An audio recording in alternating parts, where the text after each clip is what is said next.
Yep. I think we can go. Just give me a moment to double check settings, because these ones are fussy and like changing on me. Alright, so time starts when I select no here. I'll just give a quick countdown for that for someone on the timer. I'm not entirely sure. So 3, 2, 1, start. Alright, so yes, welcome to Digital Devil Saga 2, or I'm just going to call it DDS 2 for convenience sake, because the name is way too long. It's a direct continuation from the first game, just Digital Devil Saga. It takes place almost immediately afterwards with those cutscenes, and then we get another big fat cutscene just to start the game off for extra fun. So I'm not very good at explaining the story of this because it's wild and very all over the place. But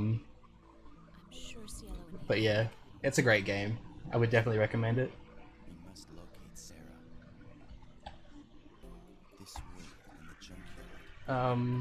So like a lot of the other PS2 era SMTs, it uses a press turn battle system. I'll go into more details for that when we actually get into it. But yeah, those are always, they're like my favorite RPG esque combat systems. Hopefully the game isn't too rude to me today, because it can be. And there's only manual saving, and it goes to your save point whenever you die, so I'm gonna have to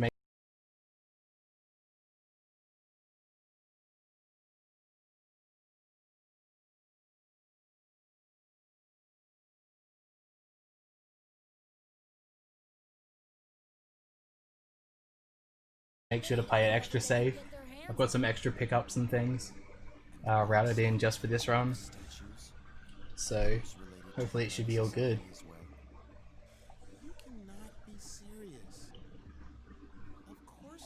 But yeah, all the cutscenes that can't be skipped all have like a dialogue option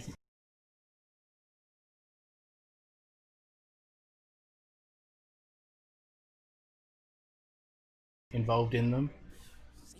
And the reason that we have to watch this cutscene is because the main character, or Surf, doesn't actually know how to shake hands,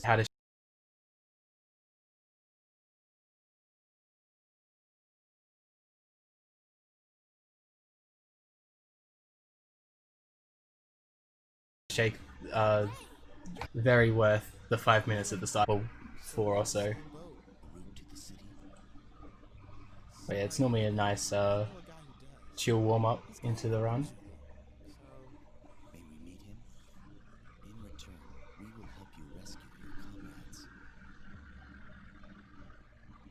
I should probably mention the characters. So we're going to start off here with 3 playable characters, which will be Surf, Argilla, and Gale. Gale's that guy with the green hair there. Argilla's the female, and Surf's the silent guy with grey hair. Are kids that exist.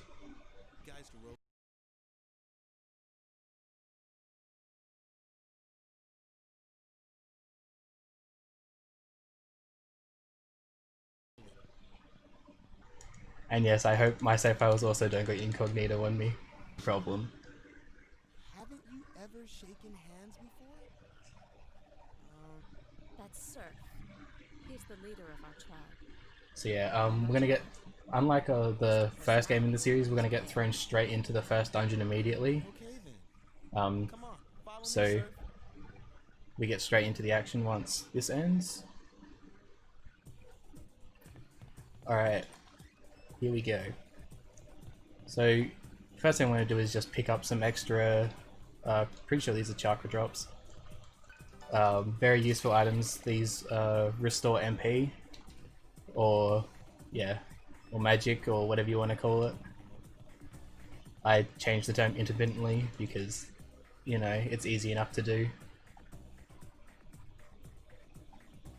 So yes, this is the occupied sector with X and circle at the same time afterwards. So you get some funky hand grips. Alright, so this is our first battle. We don't have... Oh yeah, so you see up the top right, that's how many press turns that I have, or how many actions that I can take. So if I use this, you can see it uses a full one. Using a pass only uses half of a turn. Oops, I went a bit too far there. But, yeah. So we just kill these with magic, because magic is strong.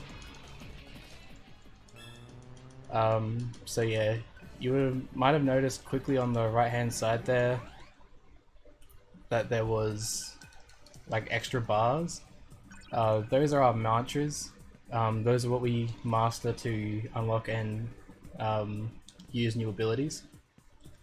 So we start with like just a default set that we can't change for a while until we're through to the next section of the game. So yeah, this explains about weak points. See how we hit a weak point there? It just started flashing instead of going all the way through. Oh, good old magic accuracy. Hopefully we don't get too much of that, because misses are really bad. Because if you miss, you lose 2 whole press turns, and that can be really, really bad depending on the situation.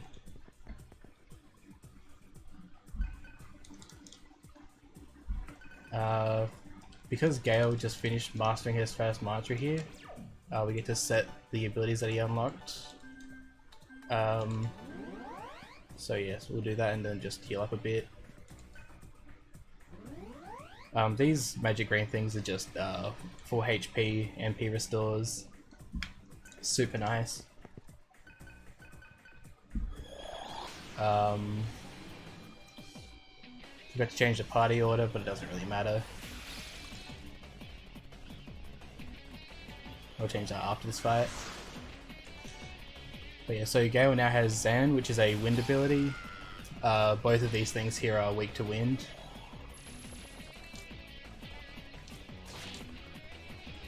That was convenient. Oh yeah, if you get a critical hit as well, that also gives you an extra press turn. That also goes for enemies as well. All these things I'm saying work both ways in the combat, so it can be very iffy sometimes, and leads to quite humorous shenanigans when it wants to.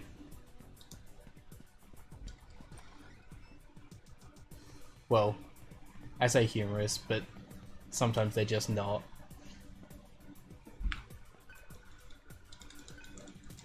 Alright, so this fight here will be our first showing of combo attacks and the human forms. So because our characters are weird, I don't know how to explain them, they've got demon and human forms that you can swap between. And we swapped there so that we can use this Earthshot combo ability, which uses 2 press turns, as you can see up the top there, but because it's a weakness it gets us a bonus of 2. It's also a very powerful ability. For stats, we just want to get as much magic on the main character as we can. All the other characters follow like a fixed level up, you don't get to choose those.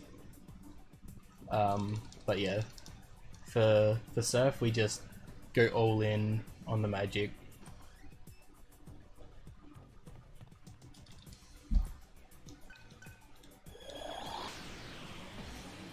So yeah, it's just more fixed encounters that we have to take.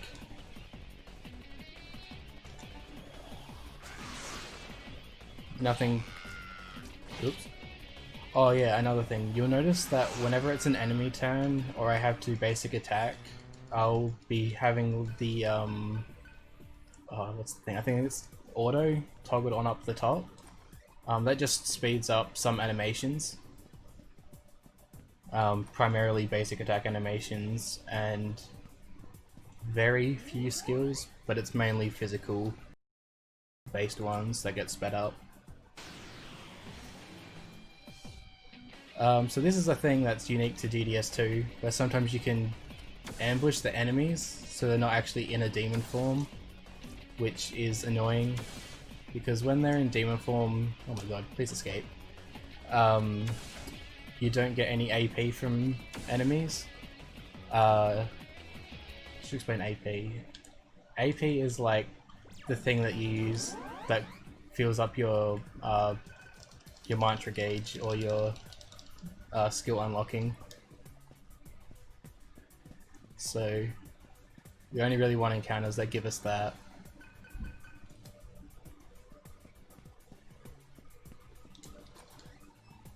So in here, it's just the guy's being used as a hostage, and then we just go over and say hi. Really, another one of these. At least we got away first time this time. But yeah, if there's an encounter I don't want, 90% of the time I'll just try to run. We do have to take quite a lot of encounters in this game, but there shouldn't be any like dedicated grind sessions unless we get really unlucky with encounters. So it's a very A to B kind of run, which is very nice.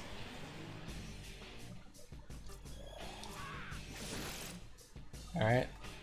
That guy can be very rude, but he wasn't today, so that's nice.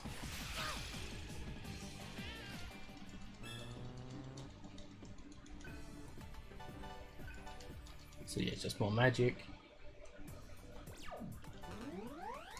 And then we change the party again to that.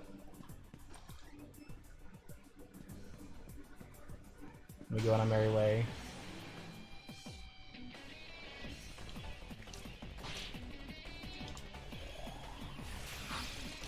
So I do want to take this encounter. It's kind of awkward though,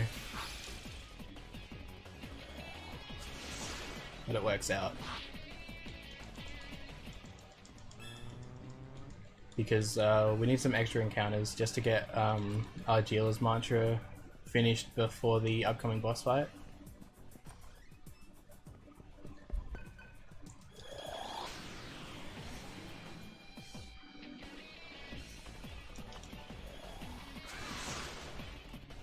Alright, so this is a fight that we combine a lot of things.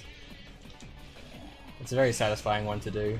It's still super easy, but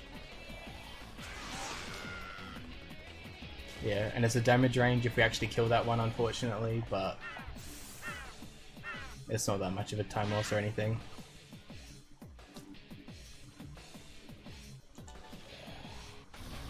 So this thing weak to earth, so we just miss apparently, which is just amazing. We hope that doesn't happen again. Okay, good.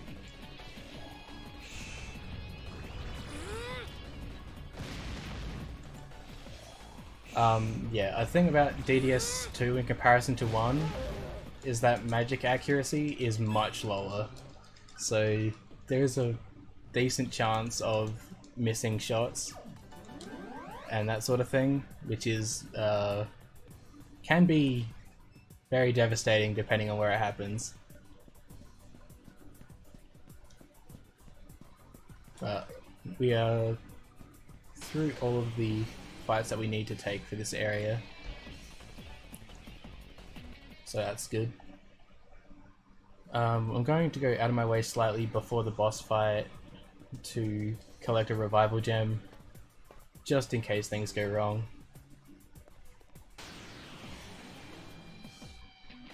Don't need encounters, game.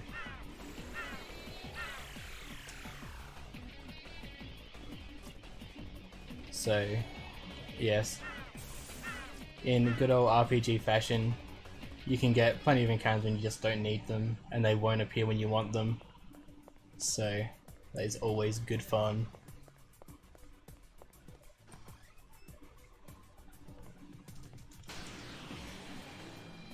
Oh god, not you again. Alright, cool.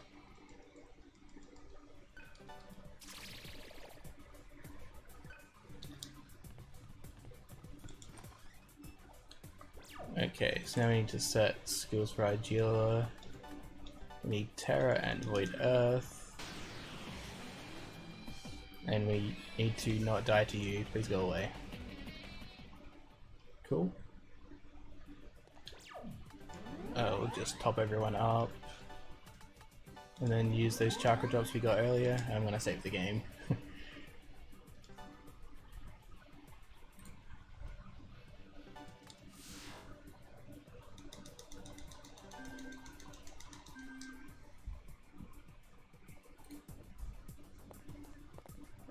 Okay. I think we should be good to go in. And so yes, this is the first boss fight. It's glorious because it has ads which are just amazing.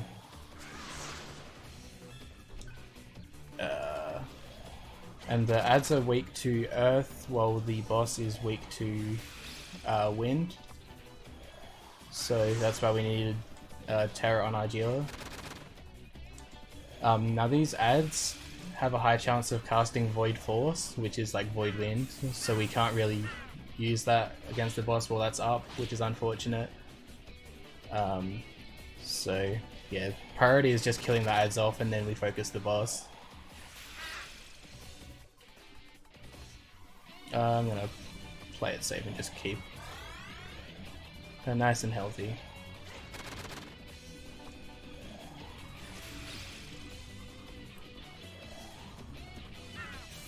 Yeah, it's also a chance that they use Void Force. It isn't actually confirmed, which can be quite hilarious sometimes. But that's not very common.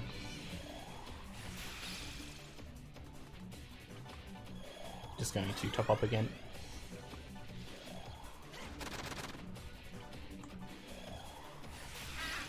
Alright, so that's the ads down, so now we've just got to focus the boss, which is pretty straightforward.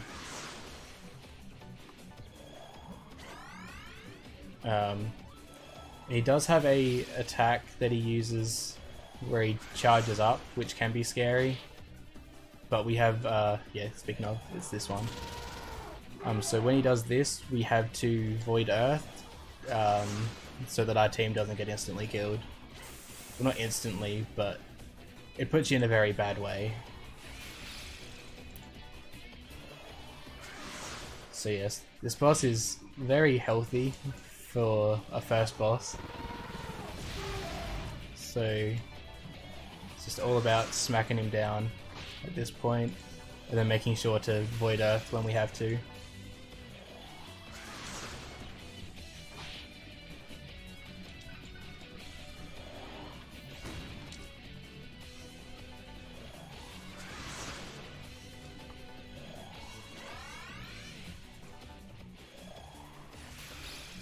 Oh, another miss. Thankfully that one didn't really matter.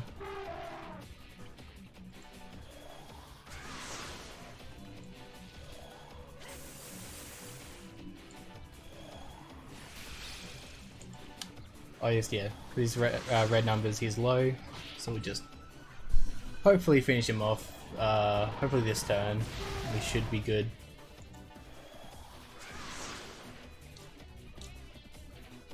That's awkward.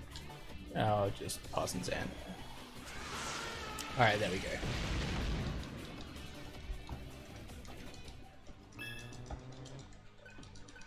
Alright, so that is the first boss of the game out of the way, which is nice. Oh, free vitality point is nice, I'll take that. Also, yeah, with level ups, you can have a decently random chance of things to happen. You can get nothing, you can get random item drops depending on how high a level you are as to the quality of the item. And yeah, just extra random stat points, which are normally pretty irrelevant because they go into stats like luck or agility, which don't affect too much. I guess agility is kind of okay in this game. So this is the cutscene that explains the big gaps between DDS 1 and 2, but we can skip it, so there's that. So this unlocks us access to the shop and the mantra grid, both of which we're going to go to and do things in now.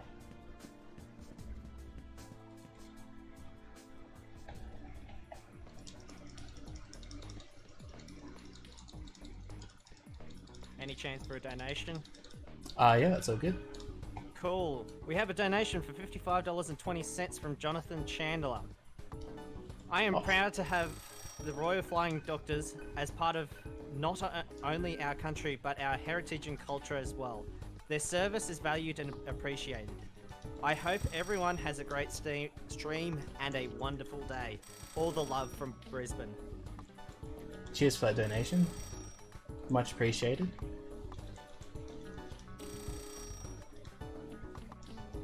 So yeah, I'm just buying generic items that I might need, like status ailment recovery stuff. So yes, this is the mantra grid. No, I don't want the tutorial, thank you.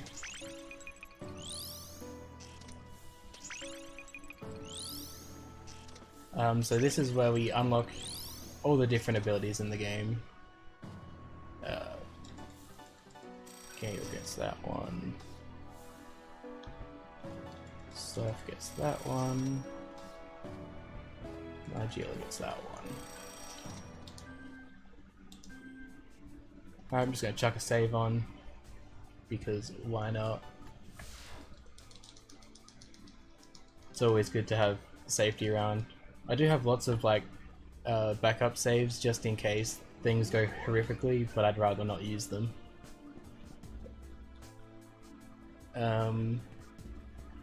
So yes, with that, we now head off into the next dungeon basically straight away.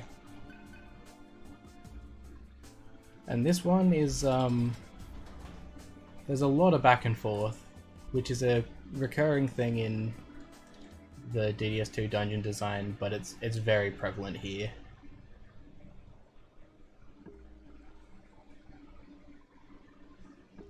So yes, this is the underwater cable.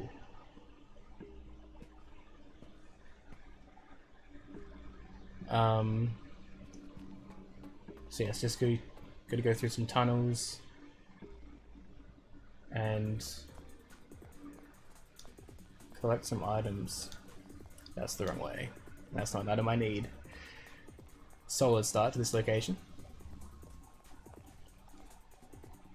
But yeah, the areas are very, very mazy, and are always good fun. Well, I say that with a bit of sarcasm there, but they're not terrible, but they can be annoying because they all look the same.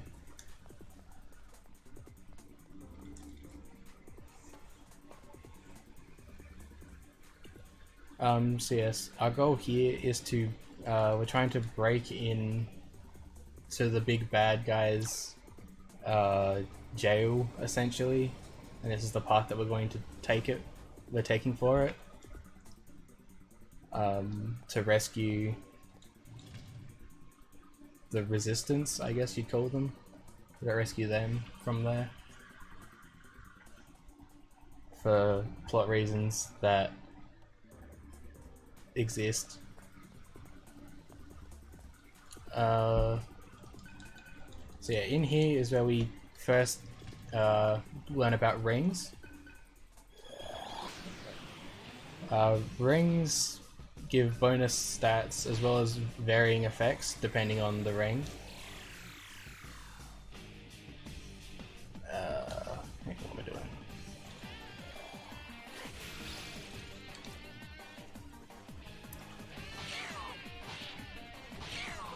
Alright, cool. And so yeah, this gives us the power ring, which is there's an agility point. Which means that we then got to do some menuing and change party to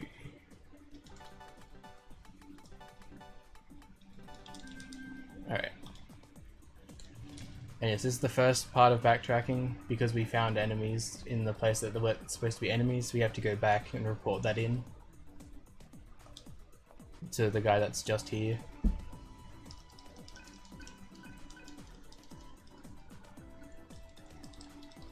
So you get used to coming back to this area.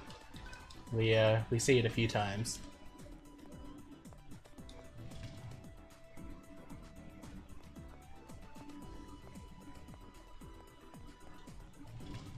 Any more time for another donation?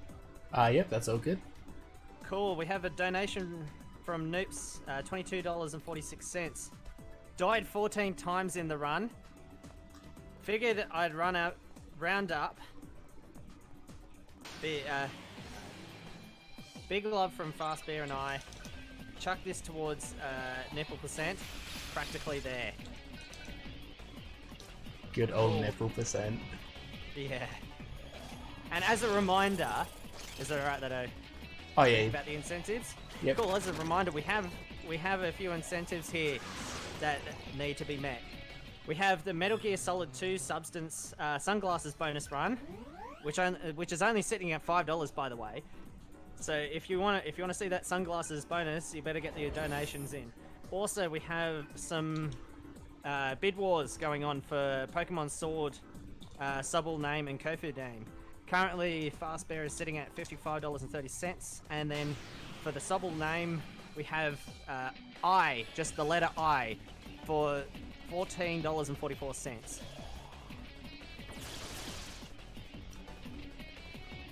Alrighty. So yeah. Not a whole lot going on in this part. We've just now got to press some buttons and take encounters.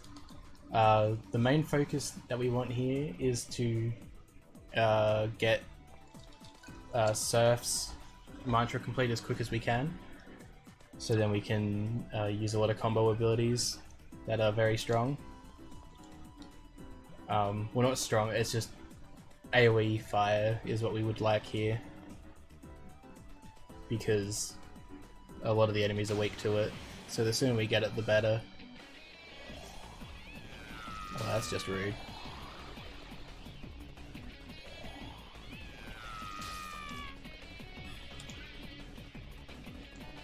I can't actually remember what these things are weak to off the top of my head, so we're gonna experiment, see how it goes. Good shot, Surf. I'm glad they keep attacking the same one with that, because once the character's reverted, well, they can't be reverted again, so...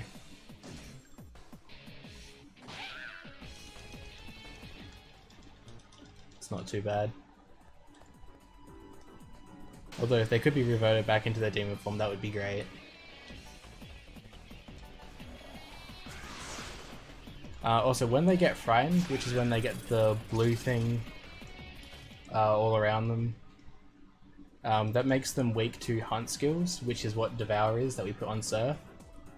Devour skills give a lot of extra AP at the end of the fight towards the specific character that ate the enemy. So that's what we're trying to do here, is to just get that up and happening on Surf. Because he's so close, I'm just going to do a couple of quick circles to get an encounter here. Okay, this is Berserk mode.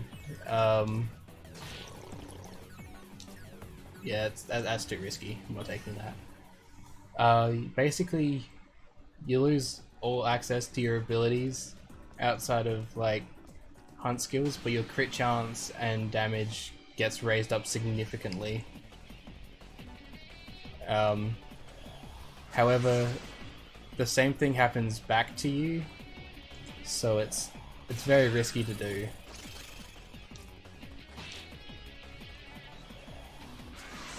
Basically, I just do it until I get a miss, and then I just don't after then, because of how high risk they are. You can retreat from them for free. Like there's no, like, you won't fail to run away.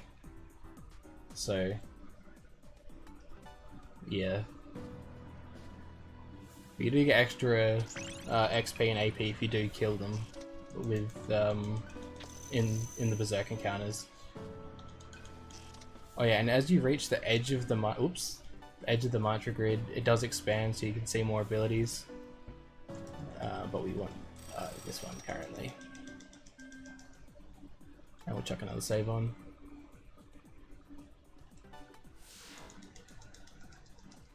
And then I have to make sure to actually set abilities.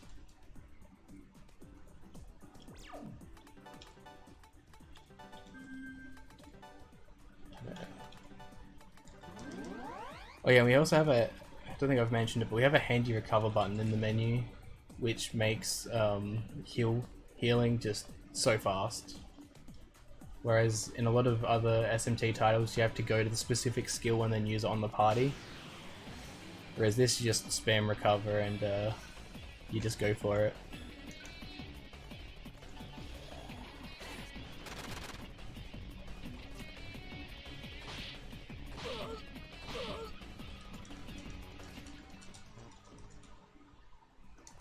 So yes, we're just continuing through, not that way.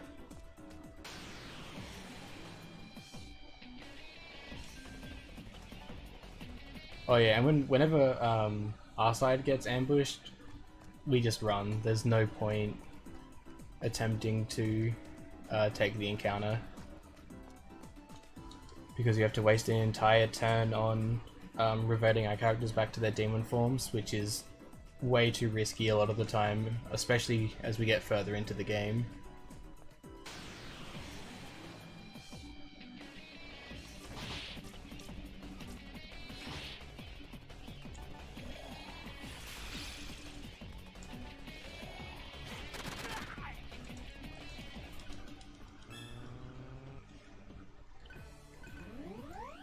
Actually, getting a complete heal there is very nice.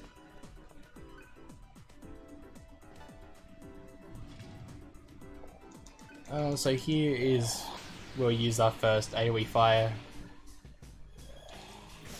Oh, please don't die. Okay, that's good.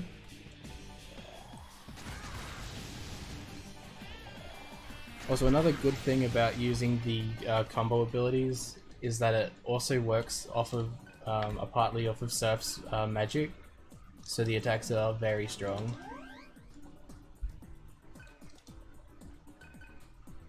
So yeah, now that we've found out that those cables are broken, I'm just gonna quickly heal up. We have to go all the way back to where that technician guy was earlier, so that we can get him to come fix these. A very interesting design choice for this dungeon. But it is what it is. I don't think Miragi is good against these. No, it's not really.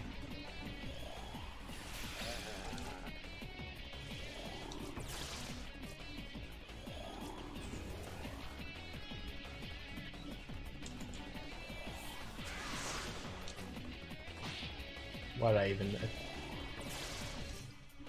Alright, please don't miss again, Gale. Good job. I forgot that those things resist physical, so me smacking with Surf there was a bit of a mistake. Gale getting extra magic is nice. We do rely quite a fair bit on Gale throughout the run, so the more stats he gets in useful things, the better. And by useful things, I'm meaning either strength, vitality, or magic. Everything else is kind of meh. Well, Void Fire is kind of annoying.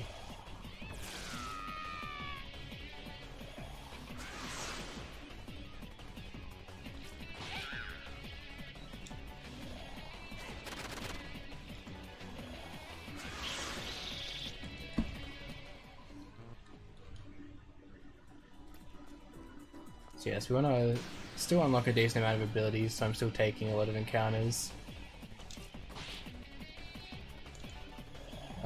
Although that whole like 2 steps I managed to make it there was something. I guess I can go into buffs and debuffs. Unlike a lot of SMT games, DDS2 only goes up to either +3 or -3, depending on if you're getting buffed or debuffed. Whereas normally that's 4 either way. So it's a small thing, but it does make a bit of a difference when it comes to, well, just the general gameplay.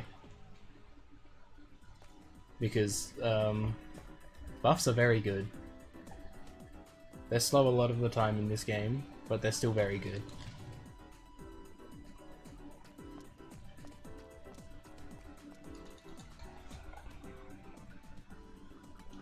Alright.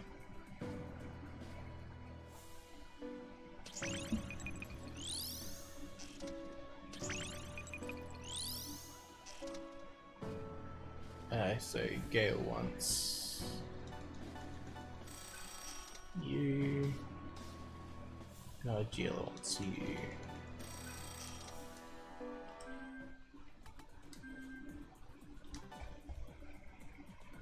And yeah, I'm just gonna make it a habit to save a lot. It does waste time, but because of how mean the game can be, bugger not doing it.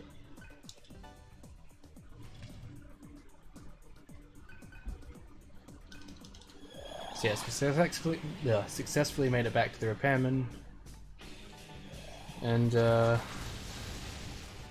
no, we just got another fixed encounter, and then we get to do the fun journey of going all the way back.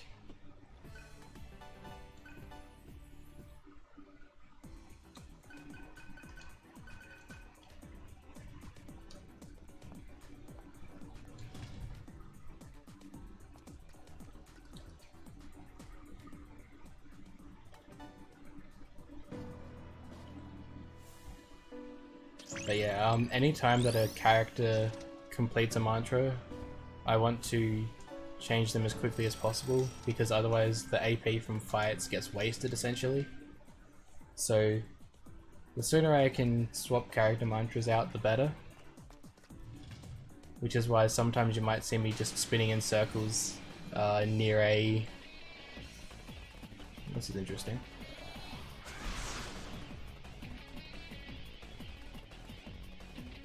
How are these things to fire? Let's find out. They don't care about fire. Okay.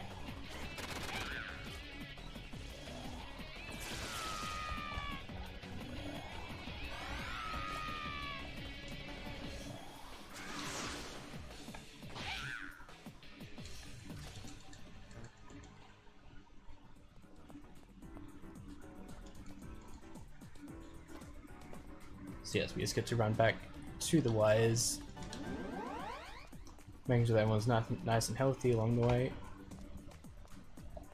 And taking as many encounters as I can.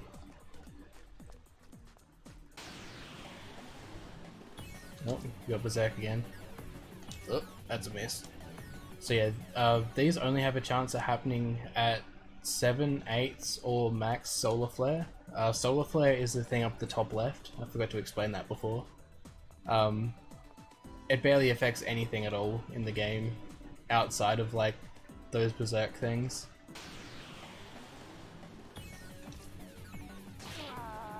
Speaking of, do I want to go for it? Yeah, why not? Oh.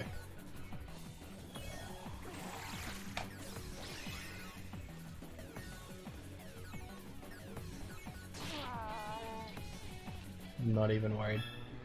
Oh yeah, another thing that makes this game different to a lot of other SMTs.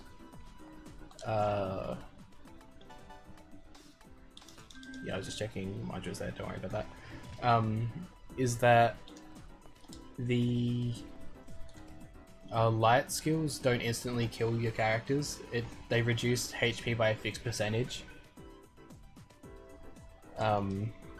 So in this case, the tier 1 expel or light attack, which is Harmer, only will deal 50% of your HP, whereas if we use like Nocturne for an example, that would just outright kill you if it hit. It has low accuracy, but you know, it's still something that can happen.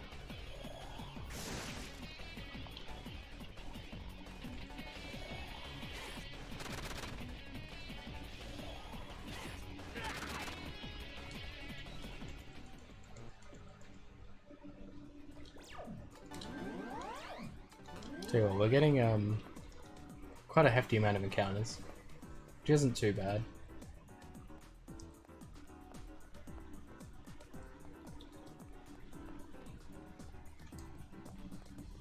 So yeah, here we just have to unlock another gate, which unfortunately means a lot of going once again back and forth, because you have to activate this switch to go through there, which gets us the final switch. So we get to go on a journey, 3 tunnels.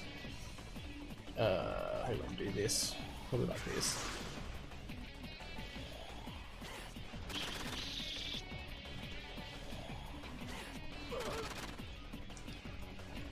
So yeah, a big part of learning this game is to just work out how to deal with different encounters depending on the situation, which sounds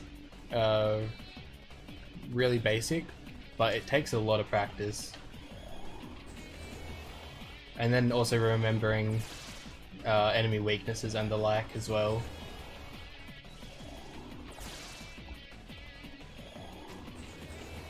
Thankfully, that having to remember that doesn't come so important later on, but for the first few dungeons, it's pretty important.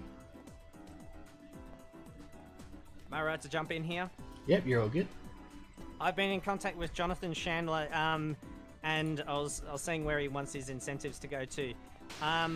He wants to top up the Mario run, which means we are having a nipple % run, and then the rest goes to runner's choice.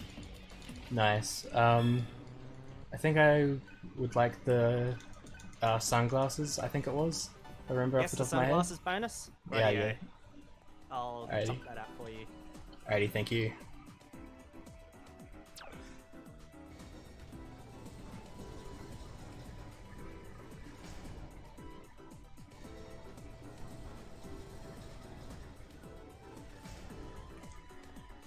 So yeah, just gonna top up again, because why not? Well, we're almost through this tunnel zone.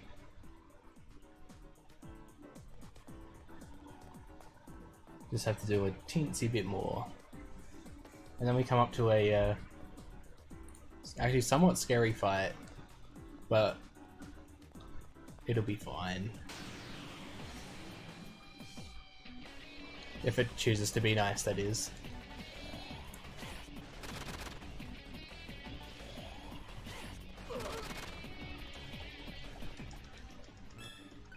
Alright, so that's all the encounters I need for this area. So we get to attempt lots of escapes.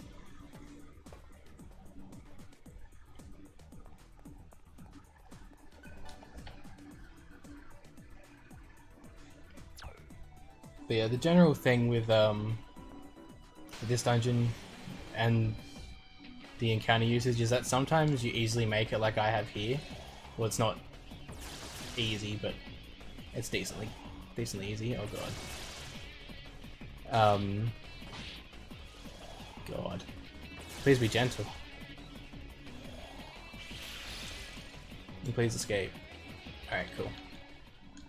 Yeah, you either get it decently early, or you like just scraping by. There's no real in-between, which is just how the game goes. Yeah, now that I don't need encounters, I'm just getting them out the wazoo. Also, this is like the worst encounter to get ambushed on, because their animations are super slow. And failing to escape is also kind of bad, because with them getting extra turns from zapping Gale, it's kind of painful. Alright, we through there.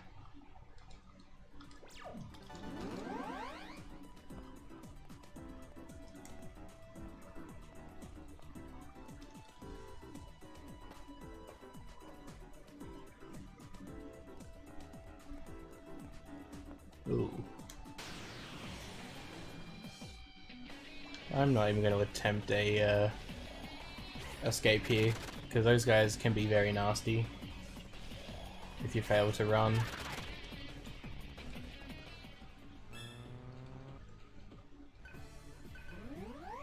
And ideally getting an extra level up's not a bad thing.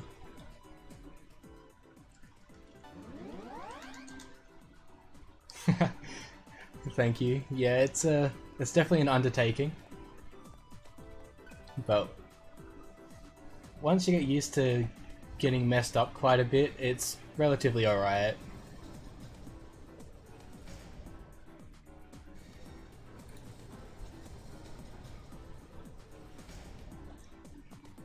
So yes, now we're just doing the last leg of the journey through.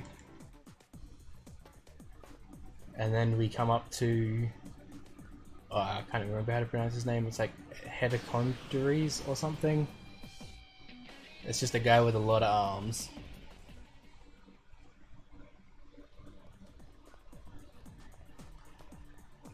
Who has a move that I'll talk about if he uses it. Which I certainly hope he doesn't. But we'll see.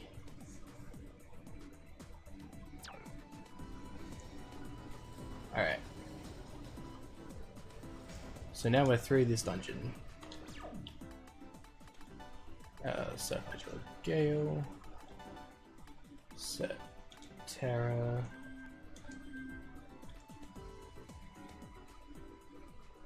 And now we just gotta get some mantras.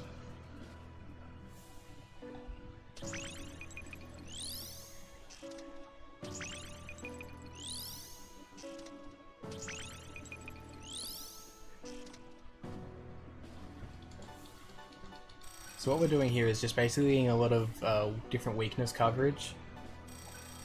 Angel Surf's getting Angel for reasons that'll become more apparent in a couple of dungeons. And yes, I'm definitely going to save before this guy.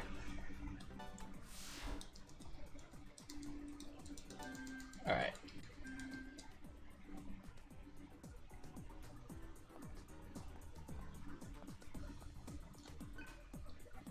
Alrighty, here we go. So, upcoming boss is weak to earth, but he hits like a truck, so we want to try to kill him as quickly as possible.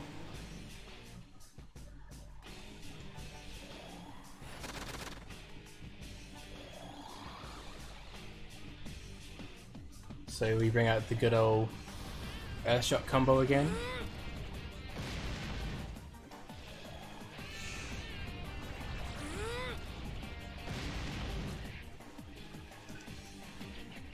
Oh, that's the attack I didn't want to see. So this attack here hits everyone for like mediocre damage, but every time he uses it, it doubles in power. So we only want to see that a maximum of like 2 times, because otherwise we can just outright die.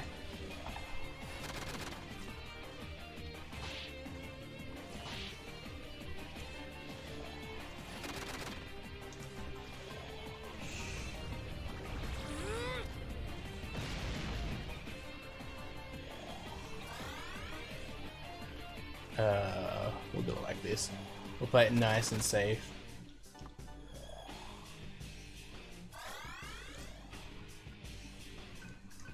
Oh, here he goes. Oh, baby.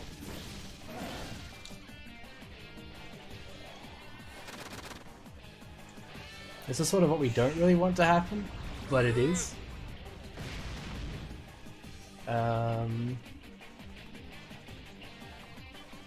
I think I want to do it like this and then just see how we go.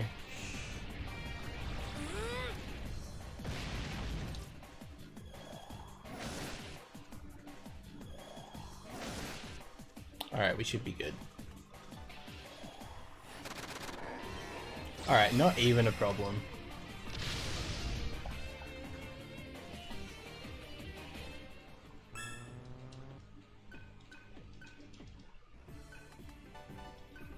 More magic.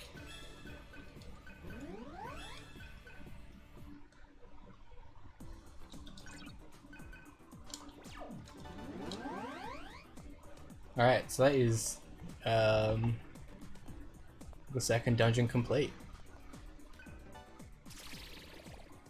But we do get to go basically straight into the next one. after I have to pick up some items and skip through some cutscenes. Because after this we've made our way through the tunnels and we're now at the jail for the rebel people.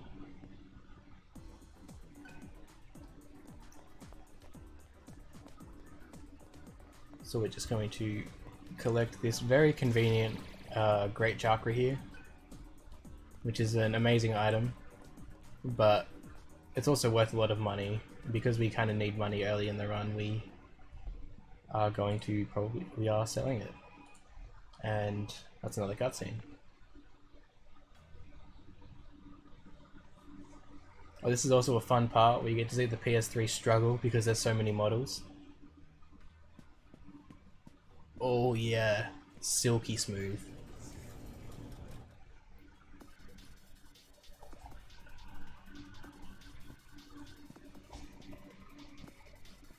So yes, we have also gained Cielo as a party member.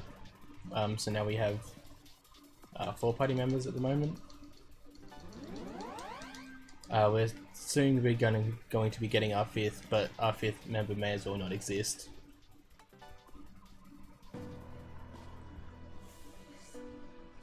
So yeah, we're just getting more of these. Where? Oh, there it is.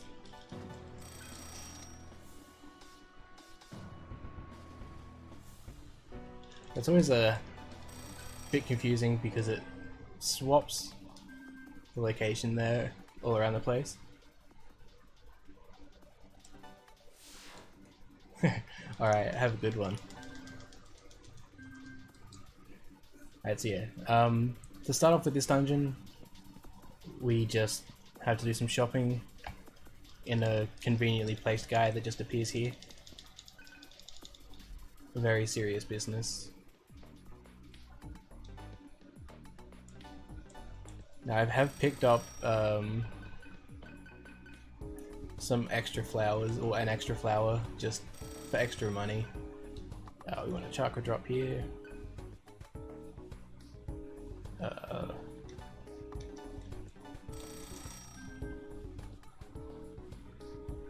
And then we buy the magic ring.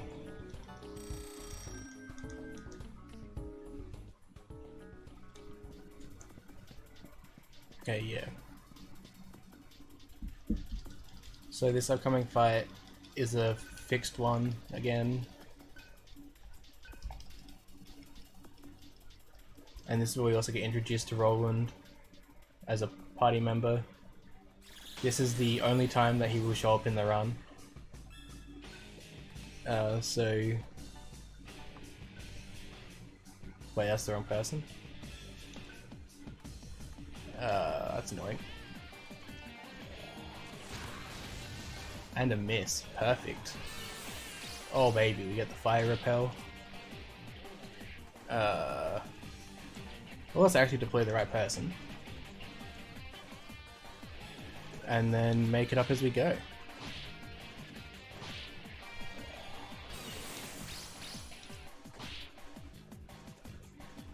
Quality accuracy. It would be nice if they would stop doing the good old fire repel. Actually, honestly, if he's just the only one there doing that, that's perfectly fine.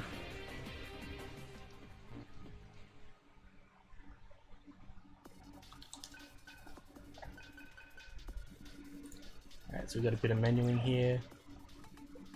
What we want, I've got Surf Gale's yellow. We want Zeo and Agi. Gale gets Devour 1, Agi and Buthu. And Surf gets the magic ring, which just increases his magic stat. We give Gale the power ring because we need him to get Devours, and with extra strength it means that his Devour attacks deal slightly more damage.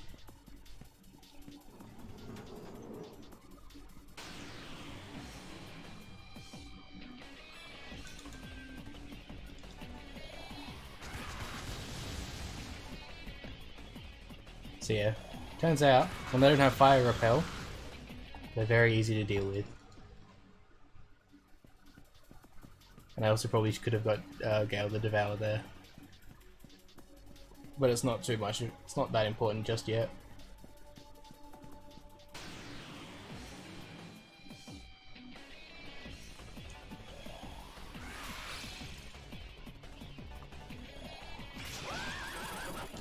It all worked out.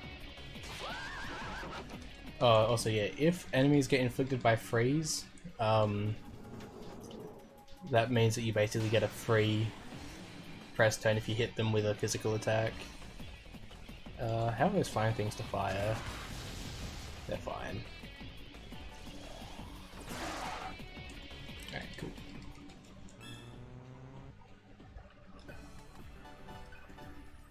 So yes, just still mashing into that magic.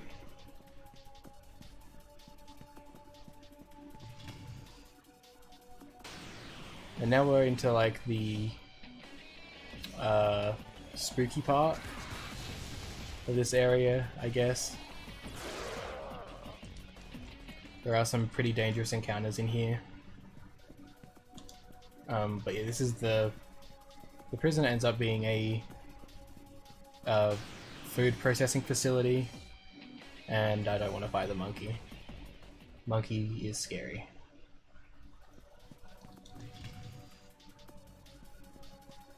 Although he's not as scary in this game in comparison to the first one. This is awkward.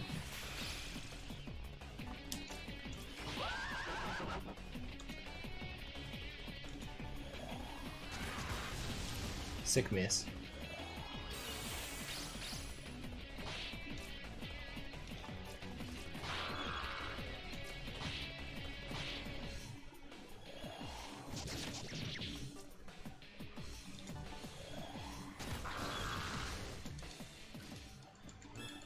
Any chance we could talk about what we're doing here? So for that there was just dealing with the encounter. About No. the event? Oh, the event, yeah, sorry, yeah. Feel free. No problem. So, we're Australian Speedruns. What we do, speedrun events to raise money for charity. For Fast 2020, we're raising money for Royal Flying Doctor Service, a charity that provides primary and emergency health services to people in remote and rural areas across Australia. If you would like to donate, link to do so is donate.ozspeedruns.com.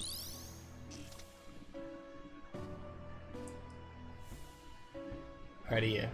It's a very good show. Where's the one I'm looking for? Oh, well, there we go. So yes, this upcoming segment is probably my least favorite in the game. Not because it's hard or anything, but just because it's very stressful. Because apparently they decided that they wanted a chase sequence in the game. So... Ooh, this could be interesting. Oh, no, we're running.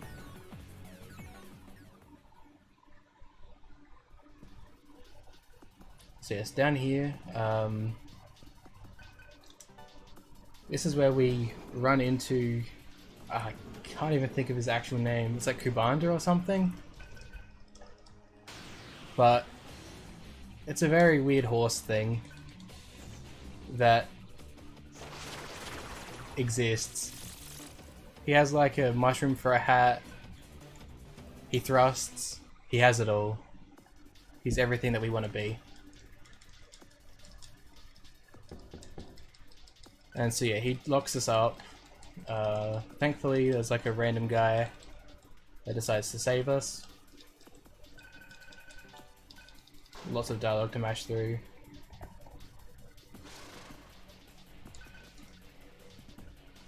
And yeah, so now we've got to go to the right cell that has the different intel and keycards that we need to proceed through.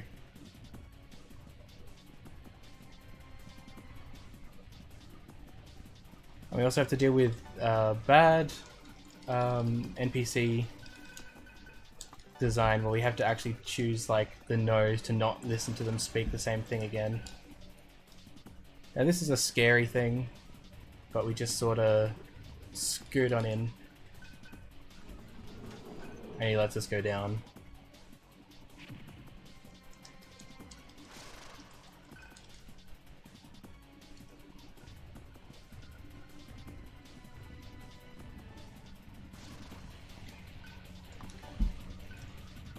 Okay, that one's also kind of scary. Oh, no, I don't want to hear it again. Go away. Okay.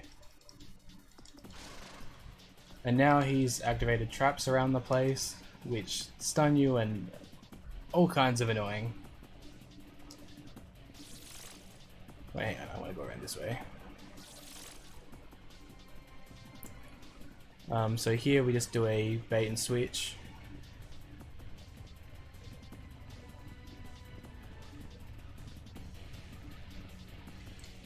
God, I hate these parts. Alright. Last floor coming up.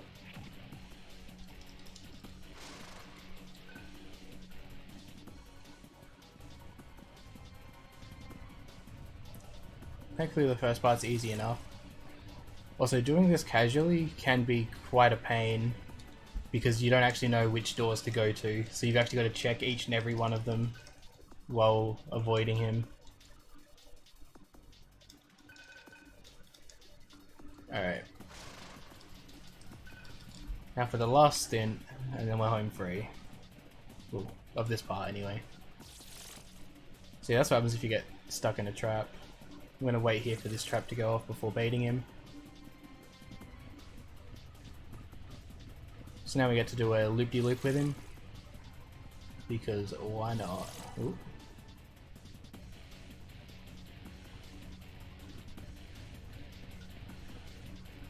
Okay, good. We should be home free now.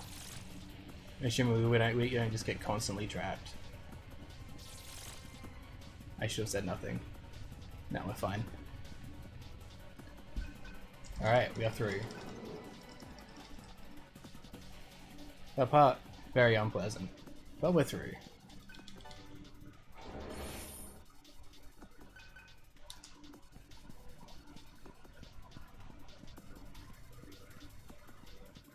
Now coming up is...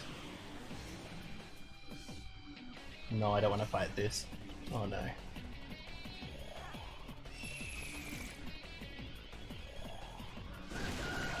Oh god.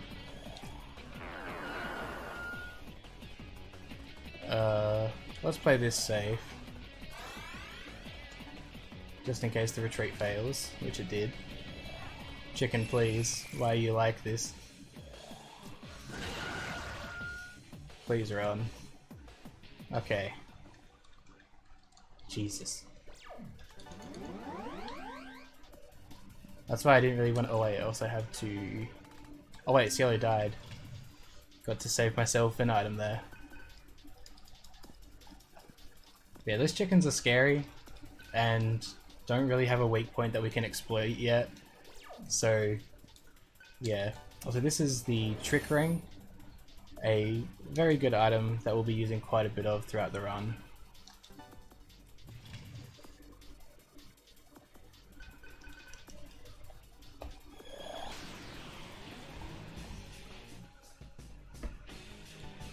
So it's just another generic encounter for us to take here.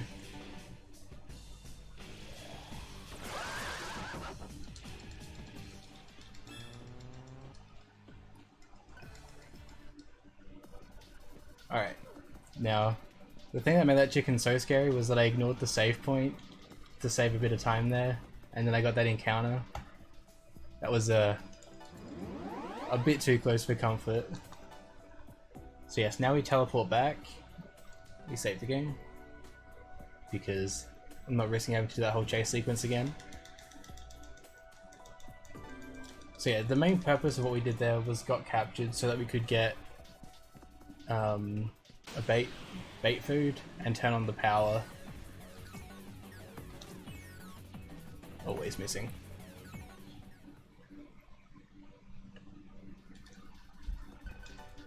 So yeah, and we also got the control room key so we can access here now, which is where we turn on the power.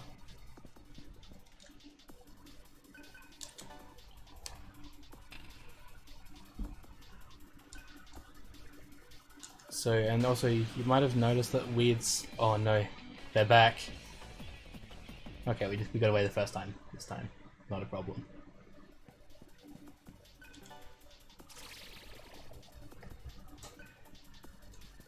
More revival gems is more good.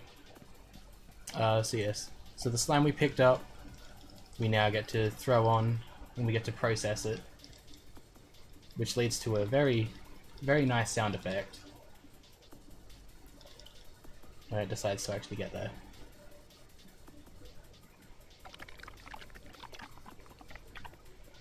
Absolutely succulent. So now we just have to follow the strange chunk of meat while it gets processed, and then we get ourselves a canned surprise.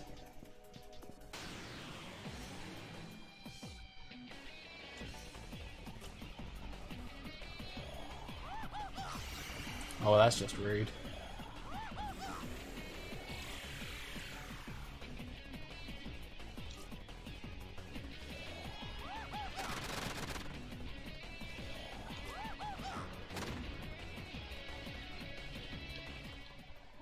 Alright, now I have to make sure to remove that, because that's a thing that lasts permanently until cleared up. So yes, the can is taking shape.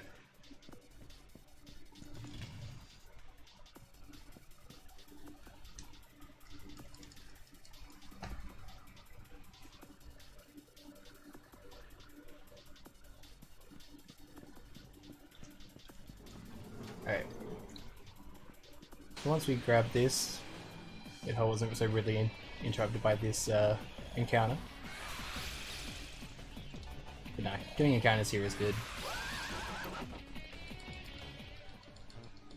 Because, while it's not too important for Gale and Surf at this point, it is for Cielo. The more Cielo gets, the easier it makes the following area.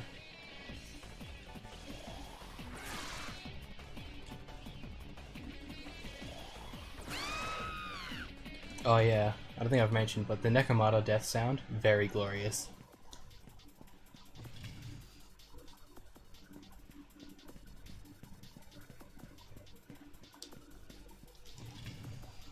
Okay, so now we've got that. The plan for that... Oh, why not? We'll do this.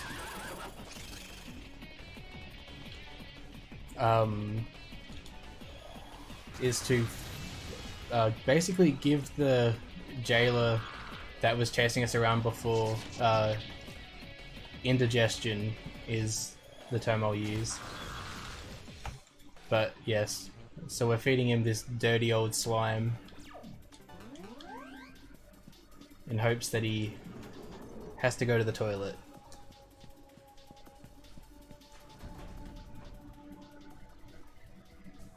Okay.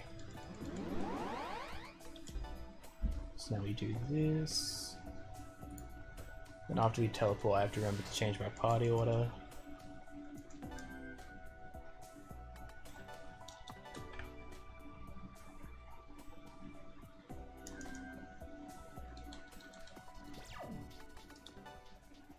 Search Gale. And this is the one time ever that I think the Mecha Jam ability is useful.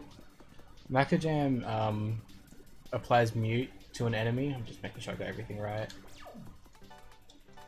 Have to equip the ring. Okay, good.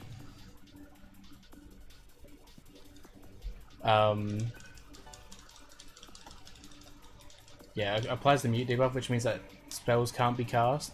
And for some reason, the developers thought that this boss could be susceptible to that. So it turns a fight that can be absolutely terrifying into basically a joke. There's like one attack that he can actually use that deals damage. Everything else just doesn't work. Also, I applied the Trick Ring to Cielo because that gives a single stack of Sukukaja. Sukukaja is a buff that increases accuracy and dodge rate. It's just for consistency for the fight. Just to try to stop him missing. Also, yeah, glorious horse groans of unhappiness.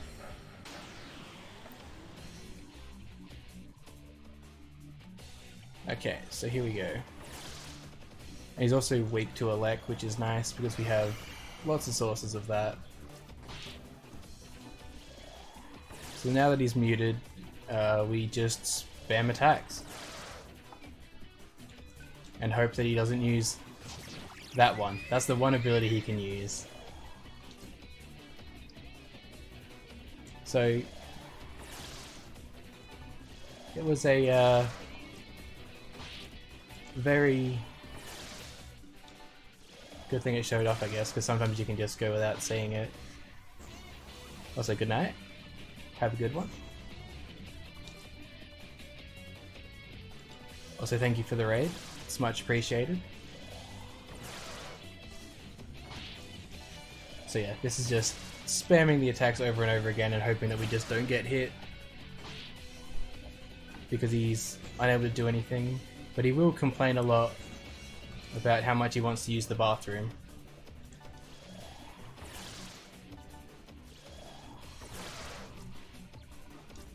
Oh, nice miss.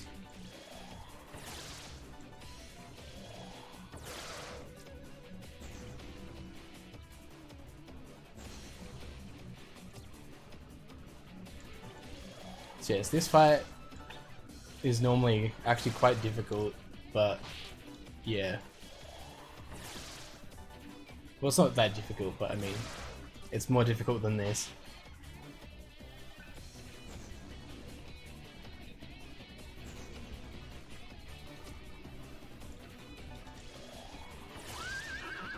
Alright, there we go.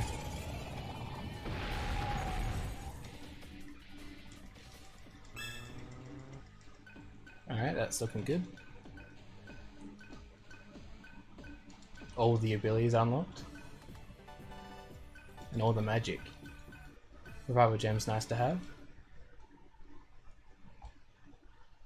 And so yeah, that is the food processing plant all done and out of the way.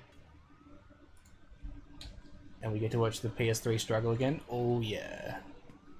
Love it. And yes, now we move over to the administrative district and the Karma Tower.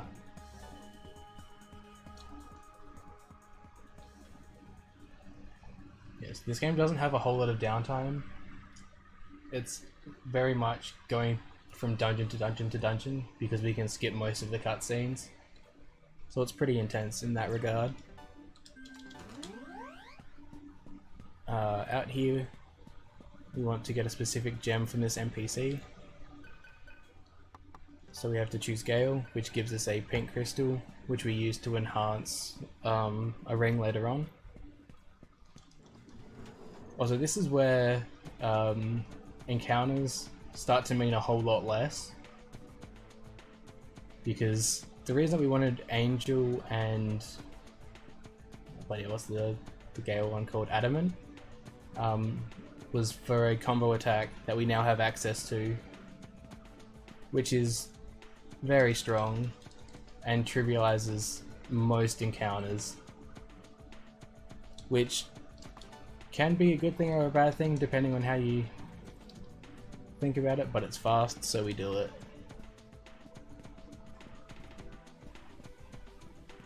Oh yeah, there's nothing worse. Okay, so here we want to change party to Gale Surf Yellow. We want to set Palimpa here. We want Tarunda here, I think. Yep, that looks right.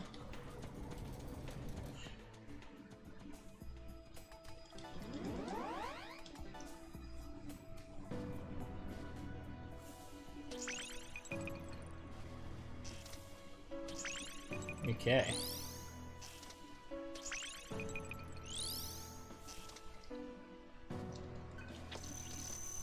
So Surf now moves on to Bolt Lord. We're going to get a lot of electricity based abilities as we go through this. Yeah, Fire Leader.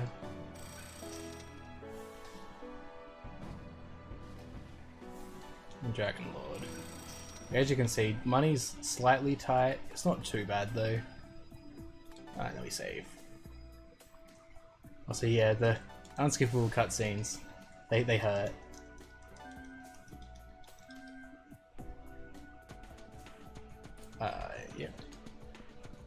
Yeah. So yes, the reason that we wanted Palimpa and Tarunda equipped on Surf and Gale unlocks us access to the ability Tentarafu, which people might know from Persona as a pretty useless ability, because it has a chance to inflict confuse or panic. Whereas in this game, it's also a medium level AoE attack, and having access to that this early is very powerful.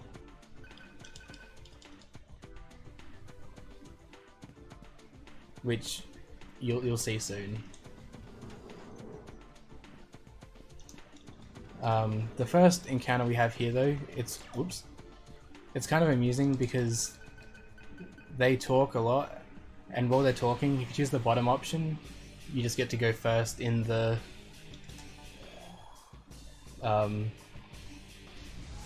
words in the encounter, whereas if you choose the top option, they go first. There's also a way to check out the hot crossfire skill. That's the only time we use it, but very fancy ability.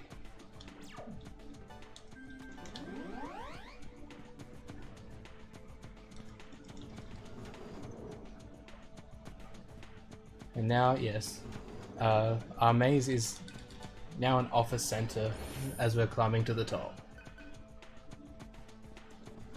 And this place has actually quite a few forced encounters that can be very scary. I hope that... oh, hi game. I hope that everything works out well, but I'm going to be taking those extra safety saves just in case. So yes, this is Tentarafu. As you can tell, it does a lot more damage than everything I'd used previous. And it's AoE. So... yep. Poor random encounters never stood a chance.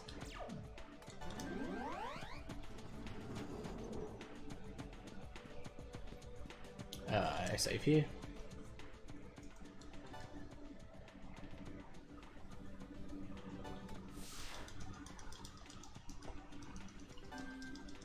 Alright, so yeah, upcoming soon is going to be the Eligor fight, which we basically just have, which has them forced and going first.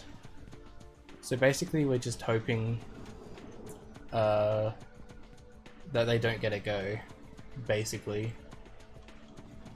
Well, sorry, I should rephrase that. We hope we don't die before we get a go. It doesn't really matter, like, what they think.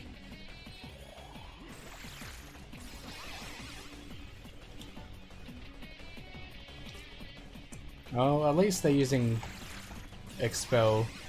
Also, yeah, when you're in human form, Expel or light attacks you're immune to because you're not a demon, which is a nice little touch. Oh, here we go. Here we're going to use some HP data on Surf, just to give him an extra chance of living. But here we go. Are we just dead? Oh, that's a good start. That's kind of terrifying. Oh, we're good. Alright. Easy. And yeah, if you don't die, it's a very simple encounter. But yeah, they do have a decent chance of just outright killing you there.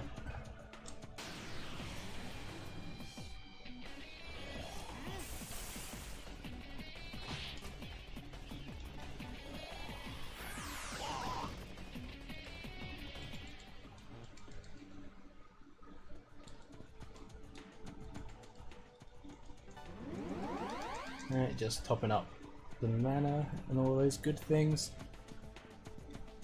We have to talk to this guy. He's going to leak information, and then he gets taken out. Thankfully for this encounter we get to go first, so it's not a big deal. These guys are invulnerable to the power of Tentarafu, and that's just very rude, is what that is.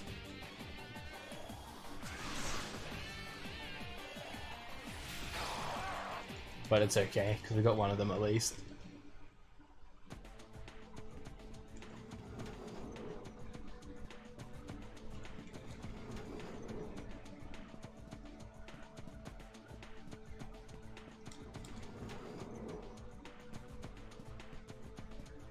Okay.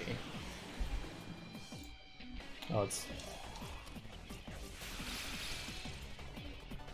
I would rather you didn't. Alright, good. Oh, no, not there.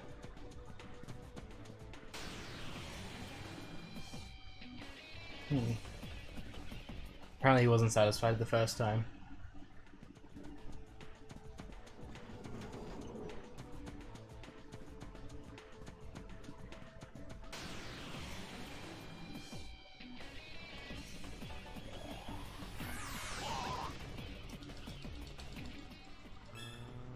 Cielo being close to finishing Bolt Lord is very nice. We want more magic, not strength.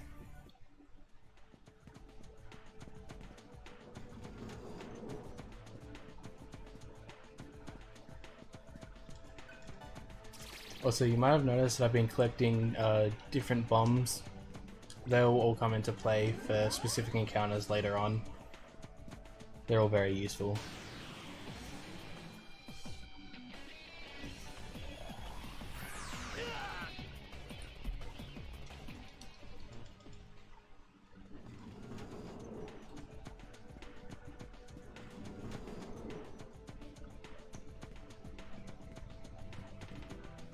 No, they really don't. Outside of like the other two areas where we got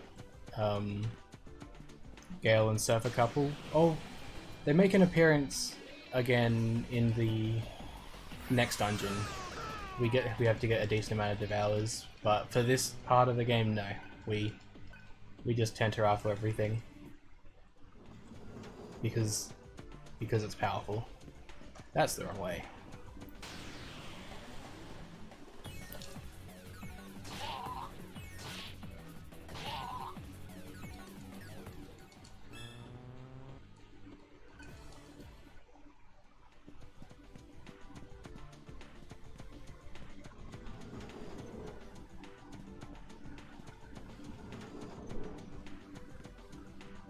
Okay, so here we want to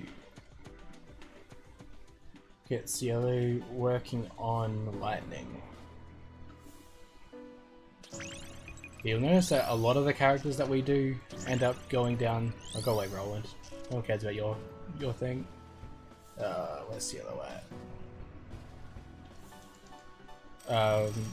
Yeah, we get a lot of electricity related abilities for quite a large portion of characters.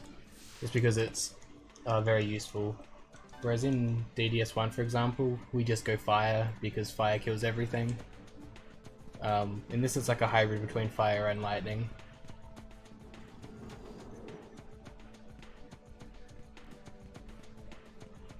Also, yeah, thankfully we've got an upcoming save point here, which should be nice.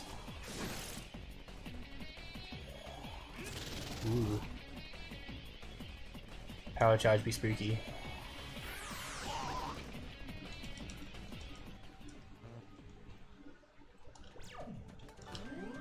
I'm going to use a taco drop. Psych, it was just a fake door they planted. Oh no. Alright, all good again. That's another encounter that can be really scary. Anything where the enemies get a turn is like horrifying sometimes.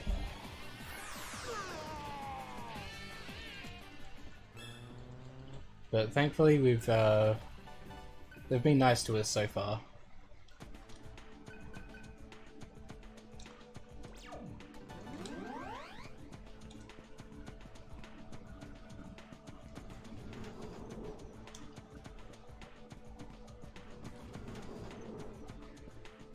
Okay.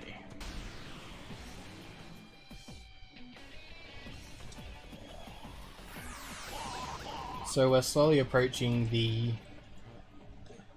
next boss fight, which is going to be a struggle. Oh.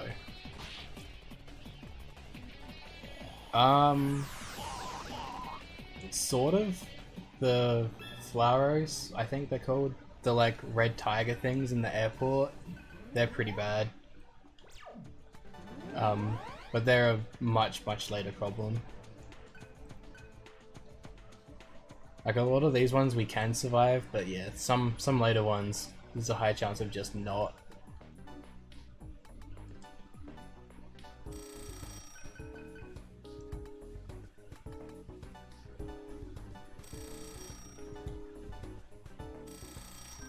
Let's see, just here, buying more things. I want the wild card.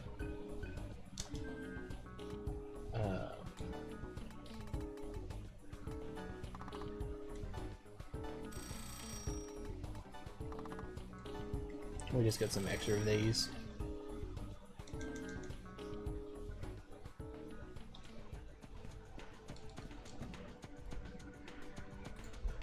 Oh, whoops. I need to actually press things. Forgot about that. Rather than just face rolling my controller. Alright. So here we still have Magic Ring on Surf. I'm going to customize that with giving it as much plus magic as we can. And we want Zeo and not that. We don't need Macajam anymore. And Gale could do with the top up or Chakra drops are looking scarce. That was the last one. But we should be alright.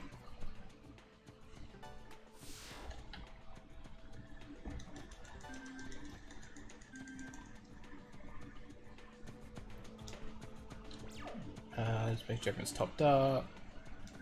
Alright. So this is the first time we meet Tribvana.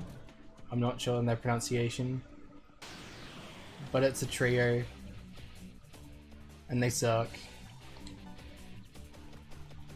Yeah, just so this first phase here is just a damage check.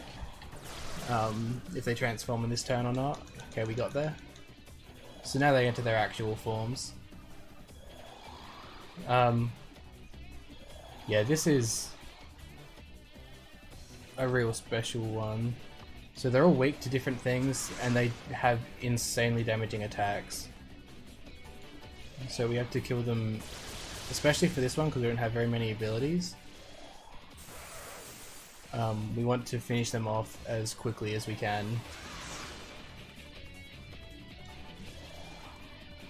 Because the snake lady on the right there has tier 3 magic, so we hope that she uses electricity. She can also use fire. But yeah.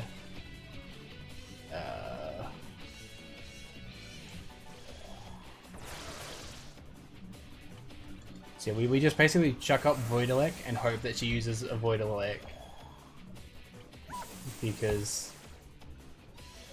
yeah, it's a good chance to happen, but oh baby, when it doesn't.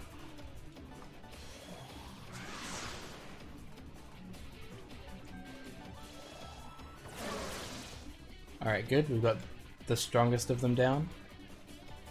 Still putting up Voidalek though. Dekaja here removes all buff effects. Oh wow, she's very kind today. Which, in the case of right now, we've only actually got the one, which is from the trick ring that Cielo has equipped. I'm fairly sure she's dead. Yeah. Also, only one of them can die per attack for some reason or another. Not sure why that's a thing, but it is. and we get some goofy music as they leave. Because they're sort of like the Team Rocket, I guess, of this game. Because we'll see them again.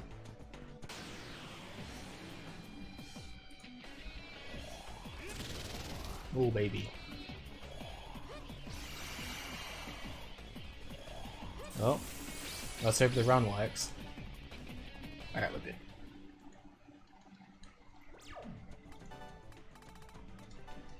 Actually, I probably still could have taken that encounter, but I just thought about the way to do it now.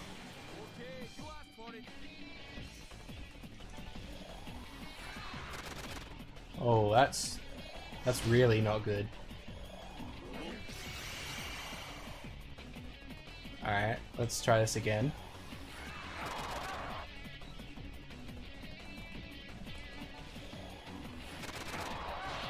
Alright. We good. That could have gone so much worse.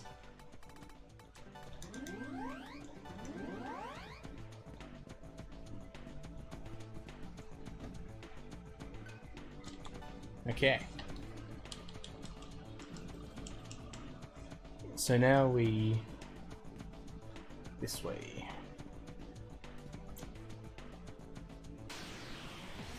Now we're still heading to the top of the tower and taking encounters as we go. Thankfully there's a MP restore terminal soon. But yeah, casually this is like a very vast MP drought zone. There's a decent chunk of time between the restore points. So it can be very daunting. This way.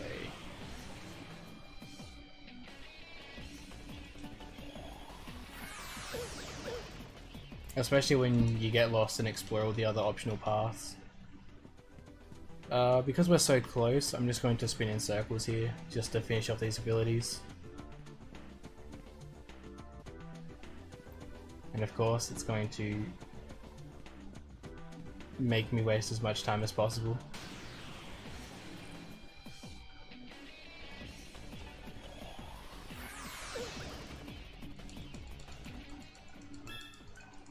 Alright, good.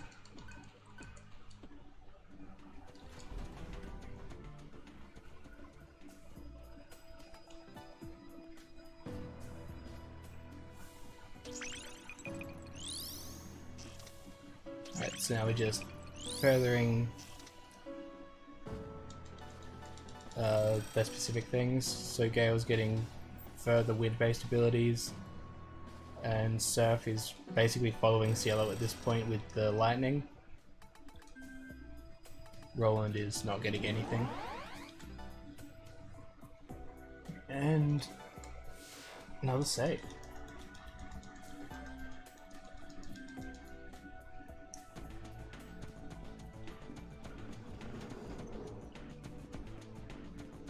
Any chance we could talk about who we're fundraising for? Yeah, that's all good. Go ahead.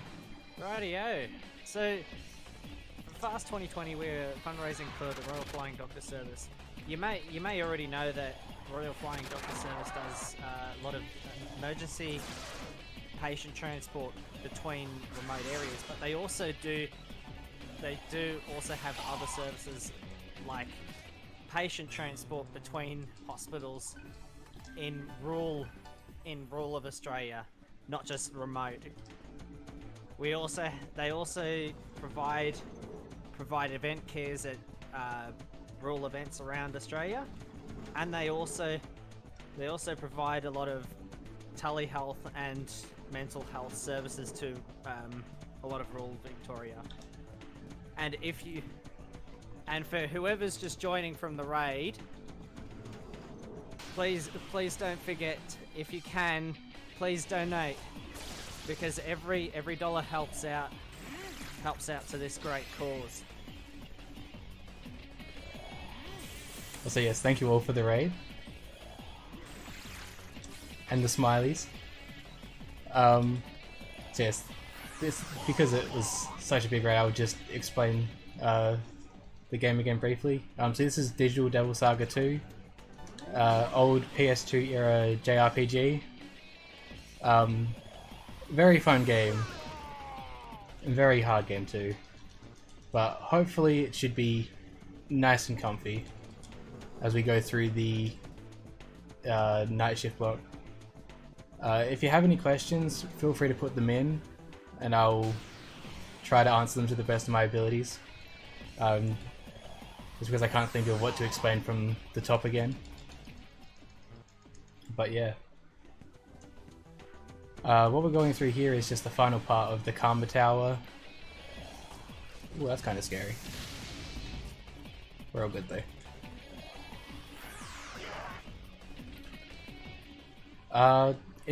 Well, Persona is a part of the same franchise as... Oh, that's the wrong thing. I need this one. As Shin Megami Tensei. So... yeah, you'll notice a lot of the different Personas and demons have crossover. And yeah, like Ninja Kira said, yeah. Well, this isn't technically a mainline, this is also a spin-off. It is more similar to the mainline branch of SMT games than Persona is.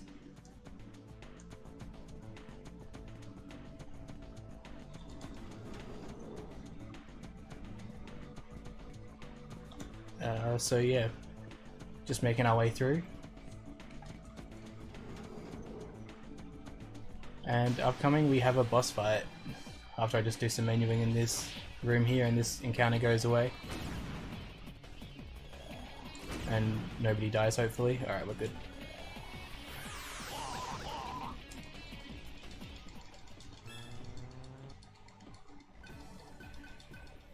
A free discos is nice, especially because I had used one before. Using my last Disme is kind of scary though. I might have to pick up some extras of those. We have a question in chat. Isn't this game like Final Fantasy? I mean, in the way that it's a turn-based RPG, yeah, but that's about as much as the similarities align. Force boost and fire and Zio. Wait, no. Whatever, I'll fix it in a sec.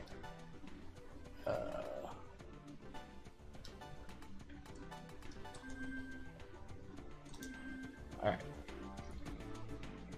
So now we'll just save, make sure everything's nice and fancy. Right, to quickly jump in with a quick donation. Yep, you're all good. We have $11.55 donation from Anonymous with no comment, but thank you for your donation. And as a reminder, we do have some donation incentives in for some upcoming runs. So we have the Pokemon Sword. We have two incentives for Pokemon Sword, the Sable name and the Kofu name. Saber name currently is sitting with just I at $14.44 and Fast Bear at $55.30. If you want your donation to have, if you want an incentive to your donation, please make sure to put it in the comment of the donation so that we can properly allocate it. So yes, this is Truvana 2. Basically the same fight as before, but we have extra abilities and no shock bombs. So we have to use Mizzeo on Surf. Yeah. And we have to make sure that we got that Void Elec up. And yes, this game does have a very large amount of RNG, but a lot of it is recoverable from, and then other times the game just says no. So this is a fun attack that breaks PS3s as well. Thankfully it's electricity, so it's not an issue.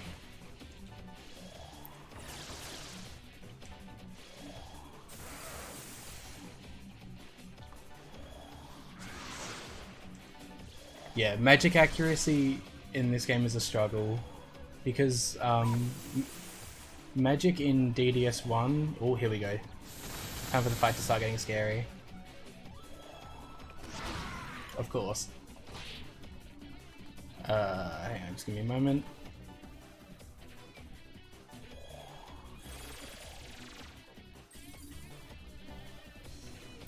Still always need the Void Elec up. Okay, good. We're fine. Not even a worry. Wait, there's no shield up. Okay.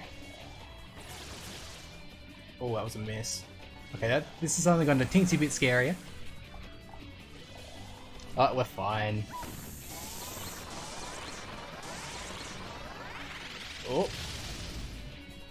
PS3s really don't like this fight. Or that attack in particular. Okay, we're down one enemy, which is a good thing.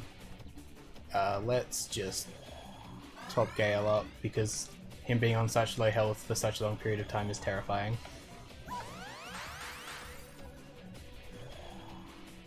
Thankfully, I healed, so that's not a problem.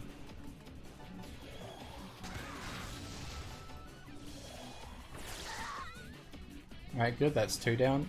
No point voiding a Lek anymore.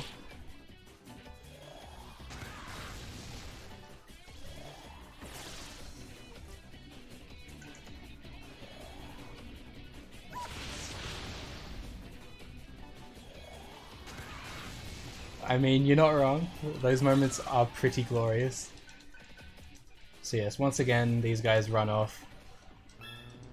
We might see them again later. I mean, we're definitely seeing them again later, but that's not for a while.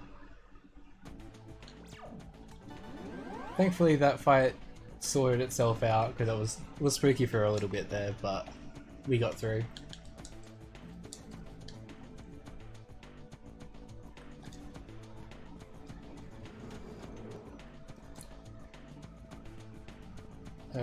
Yeah, we'll save. Keep forgetting I need to be a lot more save focused, just in case things hit the fan.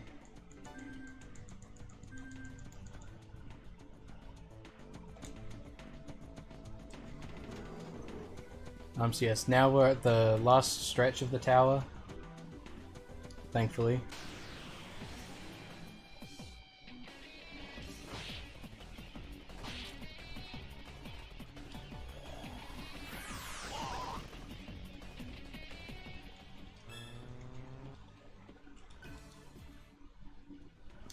So yes, just still abusing Tensei on basically everything.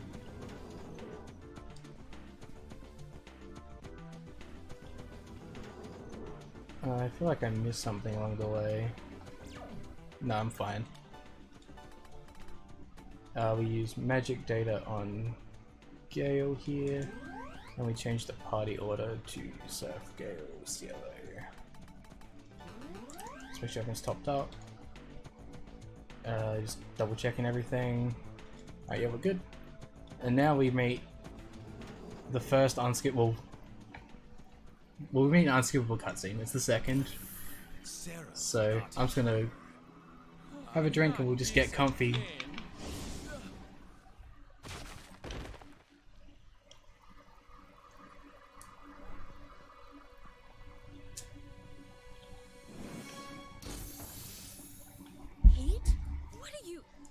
Yeah, this game's great.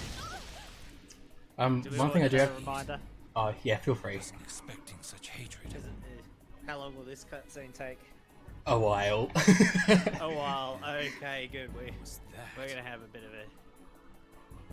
Yeah. Anyway, so Devour her. Act like you're losing. So I'll get Sarah back.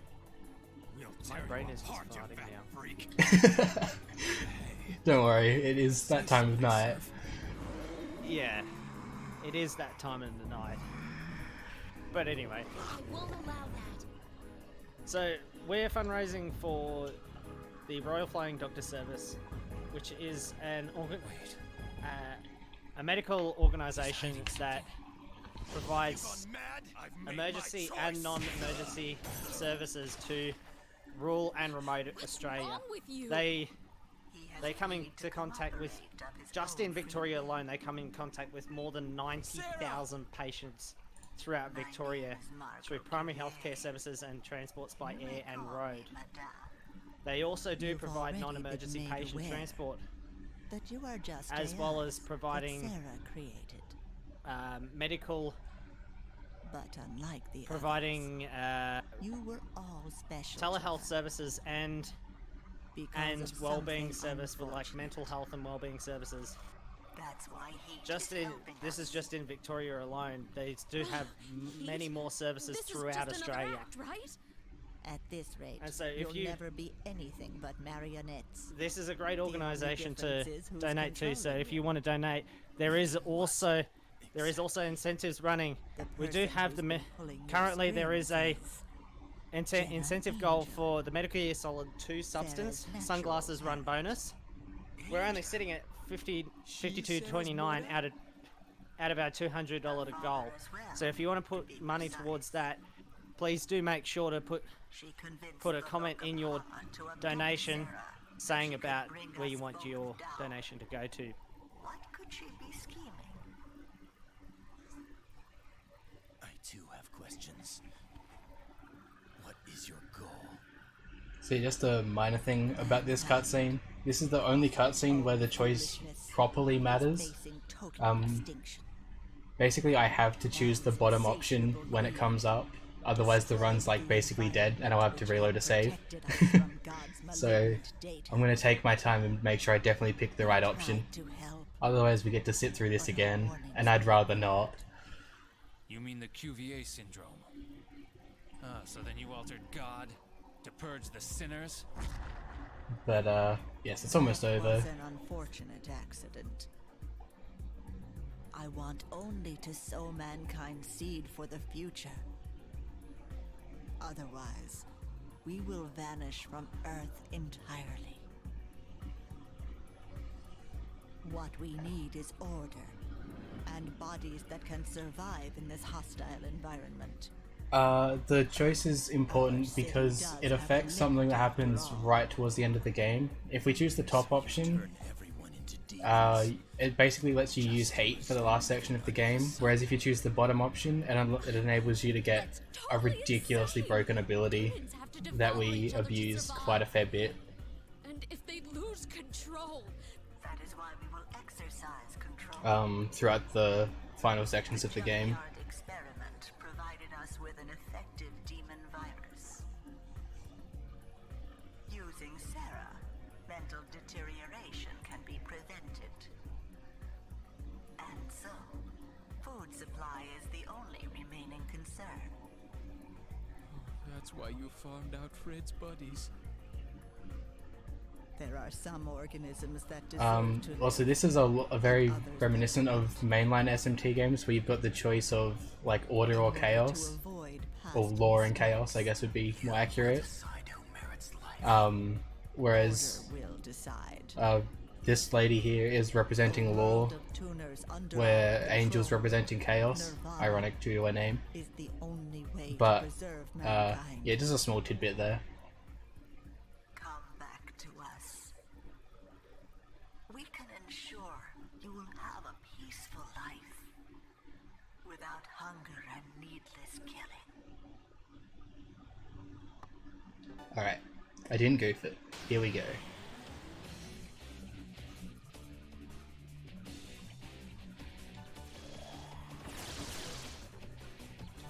So now we have to fight Hate and his band of merry goons.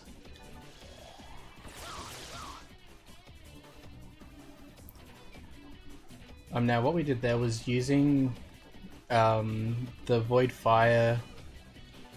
Yes, frostbomb. Early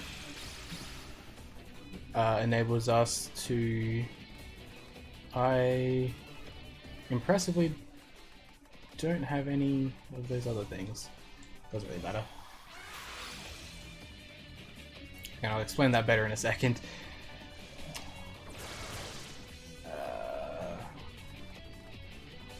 So yeah, we queued up a null ability on the previous turn so that we can use it on this current one. Because it doesn't go away between phases. So it's basically just having extra turns. Oh, nice dodge. Ice Drain sucks though.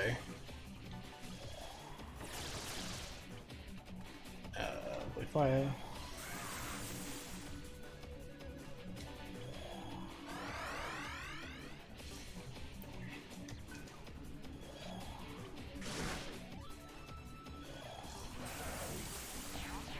Yeah, I can agree with that. Like, it doesn't really affect that much, but it is definitely a thing. I could probably go another turn without having to worry. So yeah, once again, main concern here is just killing off the ads. And that was just me. Hang on, almost buggered that up. Oh wait, whatever. I still buggered it up. Well, that's a crit. Well, sometimes the game just decides to pull this one. Oh, there goes Surf. Alright, let's try that again.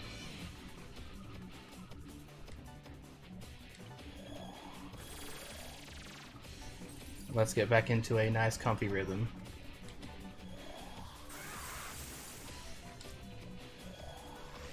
Okay, much better, much better.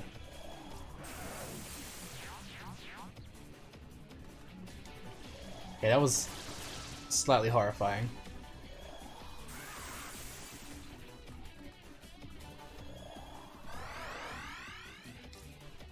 Okay, but now we're back on course for how things should be. Although I would appreciate a turn with them not using Void Ice, but that's a bit much to ask for, I think.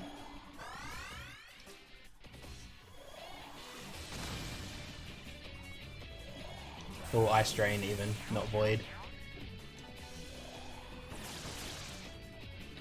Sick miss. Well, this is a wild fight.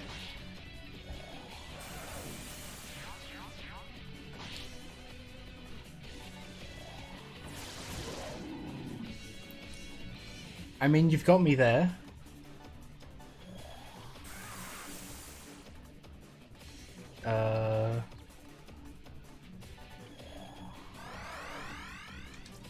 Well, they're not trying to go fast. Oh god. Oh yeah, a small tidbit. Heat, if it's a single target attack, will always focus Surf.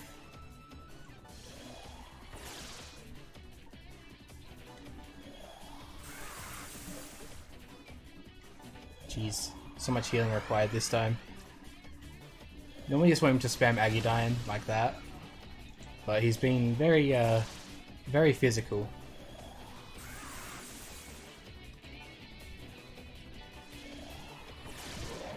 Alright, now we can start hammering in and hammering on into heat, because there's no more drains.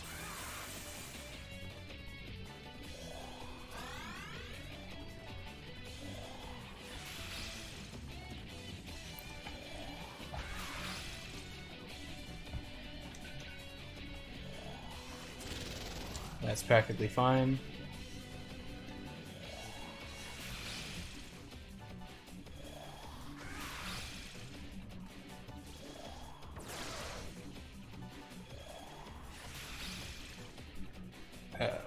Still need Void Fire. Especially when he's got a Mind Charge up. So Mind Charge increases the next magic attack that the caster uses by 2.5 times. So it's a very powerful ability if, you know, they could hit with it. So yes, more magic. Oh, Chakra Drop's nice. Mega Cookie, it's also very nice.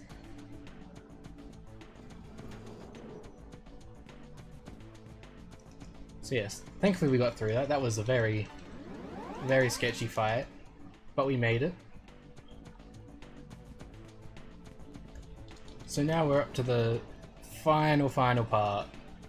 We have one encounter left to go in, like, this entire tower.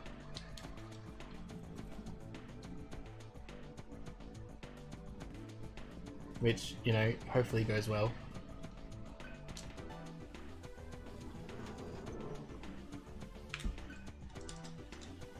So yes, this is representative of like the infighting between the two sides currently. Oh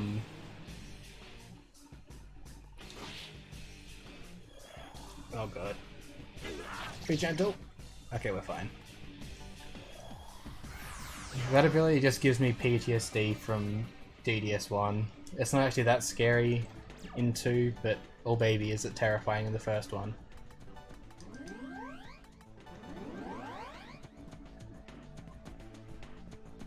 So yes, now the other people that are here are on our side. And for some reason, these NPCs show up in encounters just to talk to us and then they run away. I'm not sure why they couldn't have just put actual NPCs in, rather than forcing encounters for them. But it makes you think something important's happening, but they're just telling you a message and then leaving. Very weird.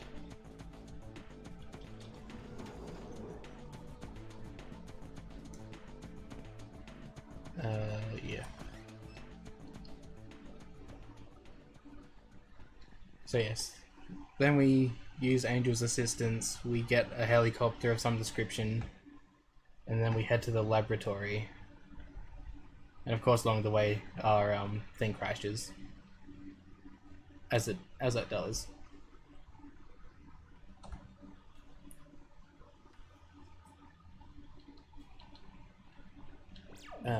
Here we just unequip Cielo's trick ring,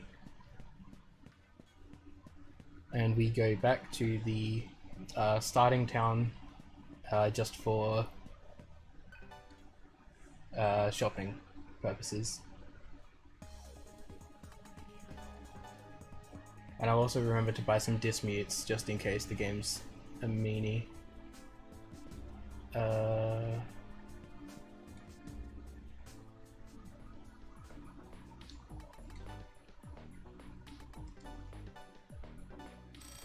Because we're behind on money, I have to sell the Soma early.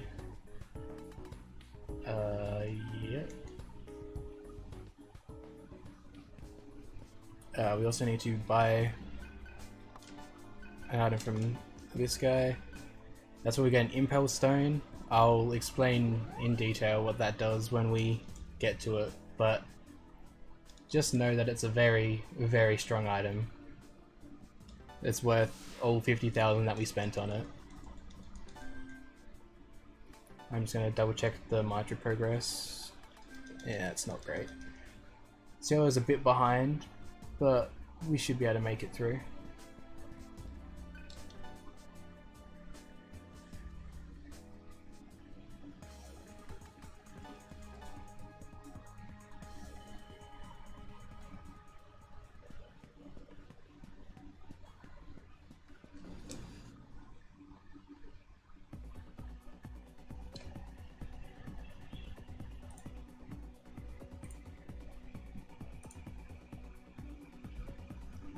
Okay, so this is the laboratory. It's an interesting place. We have to... There's so many different keycards and things that we have to collect along the way. We do get to bring back having to do some encounters and try to get devours in them. For some of the characters.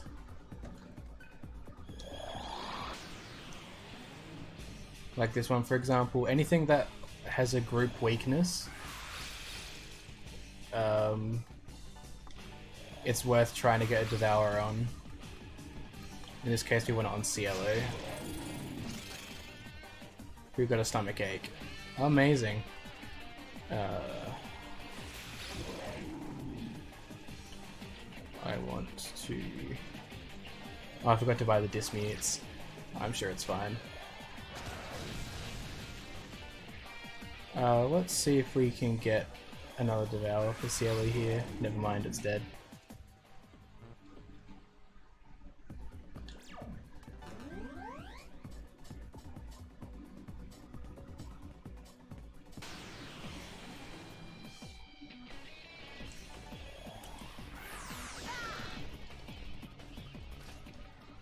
those guys are scary, or those chicks. I don't know. Sarasvati is I think that's the name. I know I'm not good on the demon names. This is another encounter that I can go for a Devour on for Cielo. That's unfortunate. A freeze actually negates my... Actually, I'll show it off. Negates the ability for an actual Devour.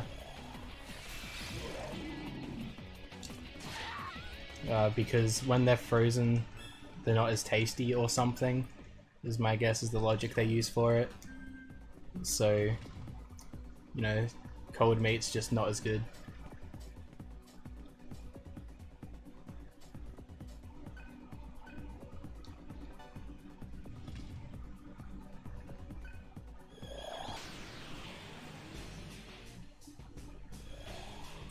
Yeah, that's expected.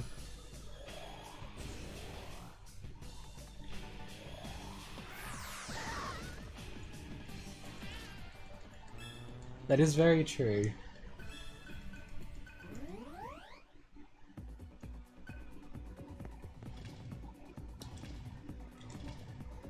So yes, now he's scared that scientist to kindly open the door for us.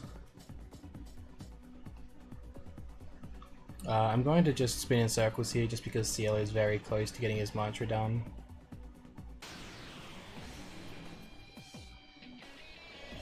Oh god, they're going first. Don't do it. Okay. Also don't do it. Hey, we're good. Also, Marikaran, if you're unaware, is it basically can charm a party member. Oh really?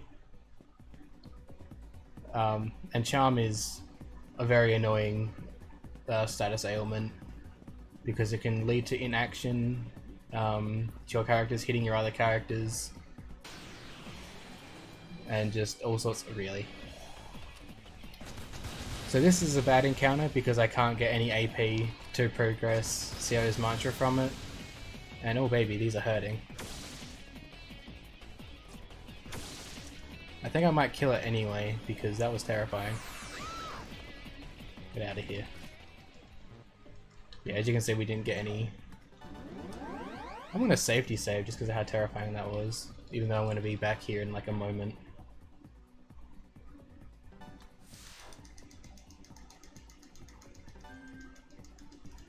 Don't want to risk having to lose everything for just like a single encounter, which, you know, the game's gonna very kindly give me. I can just tell. Yeah, this is also what I thought. I just need one encounter. There we go.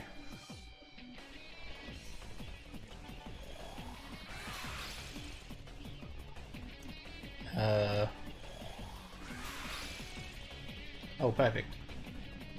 This is just to make quadruply sure that Cielo is good. Did he really get another stomach ache? Come on, Cielo. Chew before you, swallow, I guess.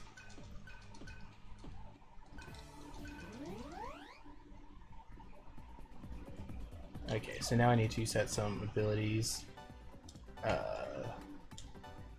Devour and Harmer. Gale gets Devour as well. Cielo gets Zeeponga.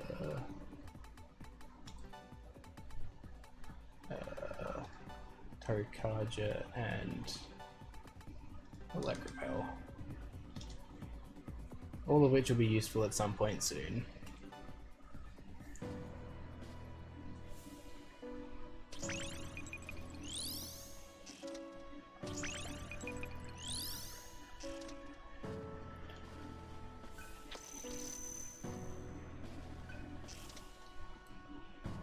So Argila gets Fallen Hero,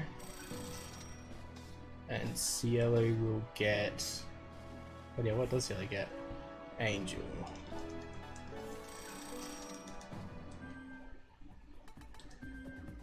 Alright, so if we keep getting enemies that are weak to one element, I will still go for Devours on Gale, because Gale can always do with extras here.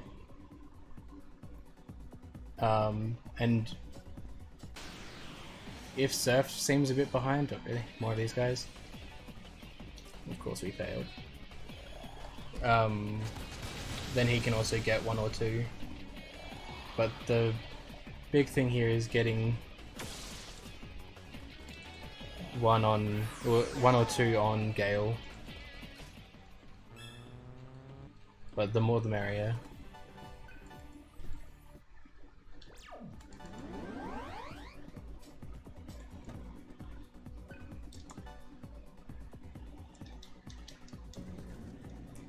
Alright, and now we enter the proper maze section.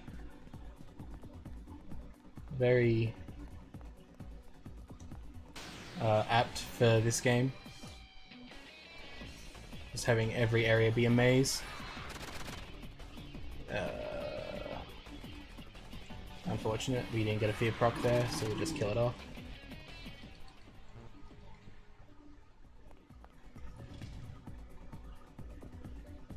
I'm not going to bother saving because we only just saved again.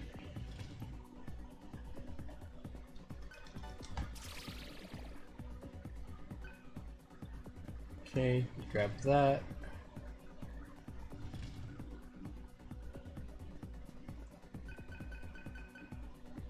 And then we steal the security card from the guard that ran through before.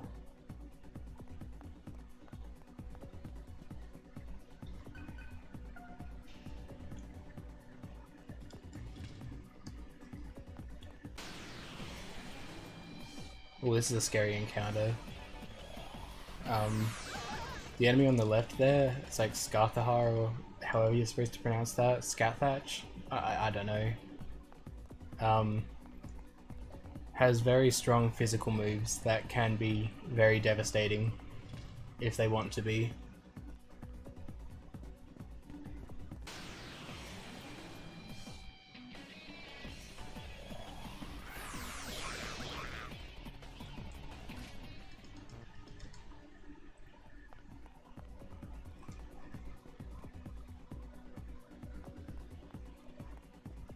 Still probably don't need to bother saving. So just in here, if I'm not lost already, this should be a vital data or data, however you want to say it. That's medical tools, never mind. Oh wait, no, that was correct. I just got my my brain mixed up with the floors.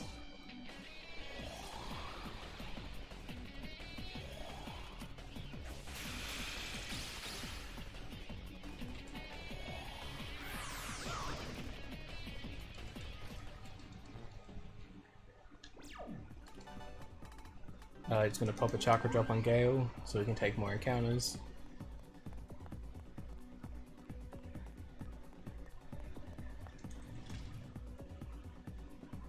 Now this thing should contain attack mirrors, which are very, very important. We don't get very many of them in the run, but every one of them has their use. And that is a bug thing that's frozen. It's foreshadowing to later events, but most of the cutscenes where that thing's relevant we don't really see. But just remember that guy for later.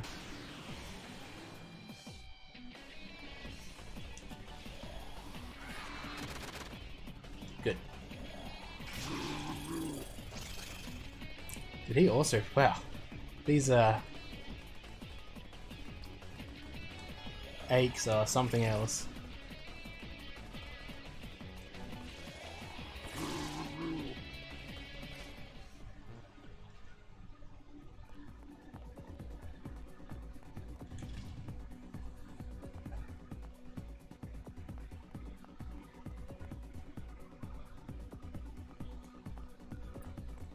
Right, so now we've got the level 2 keycard, which was why I talked to that scientist down there. We can now open the level 2 doors.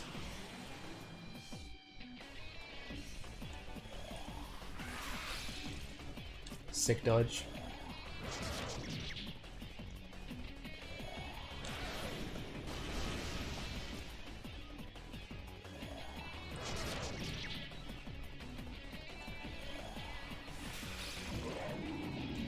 Perfect.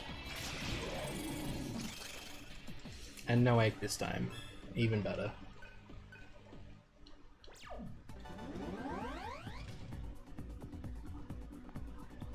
So I'm just picking this up. It's a rose. Oh yeah, I should probably mention that the big items that are good for selling are flowers, because they're super rare in, or on Earth at the moment or something. So they fetch a high price for selling them to the merchants. Okay, good.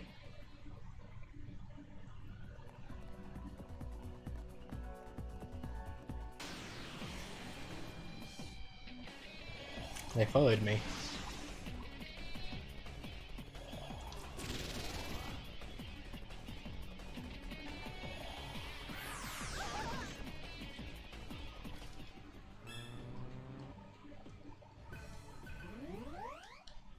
Oh baby, extra agility.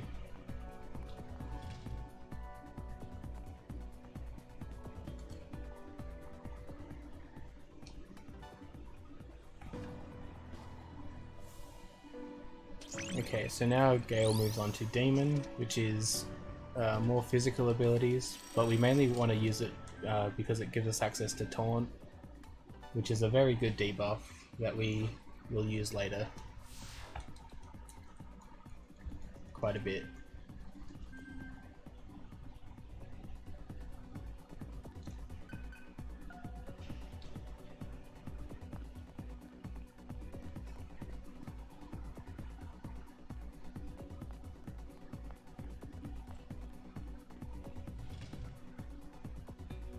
Oops, wrong door.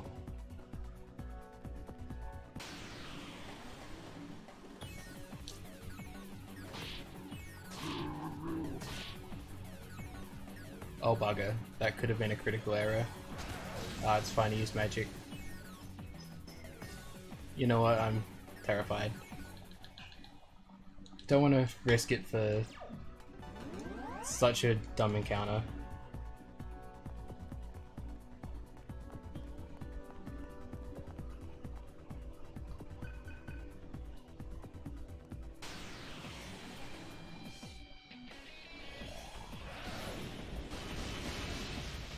Oh yay, a flame breath, just what I wanted. Not only is it a slow animation, but it also gives away press turns.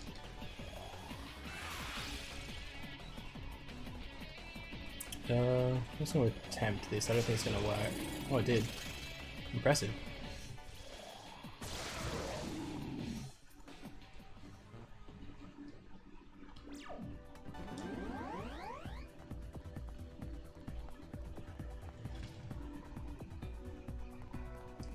Okay, so now I'm going to pick up some extra items for safety here.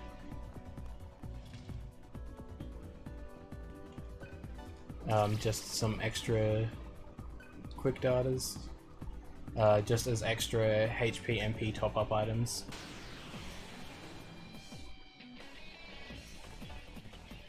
Okay, good.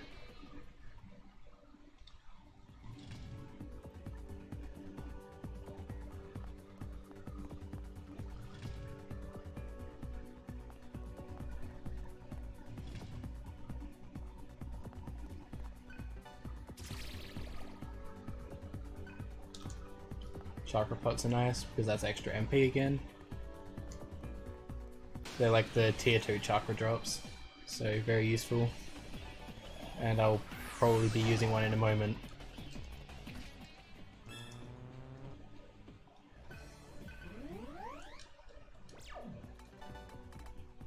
I'll probably waste the drop first.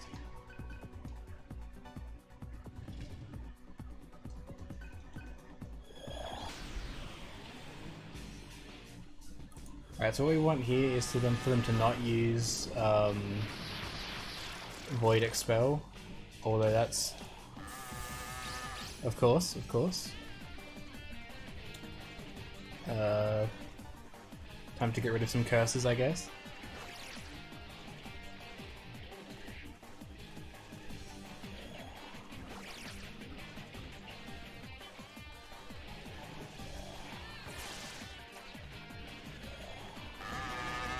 Oh god. We didn't die, so that's always a good thing. So yeah, that's AoE death magic, and death is insta kill if it hits. So, and death attacks are confirmed to hit if your players are cursed, which was why I was quite worried about getting rid of those curses initially.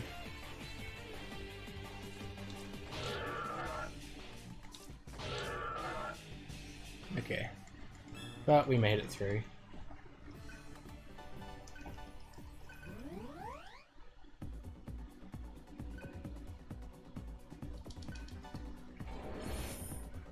So yes, that's the speedy ring. That is a very broken item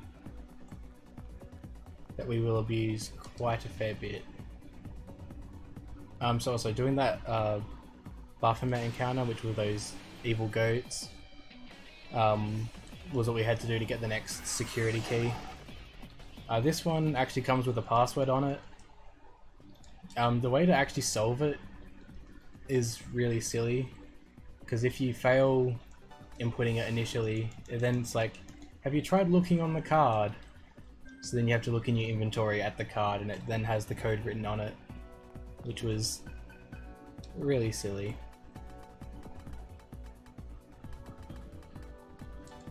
But thankfully I already know what it is, so we don't have to go through that cutscene and the whole ordeal. Oh baby.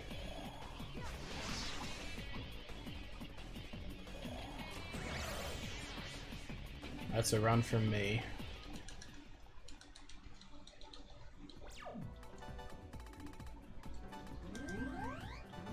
Okay.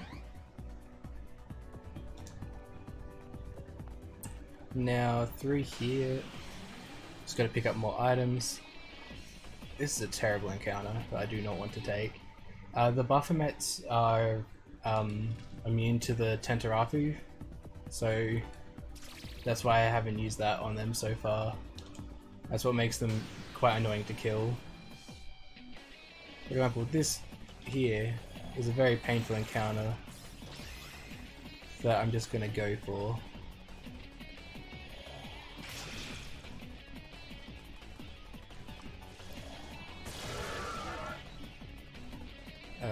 Let's see if this works.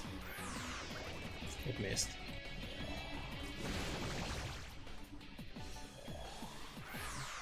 So yeah, that's an encounter you don't really want to take very often. I was taking it there because I want extra AP on Surf. Although he is looking quite good so far.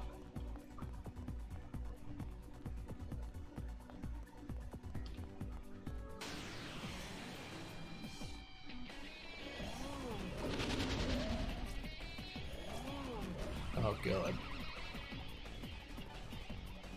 Oh no. So Spellgloom hurts. Oh my god, please just run. Oh no. Fight through it. Fight through the confuse. Please. Stop doing dumb things. Okay, we're fine. So yeah, that's what happens when confuse strikes. It's very annoying. Oh my god, this encounter rate of encounters that I can't take.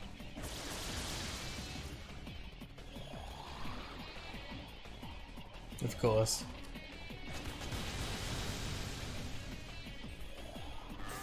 Well, at least that's a useless ability, so that's handy. Oh my god, let's escape.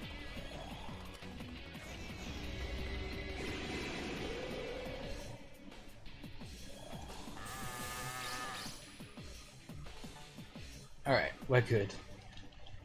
These failures to escaping are being a bit disastrous, but we're fine.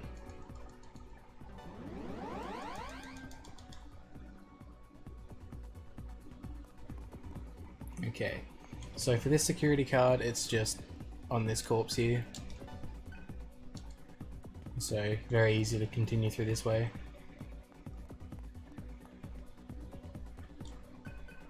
This has another key card. Oop.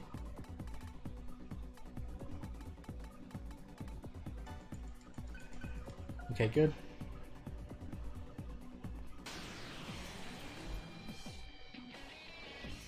That I don't want to mess with, but I also don't want to fail to run.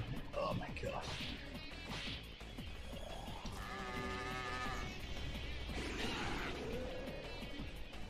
Please just run.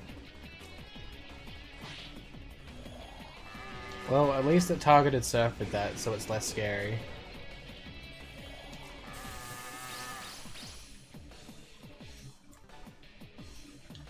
Okay, that was only horrifying. But we're good.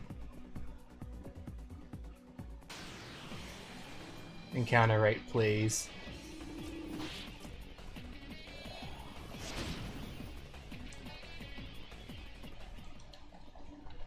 And they're all bad encounters too that are just not nice to take.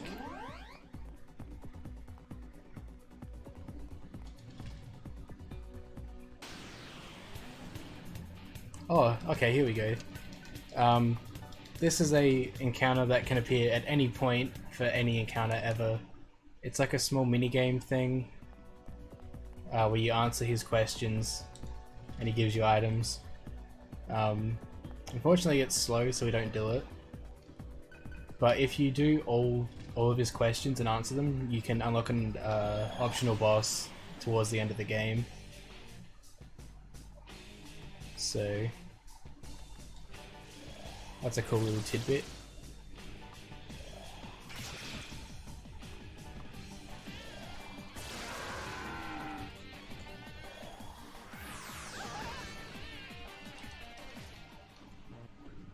And that's just a fun little encounter that we take there to get the last security card. And this gives us the Change Ring, which is once again a very broken ability. Yo, I'm pretty sure it has, yeah.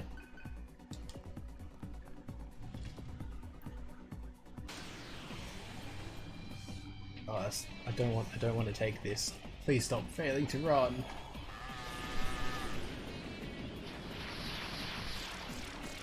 But this is, well, that's a crit. Okay.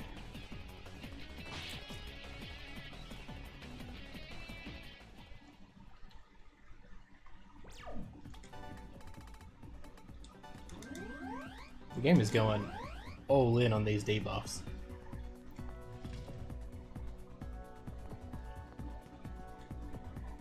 How are my mantras looking?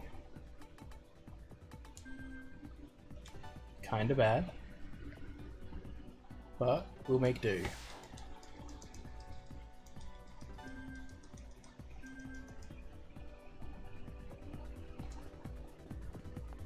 We might have to have some small circles in our future.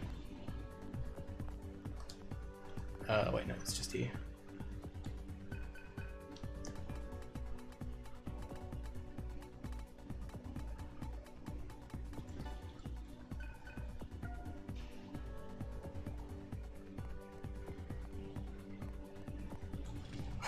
Yeah, things are going well. Enjoy your sleep. So you're just here picking up another Great Chakra, and hopefully this is a good encounter. Why am I ambushed? No! No! Why, game? So yes, circles it is.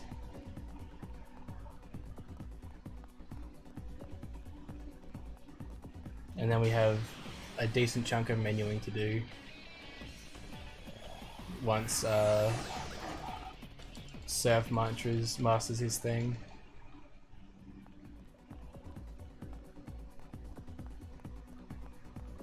So yes, normally you don't get as wrecked as I did with encounters, and you're normally pretty fine to just proceed onwards, but this happens.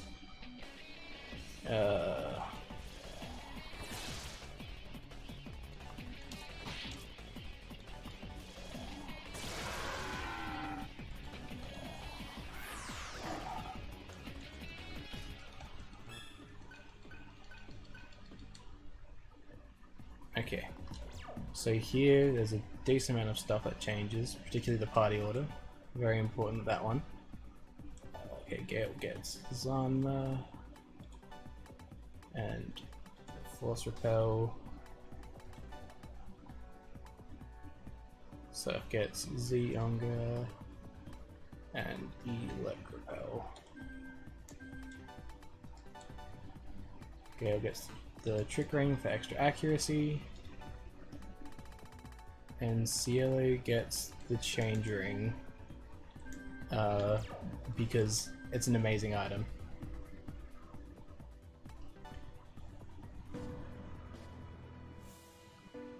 Okay. So now we grab Fire Demon. We just double check how everyone else is looking. That's fine. Going to save the game because we've got a somewhat scary boss fight upcoming. But if all goes well, it should be fine.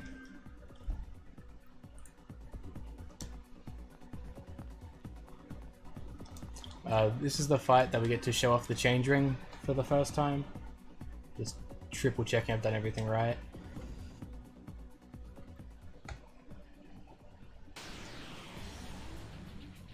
Alright, so it's this guy. He has no friends anymore because he ate them to become this thing. Alright, so first up we need to debuff his attack because he's very strong, and this is the power of the change ring.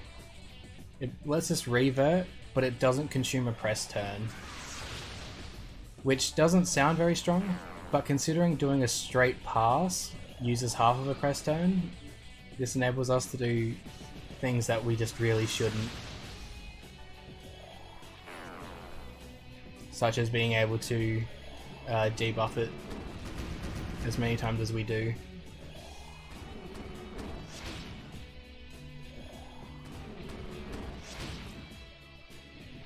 Okay, so here I have to be careful not to damage it too much.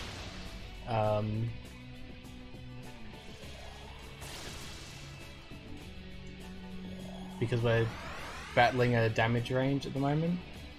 So yes, yeah, it should be as good to attack. Because he has lots of phases that are kind of annoying, so we want to skip as many of them as we can. So this is our big boy turn. This is where we get to see what the Impel Stone did that we bought earlier. Get ready for some press turns. Oh yeah. So we abuse having millions of press turns. And being able to further abuse with the change ring of Cielo to just get so much damage in.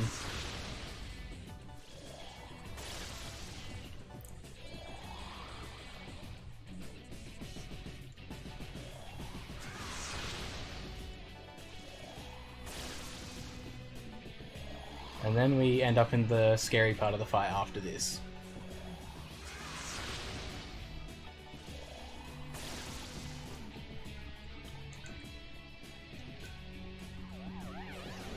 Okay, him eating Cielo is fine.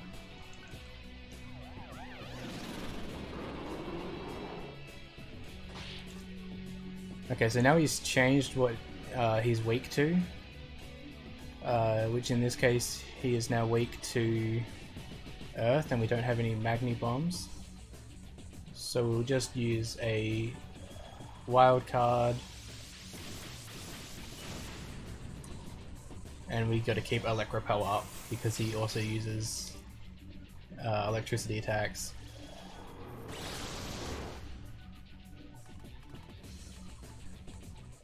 Yeah, we'll just wild card again.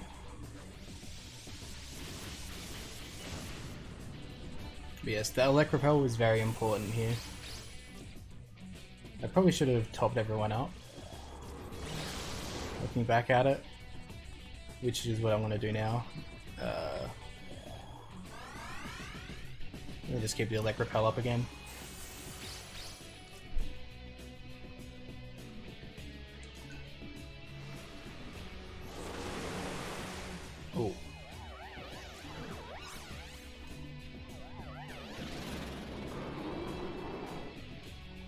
Alright, this isn't great. I don't know what he's changed to now. Let's see. Okay, that still hurts him, so that's nice. We'll just try to get Surf as many turns as he can get, I think.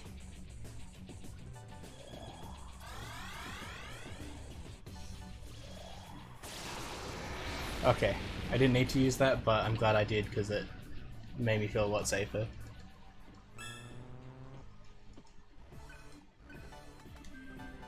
Alright. Whew. Okay, thankfully we got through that on the first attempt. That fight can be a bit of a jerk. Okay, so now we unequip Surf's ring. And we get into preparation for another unskippable cutscene. But this one is a classic.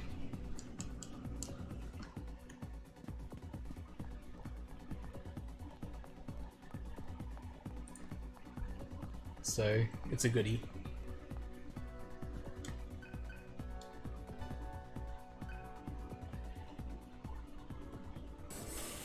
So yes, unskippable cutscene time. Here we go.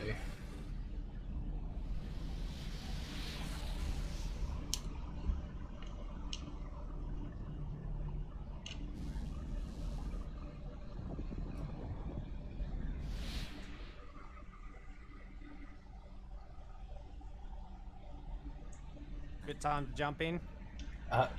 Yeah, feel free. Rightio. So, there hasn't been any new donations come in. Please, if you have any donations, please put them in, because every dollar counts. But talking about it, we have some incentives that are coming up. So we have Pokemon Sword incentives, which is a Sobble name and Kofu name. Sobble currently is sitting at $14.44, and Kofu is Fast Bear at $55.30. There is also a goal incentive of the Metal Gear Solid 2 Substance Sunglasses bonus, which is currently sitting at $52.29. If you want your donation to go to any of your incentives, please make sure to put it into your comment. And also, every single dollar of those incentives go to the Royal Flying Doctor Service, so it's going to a great cause. A win-win situation either way. So please get your donations in.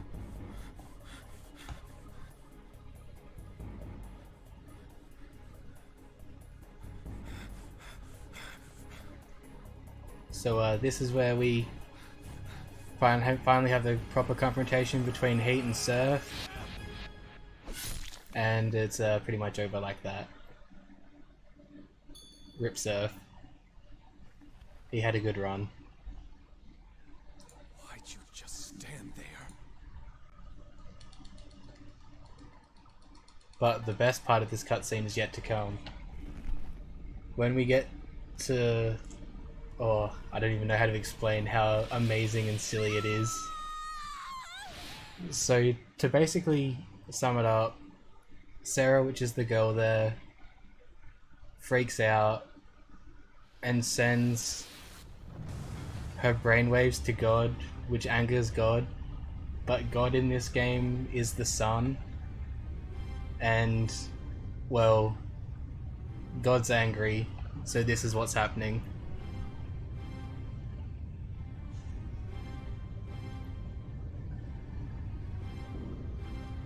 It's a wild ride trying to even begin to explain the story. Mainly because in DDS2 it just goes super dumb. But it's great.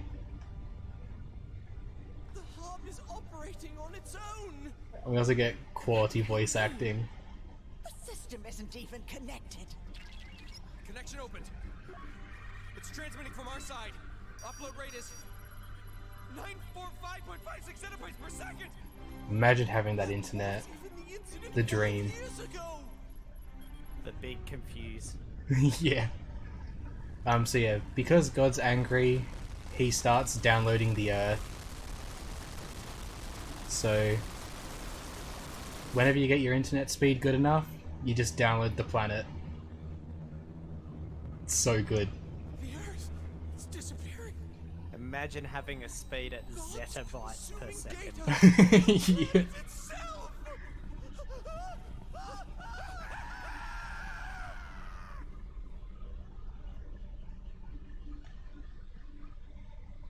So yes, God's angry and is downloading the Earth. That's basically sums up what's happening right now.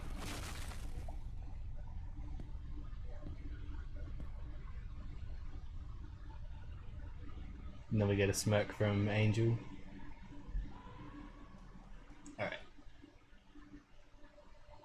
And we are straight back into it. But Surf is dead. So now we have to take control of Gale, who has a very janky walk animation, or run animation.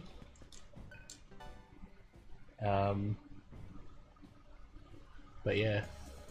So now we just head back to the underground city for shopping. And we buy another one of those impulse stones because they're very powerful.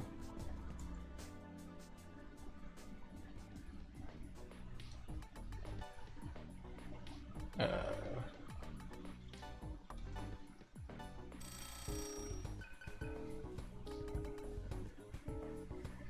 me just check. Alright. Time to sell random stuff I don't need for extra cash.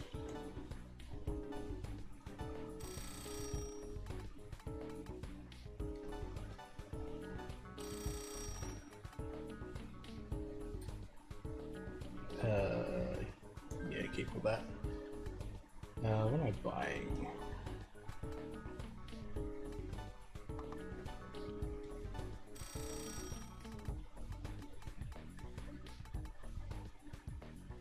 Oh, here it is.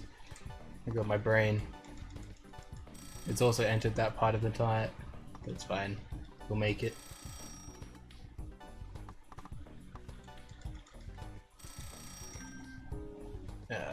Yep.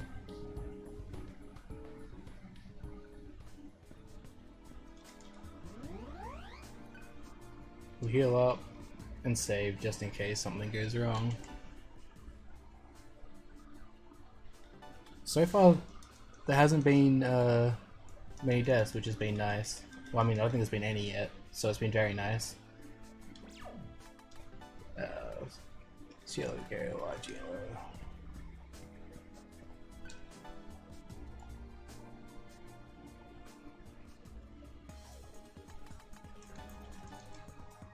And now we get to go through the power plant. Not too big a fan of this place, but we'll make it.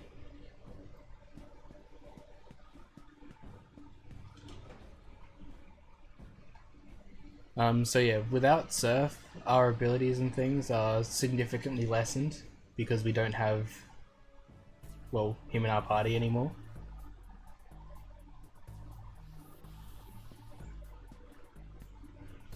But we still have other ways to abuse and successfully do things.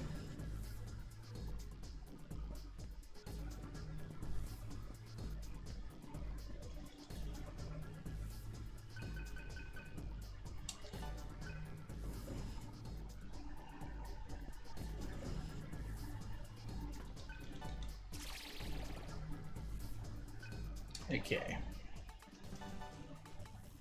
We set Devour. Nigella gets a bunch of stuff. She gets Aguilar, Fire Repel, Fire Boost, and Baragi. Gale gets the Magic Ring, which we took off Surf earlier. Cielo gets the Trick Ring for accuracy. And Nigella gets the Change Ring. Okay.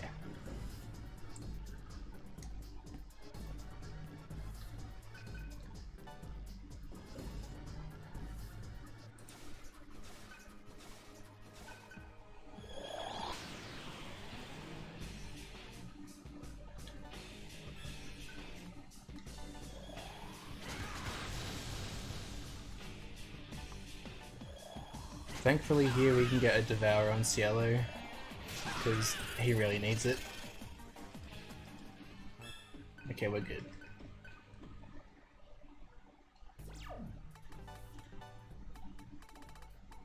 We need to render over that. Oh, and we also need to...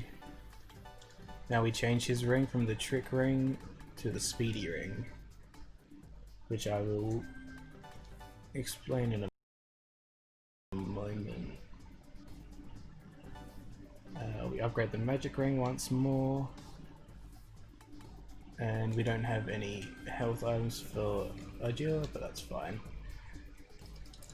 So yes, a large portion of this dungeon is going around and unlocking these big gates, which we do by having Roland chuck his arm in and get zapped a little bit. Yeah, the Speedy Ring is amazing. Basically, it enables us to, on your first turn, first action of the character that's equipped to, deals double damage. So, because we want to kill everything in one turn anyway, it's like the perfect thing for us to have.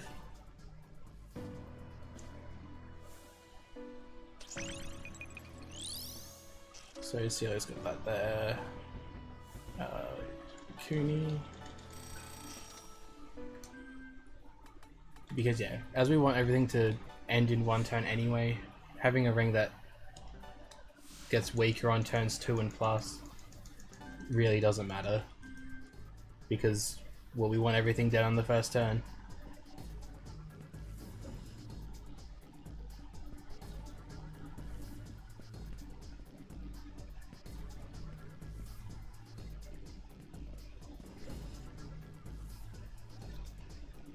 So you get in there, Roland. Open the door for us.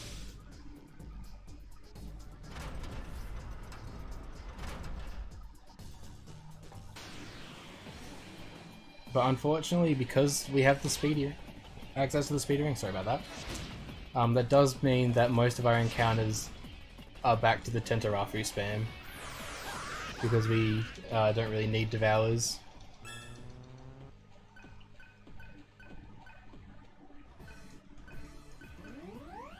Oh, complete heal really doesn't matter, because there's a heal station right here.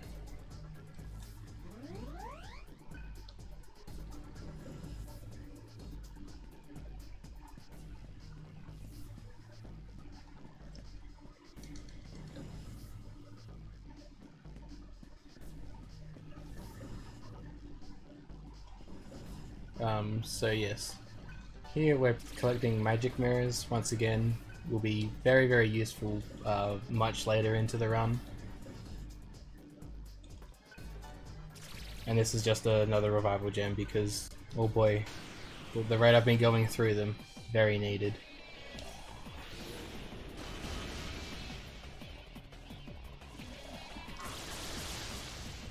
Now a big thing here is that we want Argila to survive as much as we can, because she is super underleveled because we haven't used her at like all. So she's currently level 11, which is not the highest.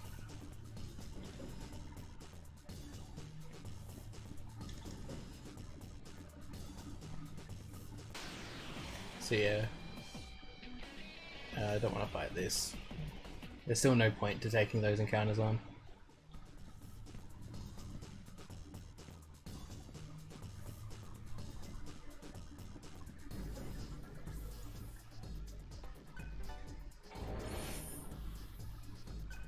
Okay, that's another flower that we sell off later. I'm just going to... wait, where am I going? This way.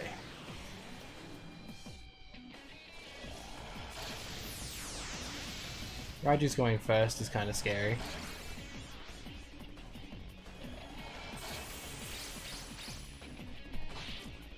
It worked out.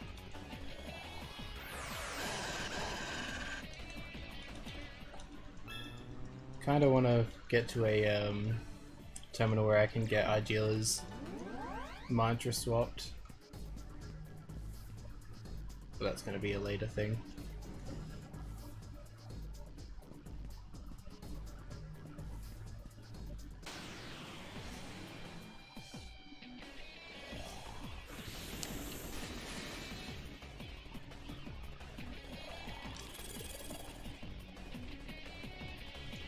It was nice of him to bring an extra thing for me to kill off.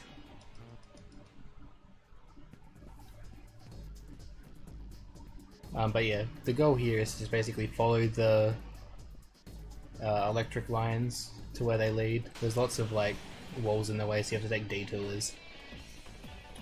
But yeah, there's a lot of gate unlocking.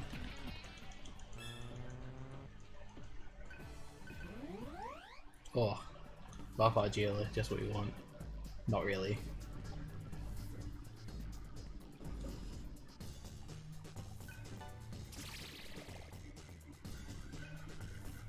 Okay, it's another gem for customizing rings later.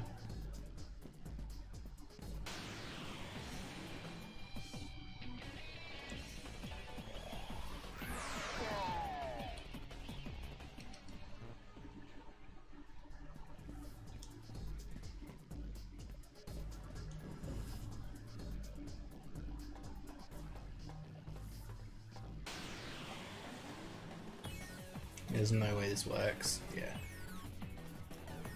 When there's more than 2 enemies, I very much doubt that the Berserk thing will ever succeed.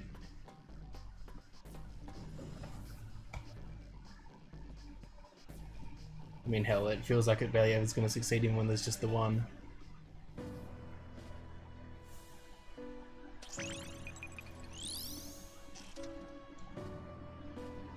Okay, so now Jill moves on to Bolt Lord.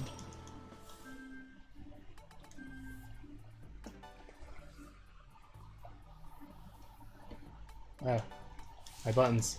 Why you no input?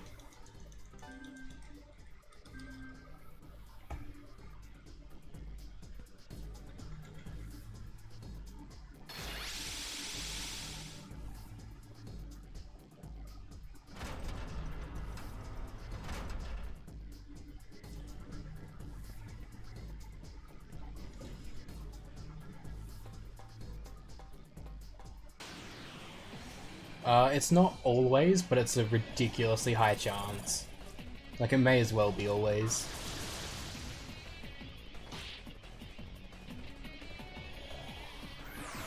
And you always also just take increased damage in general as well.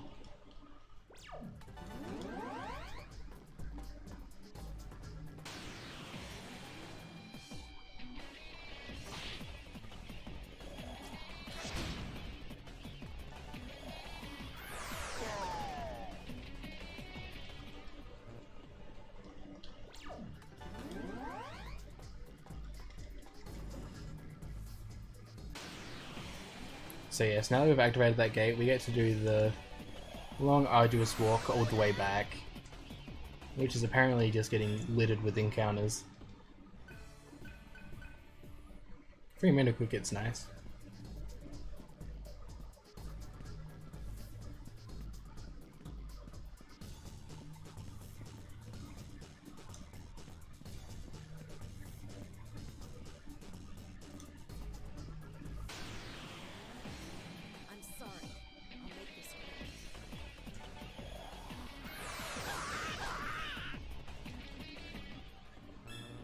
So yes, as you can probably tell, very fast-paced and intense dungeon. This is where the run starts to calm down a little bit because of, well, just access to the tools we have.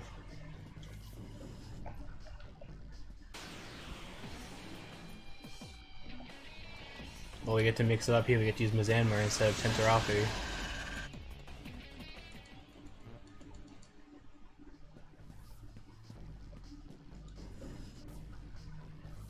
Kinda really wanted Gale's thing to complete, but doesn't really matter. Saving here is the important part.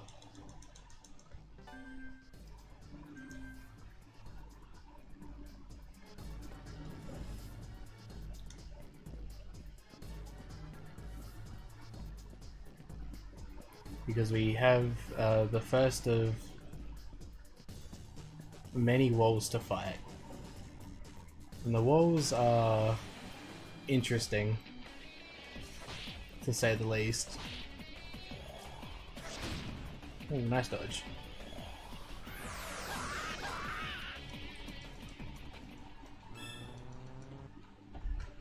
Ah, yeah, there we go.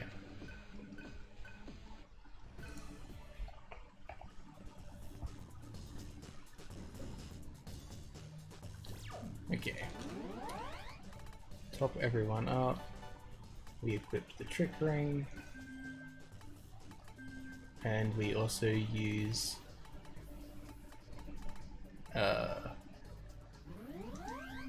quick data on that.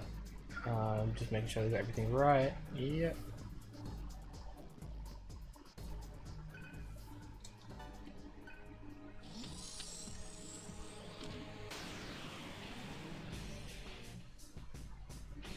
Alright, so this is the wall. We fight it a lot.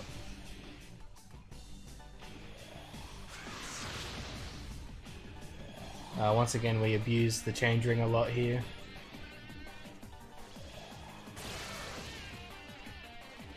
And I forgot about this, but this is why we actually use the magic mirror, not way later. That's a further thing that I'm thinking of.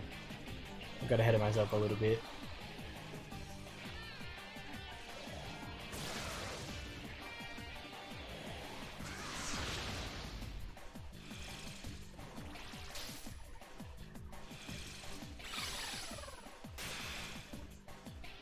Okay.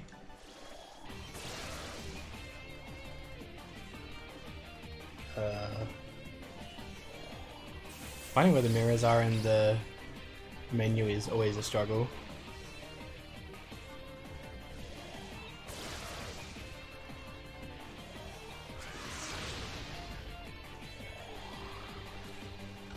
But yeah, a big thing here is that we want our Julia alive at the end, just so that she gets the XP from the fight. Her getting reverted means absolutely nothing.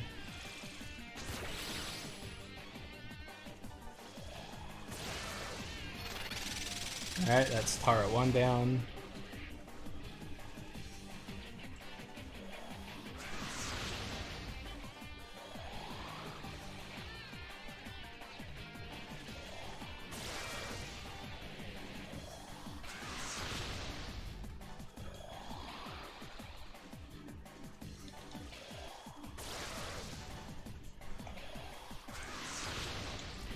And now the wall actually gets to attack us this turn.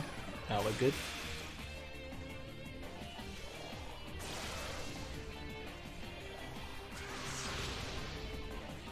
It should hopefully die this turn, but you never know.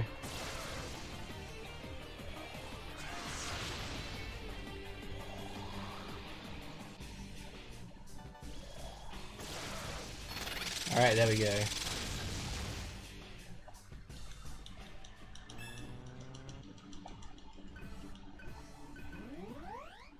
Full heal's nice, I guess. Doesn't really change a whole lot.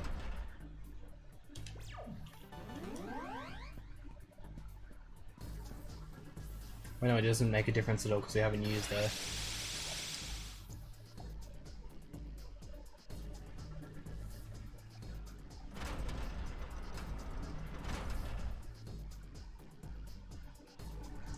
Okay, now we have to remember to re-equip the speedy ring, just so we can keep killing encounters ultra fast.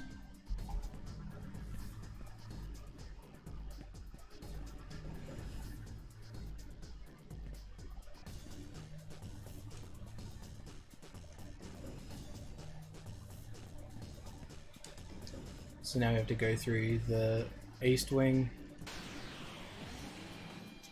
Oh no. Get me out of this fight. Oh no. This is the scariest enemy in this dungeon by far. This is Alilot. We don't want to mess with Alilot. We just want to leave.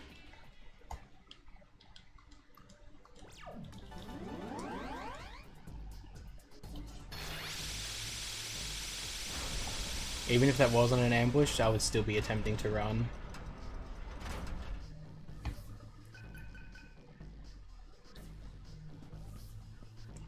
Main thing that makes that enemy so scary is that it reflects all magic types. And just does insane amounts of damage.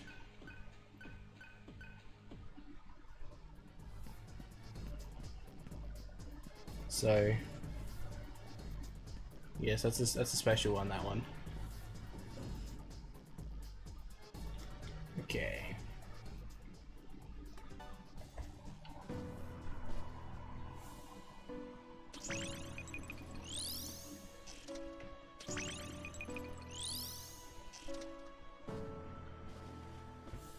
Nope, that's the wrong one. Priestess. Gale moves from demon to spirit.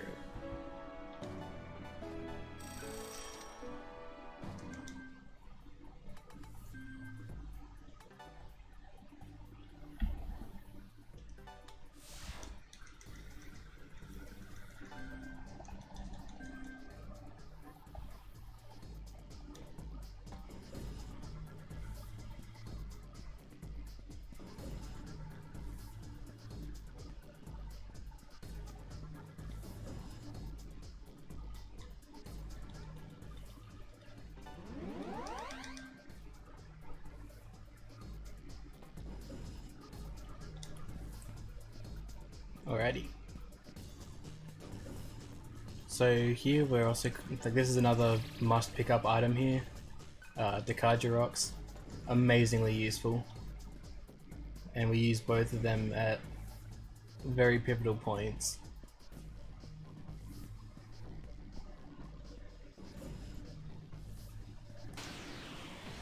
I was gonna say that it's been a while since we've got an encounter.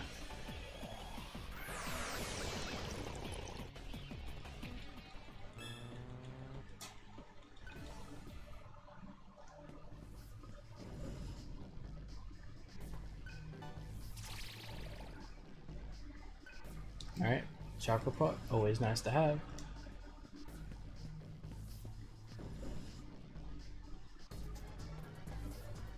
Getting stuck on objects.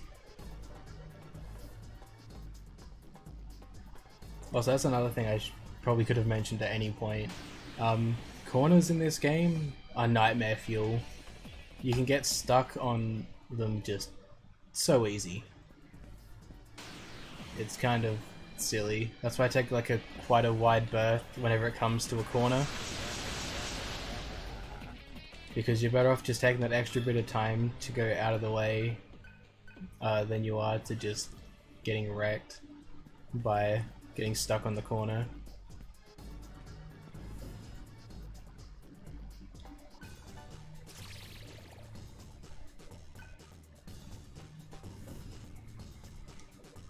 Okay, Impedo is good.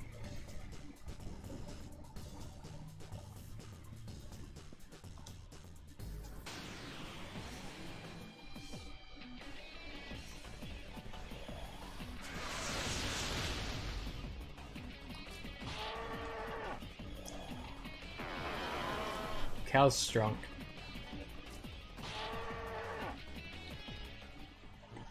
Alright. So yeah, basically this part of the dungeon, we're outside of just like circling around for the gates. We're also solving like a mini puzzle where we have to open this side gate, close off the other one, and then loop back around again. It's kinda tedious, but it is what it is. Thankfully it gives us enough time to, you know, get all the encounters and things that we need. So in that regard it's pretty useful.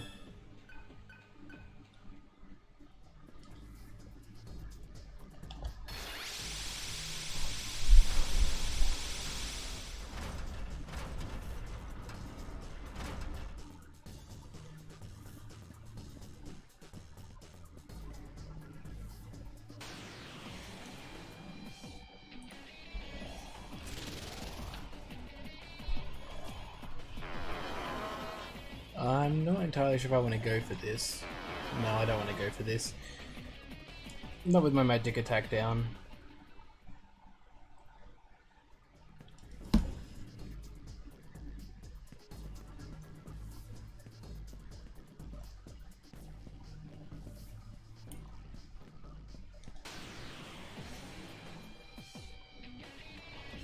Spooky skeleton man. I really need to get to a terminal so I can swap some mantras out.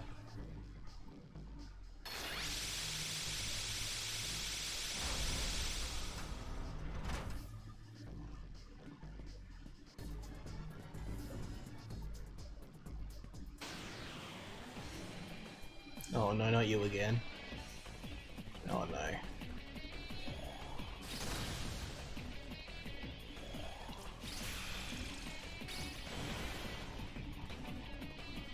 Alright.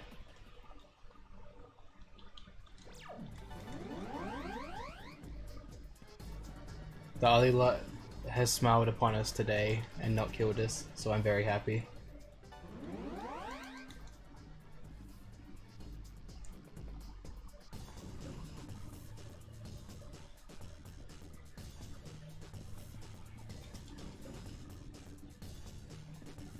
Alright, thankfully we have a terminal here to do the mantra swaps that we need to do.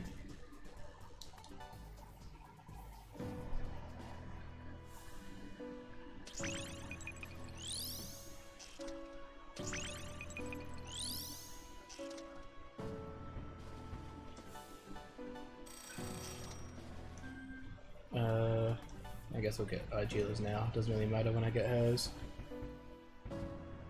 Because it's one of those where it just doesn't matter. Alright, so upcoming is another wall fight. Whereas the last one was a magic wall, this one's a physical wall. So we do like, yeah, well, we basically do the same thing. Holy blobs.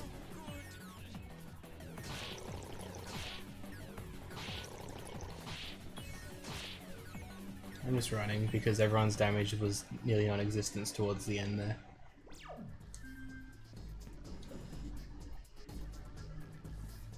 I should have summoned the 4 enemies and just ran, but it doesn't really matter. We meet again.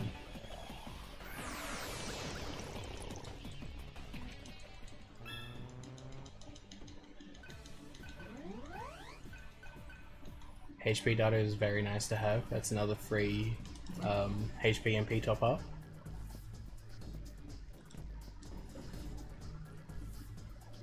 Okay, so we set skills. Medea, and we equip the trick ring back on Cielo for accuracy.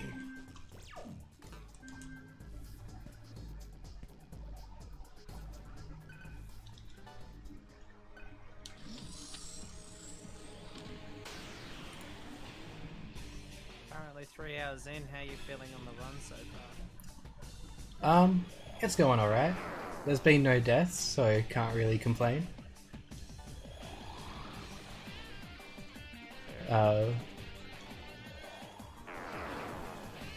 Been not really feeling too tired, so that's always a good thing for the graveyard shift. How about you? Yeah.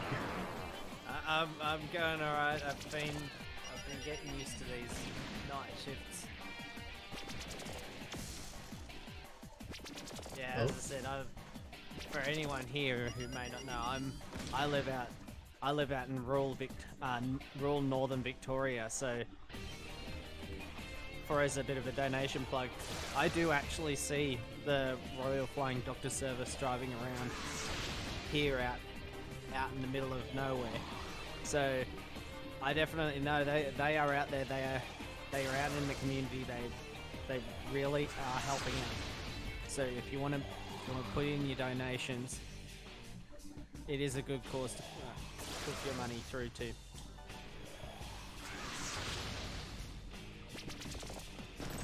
Probably should have topped Cielo up because of Barrage, which we're now getting spammed. Thankfully we didn't lose 2 people, so this is fine.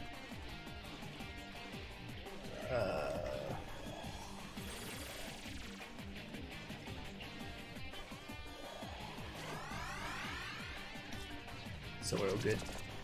Yeah, Barrage is the attack we don't want to see, because it hits anyone as many times as it wants. So it's a fun one.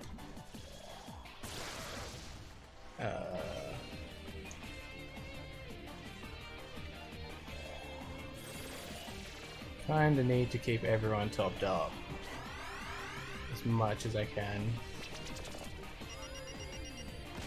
Also, yeah, Sharp Shot is a confirmed crit, so that gives them extra turns. Cio's asleep, so that's just kind of rude. These walls are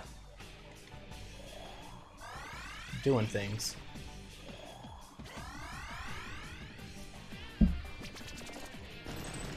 Here we go again.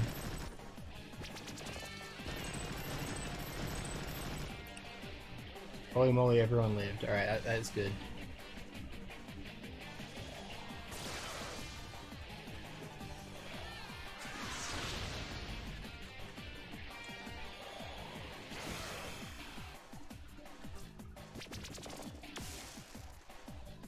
And Cielo's back to being asleep. Oh, never mind, you got a wake up call.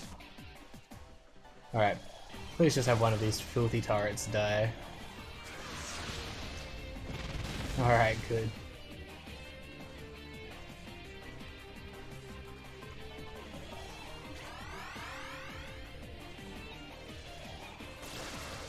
Alright, everything should be back to normal and fine. Unless the Barrage decides to be a jerk. No, we're good.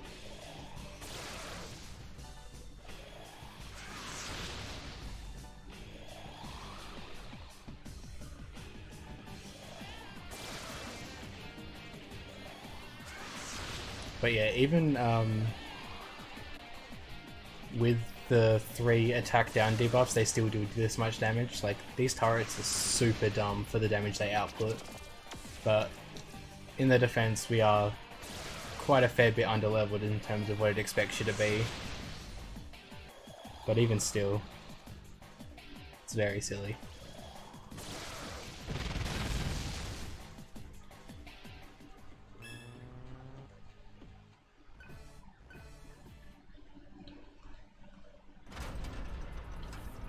Alright, that's the second wall down.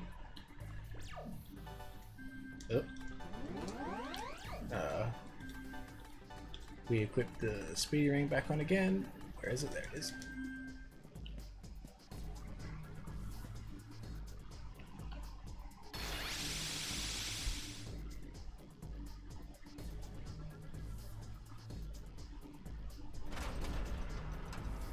Alright, time for the final wall.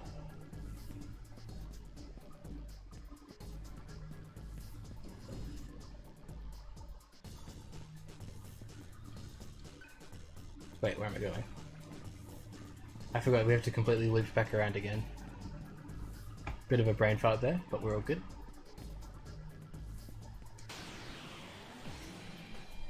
Oh, not you again.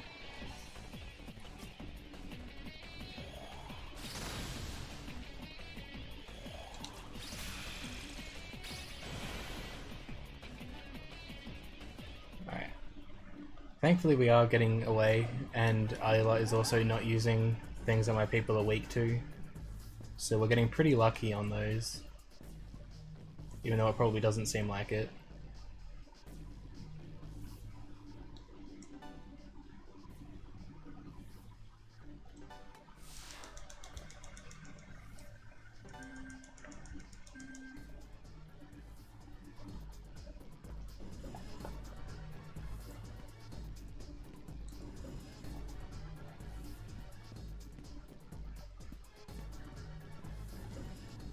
Let's get another top up.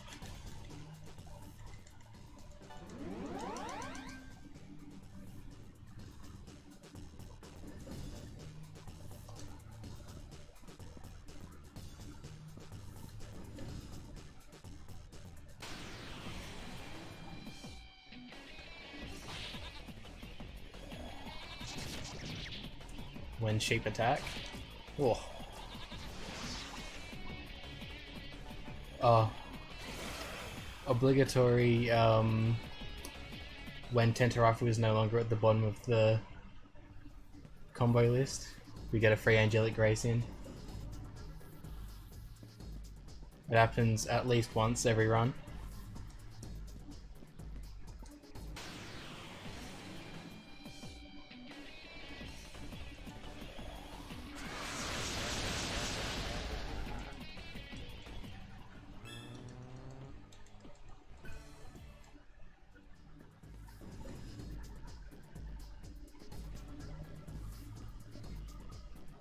Okay.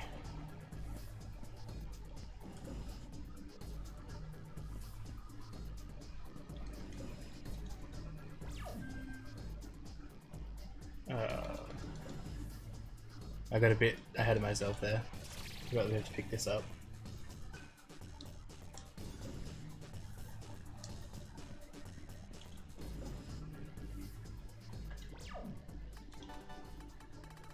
Now we set Dawn and give Cielo the trick ring again.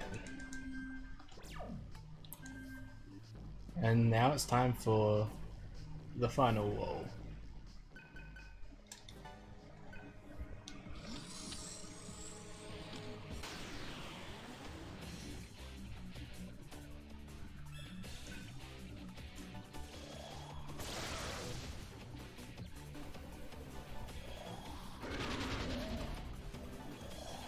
So this one, once again, very similar to the last ones we did. However, this time we use attack mirrors because the attack turret attacks first, so we get to waste the press turns of the enemy.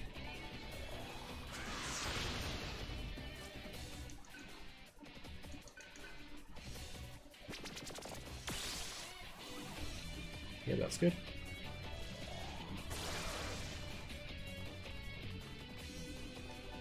We get straight back in there with another attack mirror.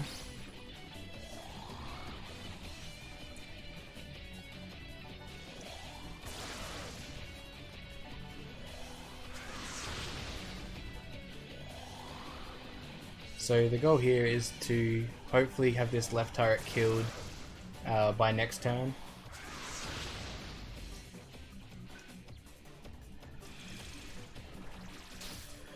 That's annoying, and we'll probably change things a bit.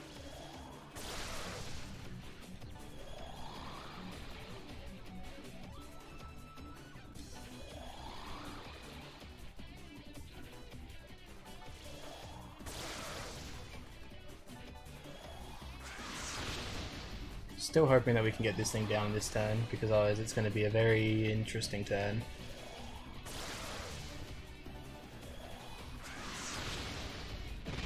Okay. We are all good.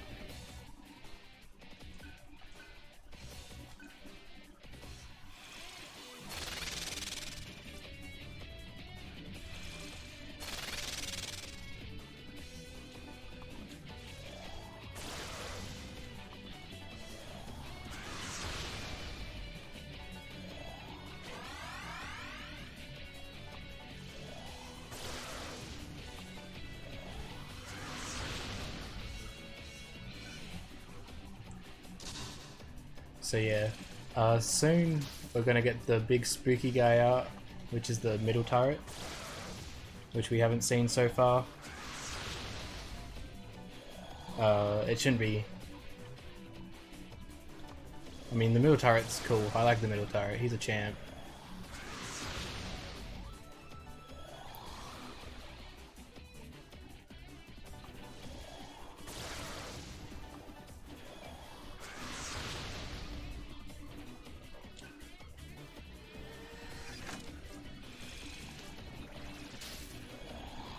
Wow, that's just rude. Alright, how to do this.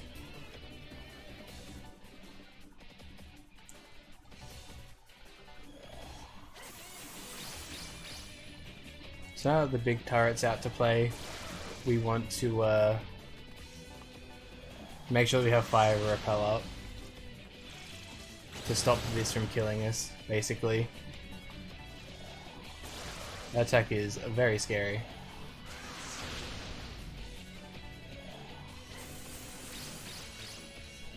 However, because we're repelling it, it deals insane damage back to them.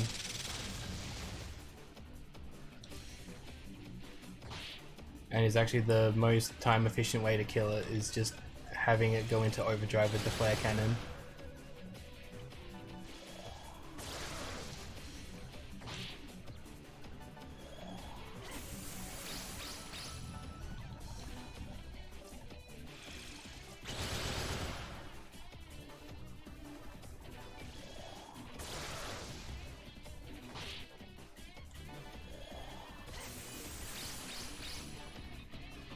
Alright, it should be dead after this turn. Alright. That is the walls defeated.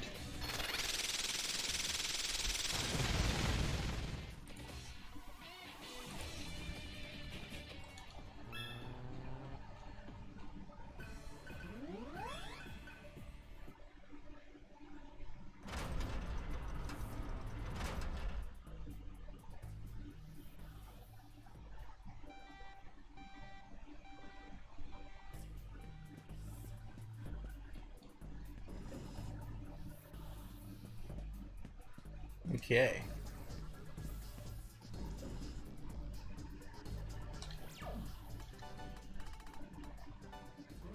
So now we have to restore them.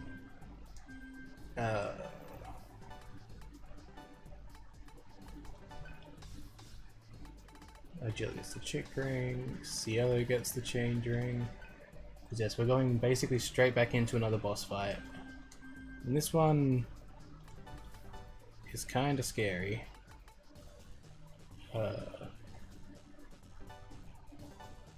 So we're just putting that on to hopefully give her more health for the upcoming fight, because this next fight can go very wrong, like all of them, but this one especially so. Even when it goes right, it feels like it's wrong. Always a scary fight.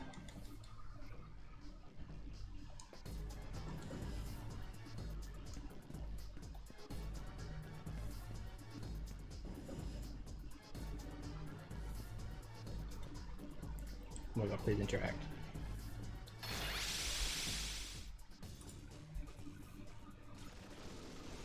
I think I forgot to change my party order, so this is going to be interesting. I did forget to change my party order. This is going to be interesting.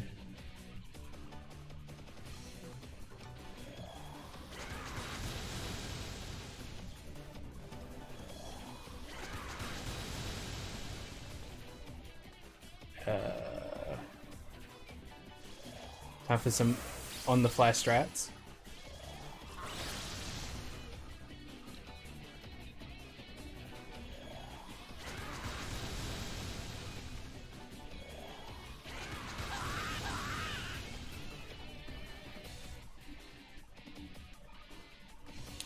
This is going to be interesting.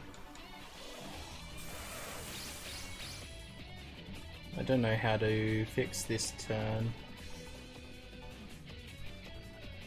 I'll just do it like this, I guess.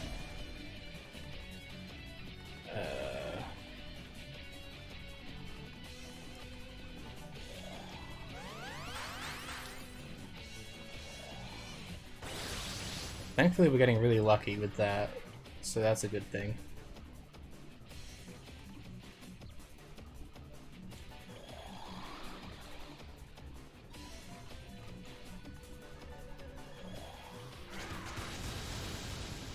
Really, we got a miss there. That's bad. That's really bad.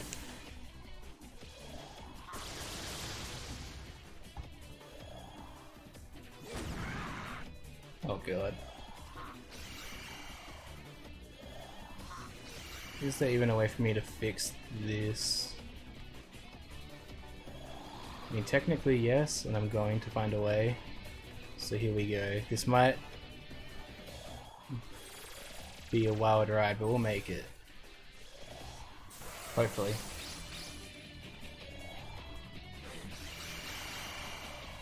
Oh god.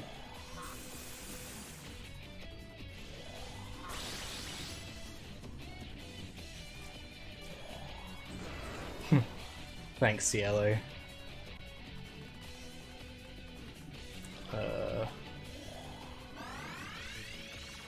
This is the worst.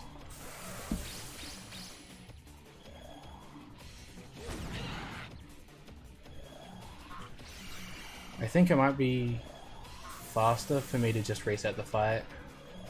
Which I think, yeah. Oh, that's a miss. I'm still going to reset the fight anyway. Trying to recover from the infinite errors there was a bit of a mistake. I should have just done this earlier.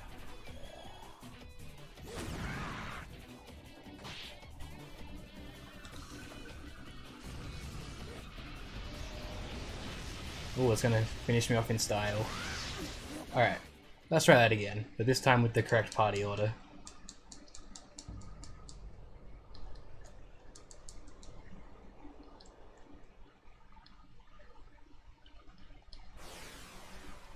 Honestly, I was expecting to die to that, but not to my wrong party order. But it's alright. We will get there.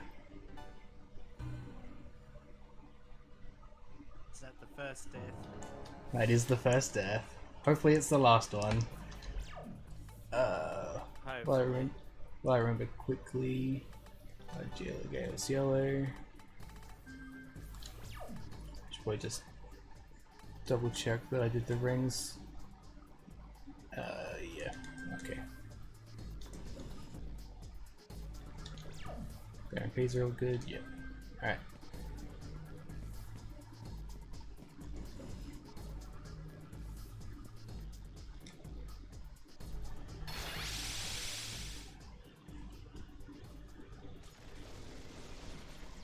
Thankfully these cutscenes are skippable, so it's not too big a deal.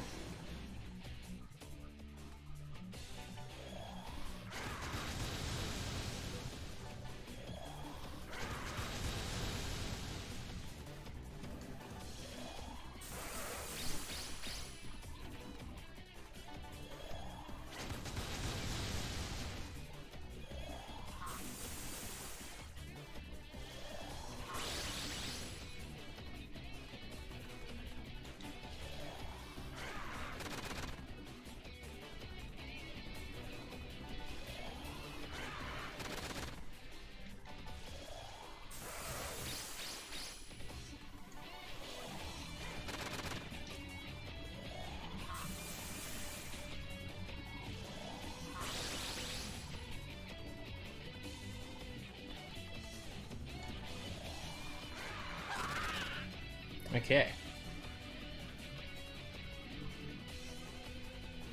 Now we can do this properly.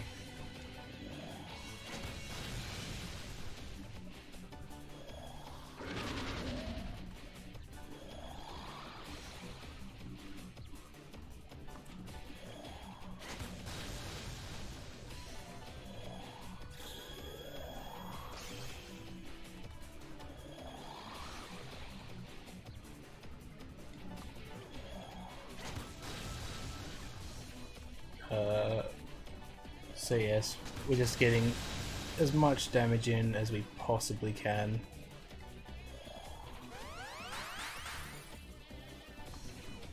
To the main target, because he's a meanie.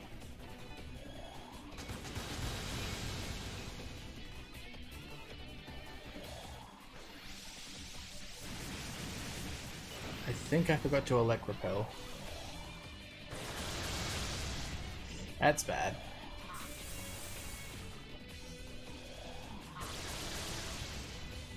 I might have goofed it again.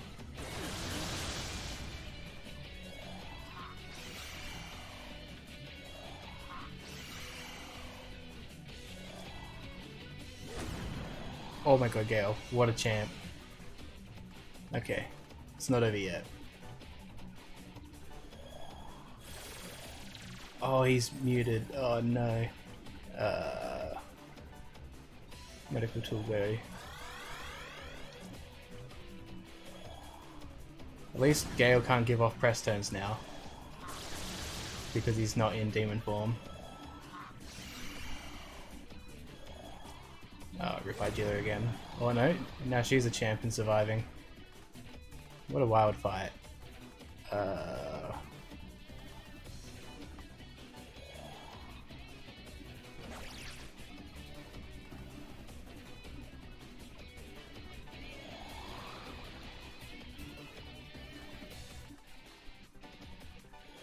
I need to Electropel again. No!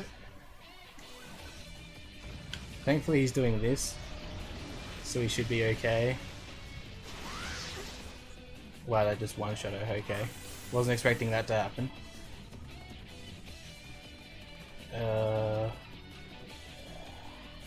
This is a wild ride.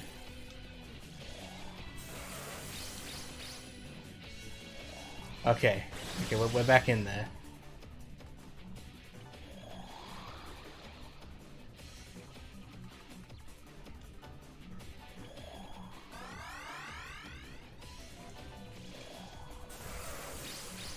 Oh jeez. Oh, okay. We're back to being perfectly fine.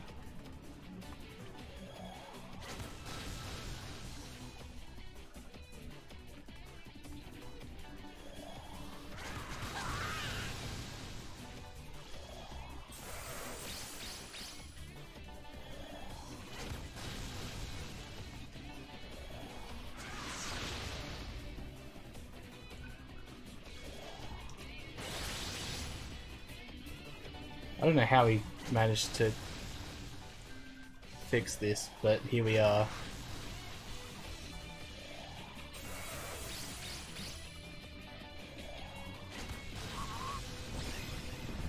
Alright.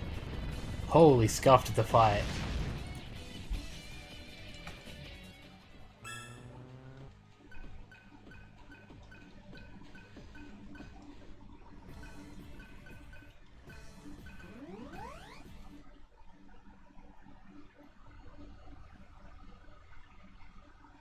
Okay. Kinda glad that we're through there. And that is pretty much the end of the power plant. Just got some items to pick up and maybe a random encounter that'll appear, but that'll be about it.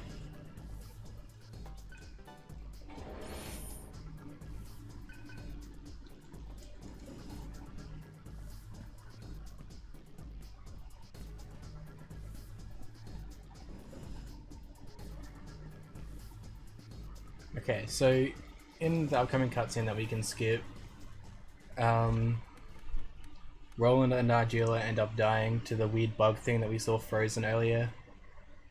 So they are no longer a part of our party. But Sarah decides that she's going to join us and help us out in combat. So now we have Sarah,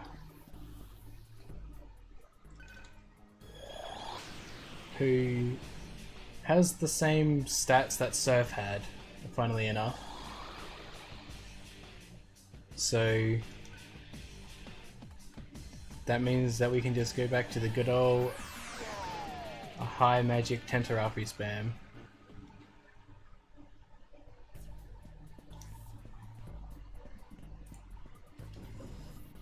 But now we are out of there. And that's the cutscene where they properly die before they just head off to their death.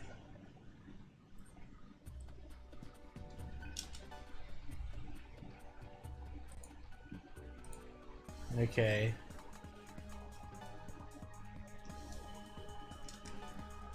Now it's time for more shopping.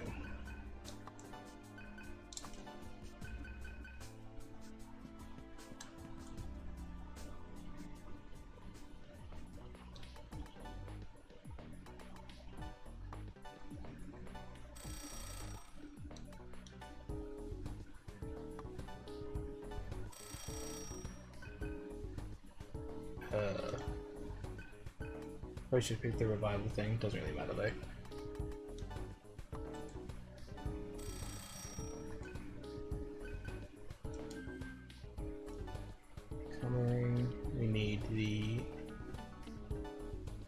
high power ring, and the high magic ring. They'll come in handy later. Get some med kits.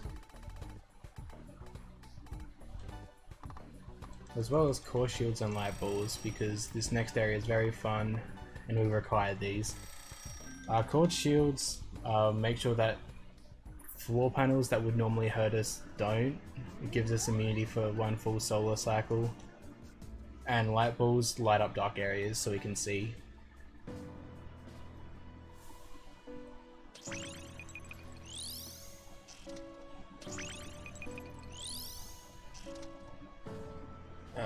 Celia gets Gold Emperor. Sarah gets Ice Demon. Oh, so she also has all of the abilities that Surf had too. Gale gets Karma. Save. So she's basically a mini Surf. However, when she levels up, we don't get to allocate her stats, so they get applied randomly.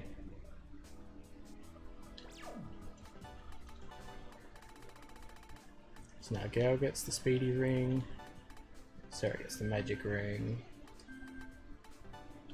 We have a lot of abilities to set. This was probably one of the bigger menus in the game.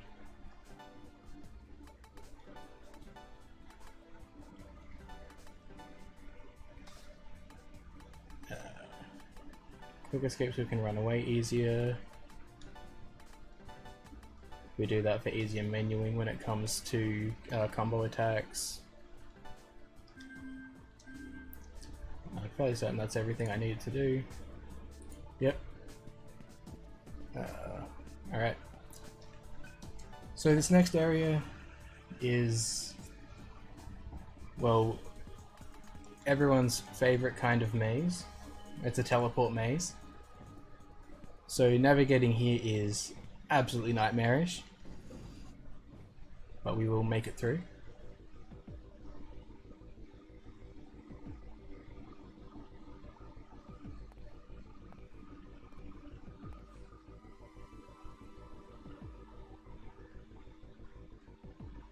So yeah, this guy that's up here who's freaking out, casually if you talk to him he can unlock an optional boss, but we're not going to do that because it's optional and we just want to complete the game. Oh, yep, so the thing about fighting encounters in the dark in this game is that if you don't have a light ball on, the enemies will always ambush you, so you basically have to have it on. Even if you knew where to go without them, you have to use them anyway. Also yes, Tentarafu is still our go-to ability here, but now we have it with a high magic character, so it's even more busted, like in conjunction with the Speedy Ring.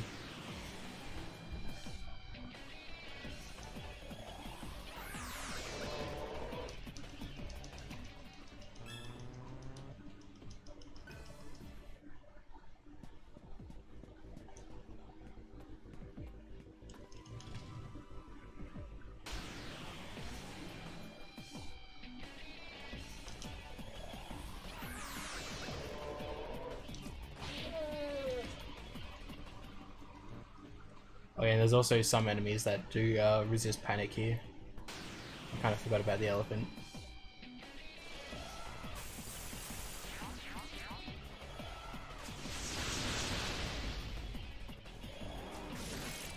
However, normally it is enough to kill, so we'll just see. Oh bugger it, we'll just run. So yes, Hero's now got quick escape, so whenever it gets to his turn, I'm always going to attempt to run on him, because it's a higher chance of running.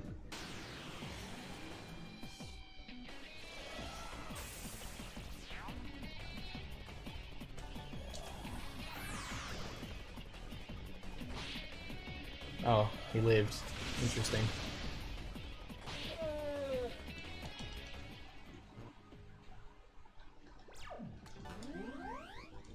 Alright, let's just save. because upcoming is hell, to put it lightly. There's a lot of forced encounters that can be really annoying. This one is not one of those, but the future ones in this area are pretty bad.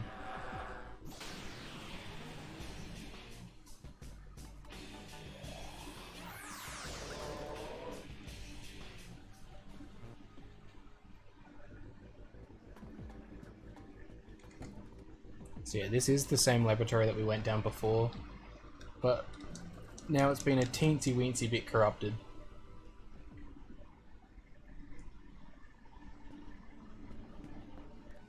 Now, this is probably the part where I struggle the most with directions, so I might try to concentrate a bit more than usual through here.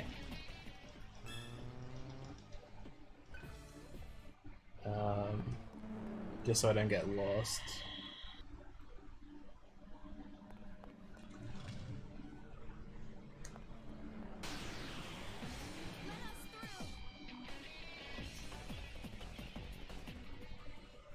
Because yeah, as you can probably already tell, it's pretty bad.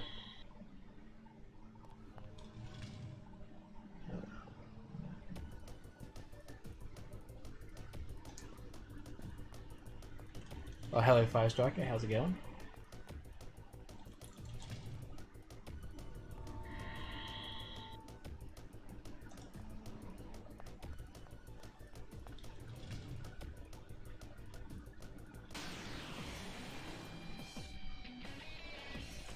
Yeah, JK is.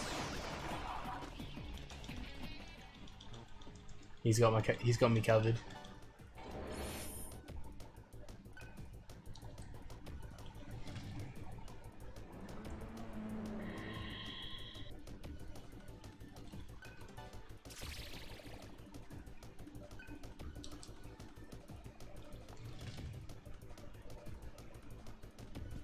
Right, now we save. Because an upcoming encounter, enemies go first. That's always bad. Oh yeah, Night Shift's super comfy.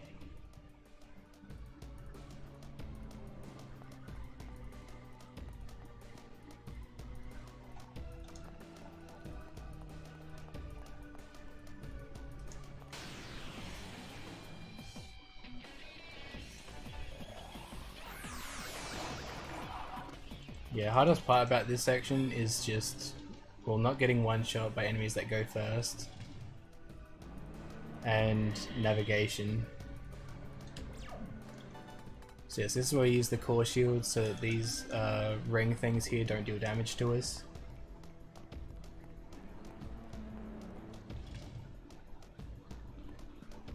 Oh, this is where I'm supposed to save.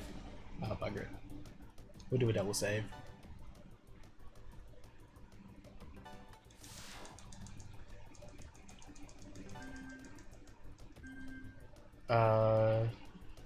Change channel.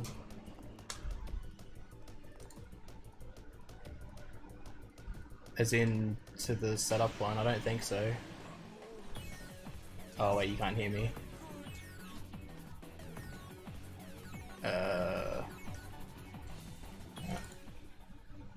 You mean like this one? Hang on, I'm a bit lost for a second. Internet died. Ah, okay. That's all good. The joys of being out in the middle of nowhere. Yeah. Alright.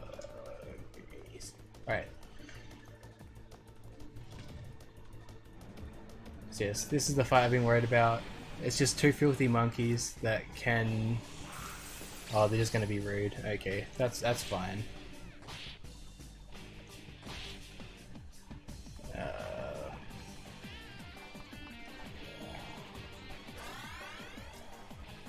These guys can just constantly spam the magic repel over and over again. But that's the attack that's scary. So we transform. I guess we heal.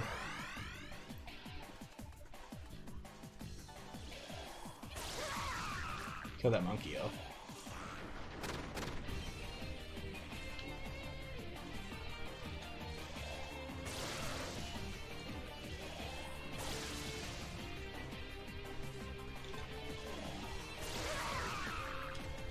Alright, not a problem.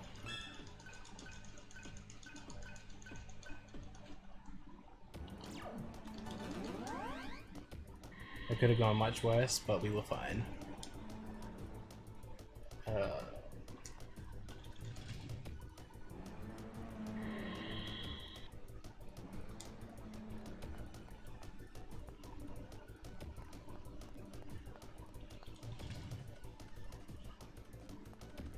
Okay, time to change the mantras up.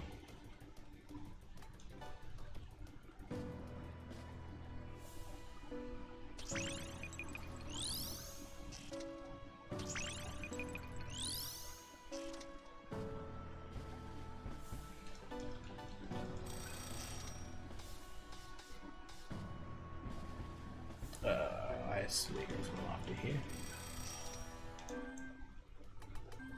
Basically, I have to prepare the backup internet. Ah, yeah. Well, that happens. Yeah. At least you've got the backup. Well, the backup is a antenna on a tripod stand that is on a PVC pipe that is hooked up to a Telstra modem. Nice. The best setup. I know.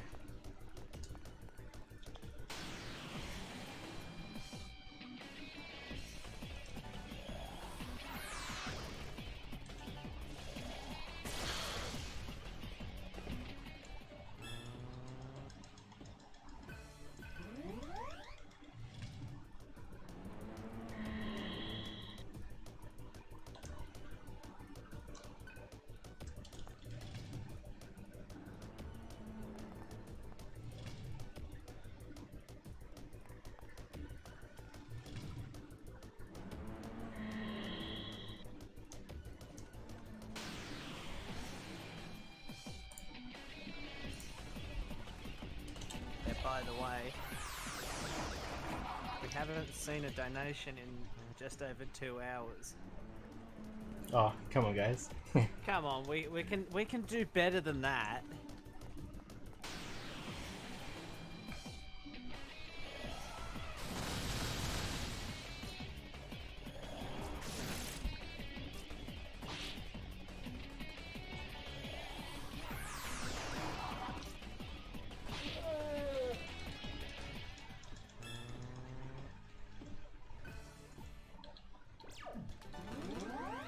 Okay.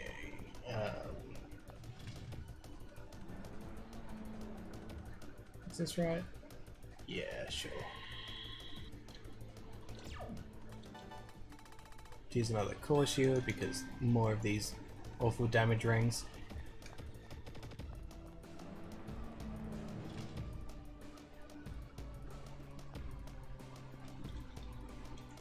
Thankfully there's a conveniently timed life terminal here, which is generally where we're starting to run low on MP through the run, so it's very nice that there's a top up there.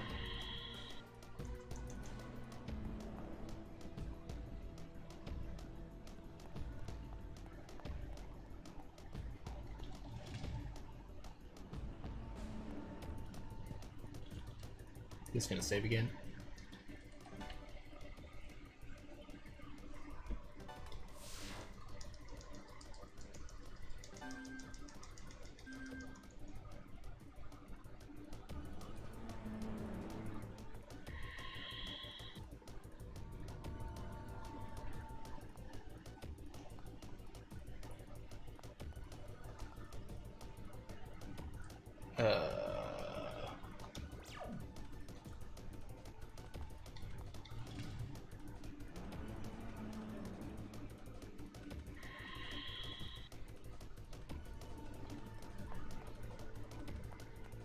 Wait, that's need to go this way. This place is just awful to try to navigate. Oh no. Thankfully we got a miss in there to counteract the crit.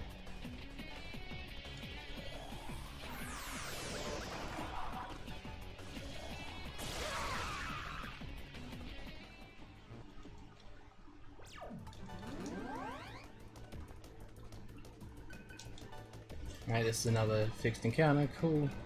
I didn't get completely lost. It's always nice.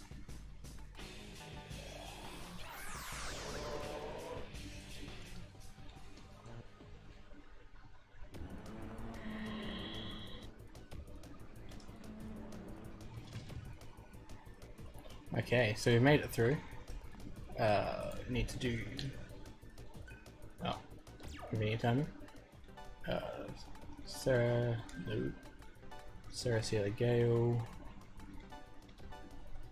I'm not say anything on you. He's set. Turunda and Tarkaja again. Gale gets Sukukaja and Taunt back.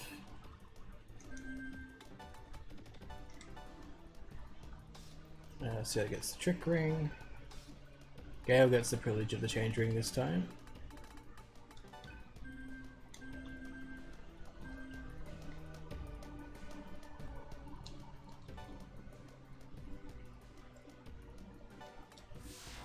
Okay.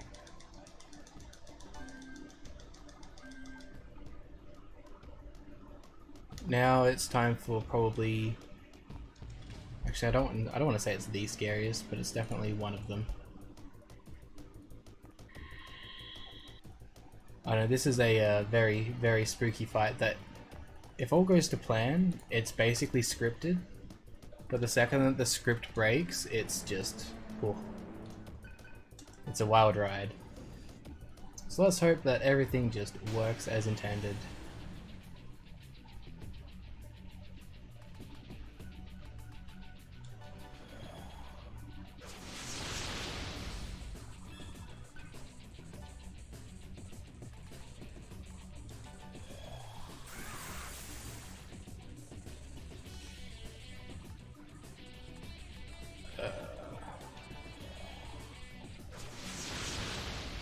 Okay, now let's see what he does. This is like... Okay, that's good. That's ice. Now just smack me a couple of times. Okay, good. Okay, that's what we want to see.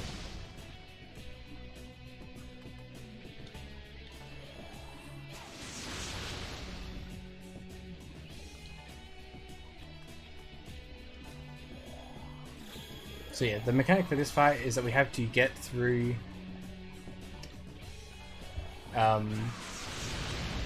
his arms like we did there, so that we can then hit his juicy head. Let's make sure everyone's topped up. And put it back. And yeah. Oh, that's iffy. Okay. Well, this is going to be a scary turn, but we might be okay.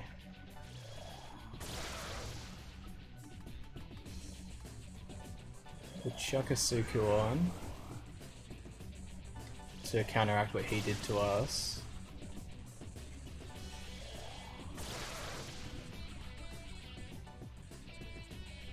The thing I'm most scared of is I think Cielo is going to die here. I know.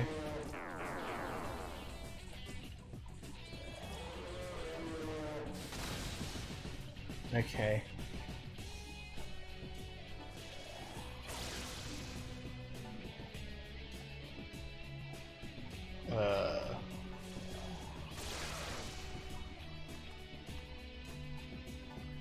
I think we're just gonna have to deal with having the Suku down.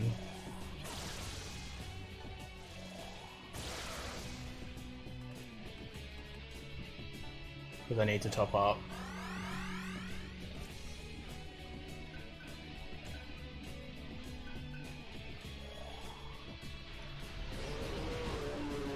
Alright, so this is the attack that he should spam all the time from this point on, assuming nothing bad happens. Then he always follows it up with Sonic Wave, which is why we Void Panic. So we're protected from that too.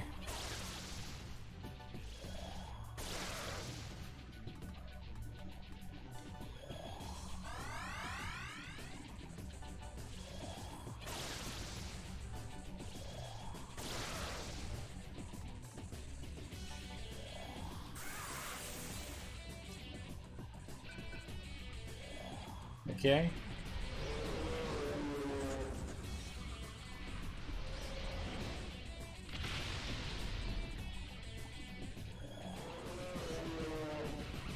My mono just unplugged itself for a second there, that was terrifying. But we're all good.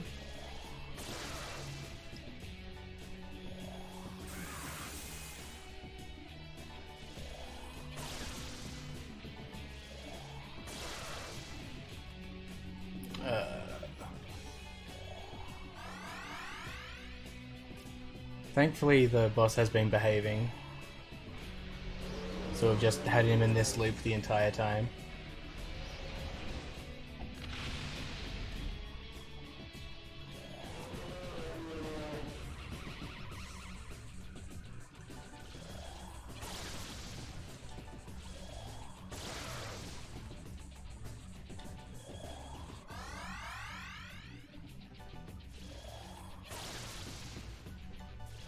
Would like him to die this turn? Yeah, okay, good. Okay, good.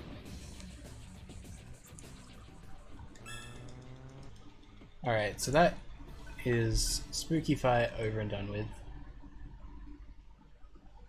Thankfully nothing went terribly wrong.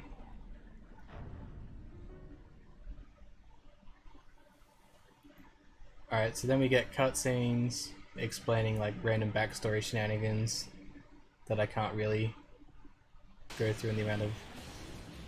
takes too much brain capacity. But basically we are now playing as Surf, fighting two other Surfs.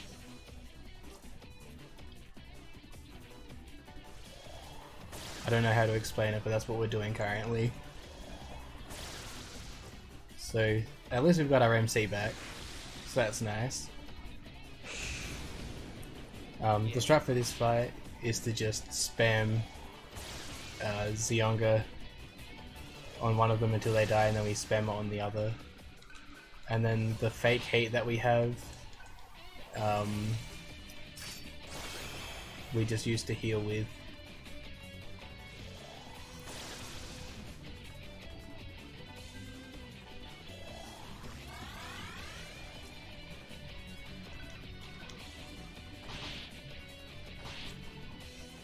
These guys are being pretty rude right now.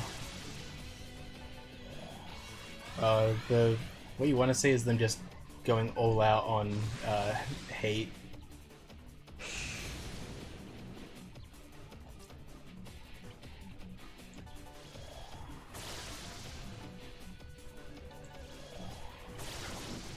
Alright, that's one of them down.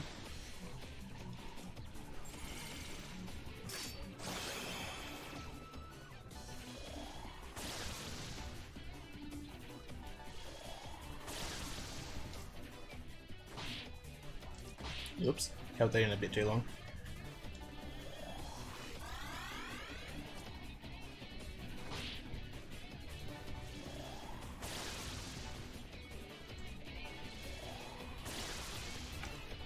Yeah, very standard fight this one. It's just spamming the same ability over and over again.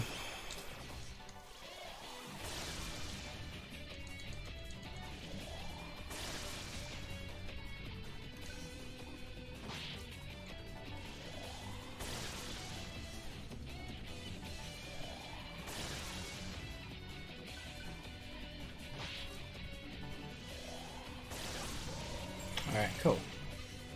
So now that Surf's coming back, it gives us a bunch of levels that we have a lot of points to spend from. So we get lots of magic, and we dump this into agility, just for extra accuracy, and unskippable cutscene.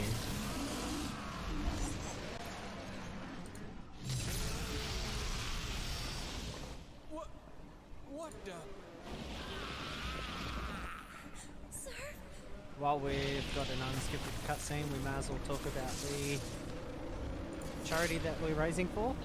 Yeah, go ahead. For anyone who is just joining us, we are raising for the Royal Flying Doctor Service, a charity that provides primary and emergency health services to people in remote and rural areas across Australia. It's not just emergency services. They do provide non-emergency health services like patient transport and other remote communication tools along the lines of brain. You could tell it's like 3 o'clock in the morning. No, oh yeah. But they do provide like telehealth services and well-being services going across Australia. So if you would like to donate, you can donate at donate.ozspeedruns.com. And also, we have some incentives going on. We have the Pokemon Sword incentives, which is the Subble name and the Kerfu name. Subble is currently sitting at still at $14.44, and Kerfu at Fast Bear at $55.30. We really should see. I want to see at least a donation more, at least something going on there. There's no reason to. We also got the Echo Junior character selection. Tara's currently sitting at $5.73, but you've also got the options of Kidney and Echo. And then on top of that, we have the Metal Gear Solid 2 Substance Sunglasses bonus. If you want to see that going on, we still need another $147.71 for that one. Yes, that's Fast Bear. Alright, so now we just basically run to the next cutscene, where you do get to listen to Surf's fancy shoes on the glass. Premium experience.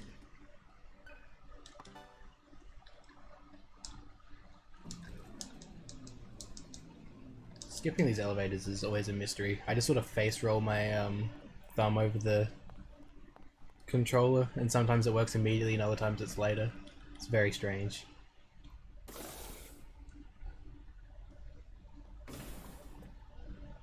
Okay, I need to adjust some things on my end for coming part.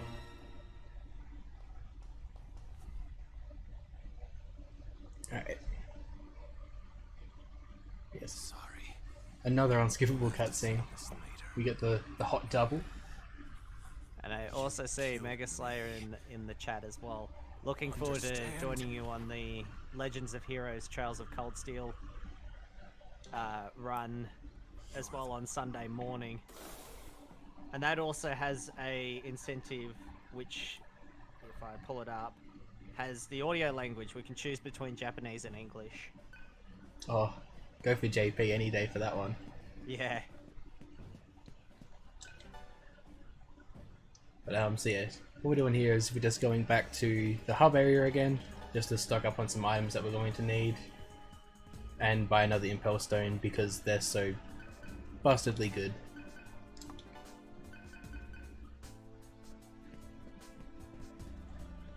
And we also gonna grab some medical kits.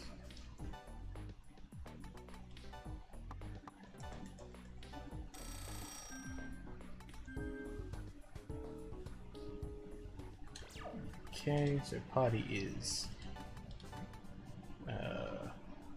Surf's yellow. Surf gets an ammo tab that we picked up along the way. Gale gets to go back to the good old speedy ring. Surf picks up the change ring. So gets the power ring. And Sarah loses her ring.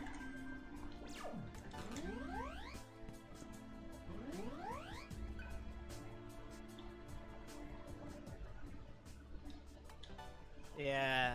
Well, the thing is like I've been 2 nights ago, I was awake till like 7:30 in the morning, raking hay on a tractor.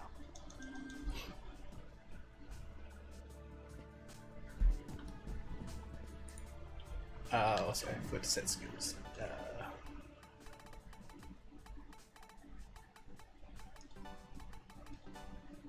Fireblade and Torikaja.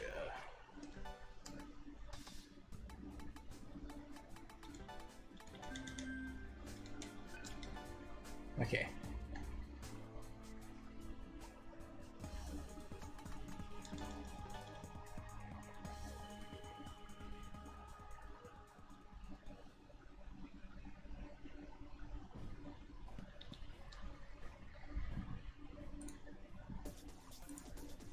Now we are at the airport.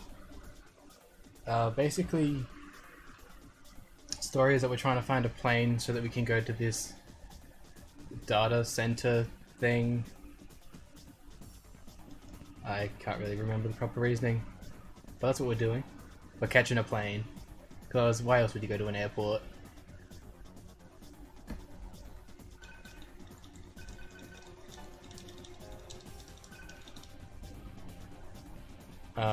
This area is much easier to navigate than the previous one, but I'm still very, very good at getting lost here. All these late game areas are just something else when it comes to navigation. Oh, that's not Tentarafu. Tell you what, they're not buffed anymore.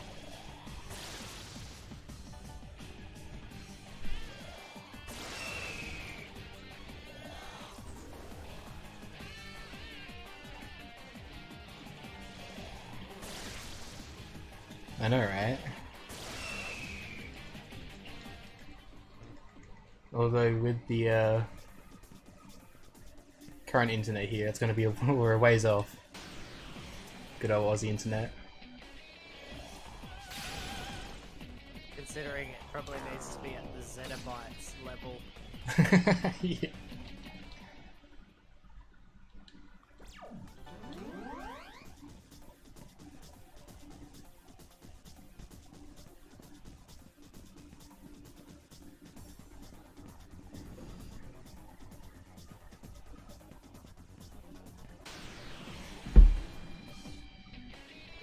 Sorry about that, just bumped my desk.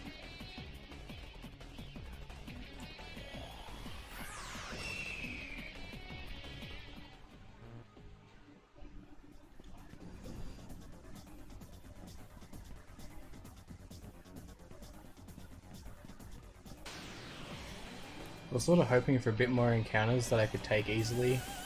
Wow. I mean, I was gonna take this and then this happened. Oh well. Oh.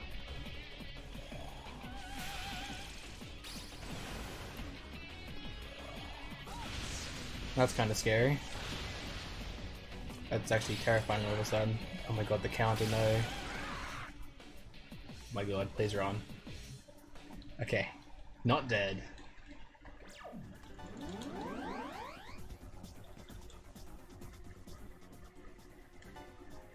Just as intended.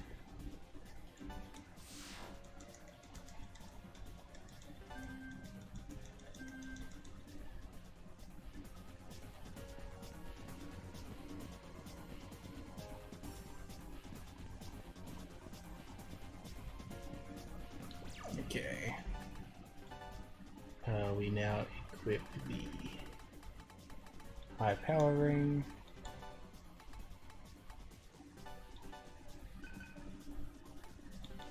And give it as much strength as we can muster. Okay. So this fight is one that we can't win with magic, so we have to actually use physical attacks for the first time in the game. It's absolutely terrifying.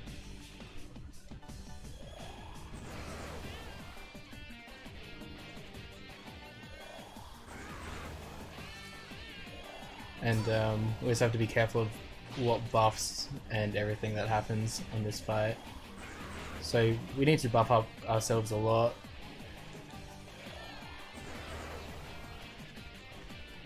So we're increasing our agility and physical attacks currently. Cool.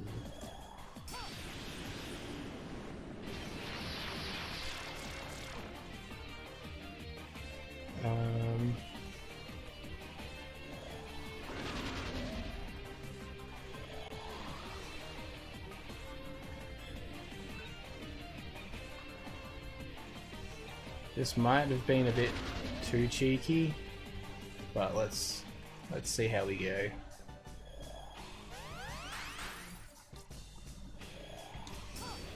Okay, that's kind of scary. Live! Surf dying is not the biggest deal. In fact, him dying is probably the best out of everyone.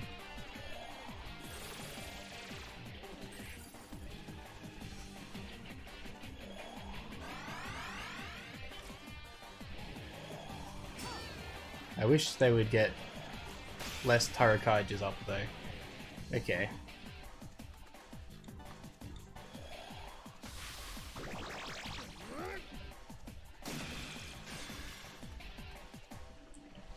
I get to use the rare gun combo.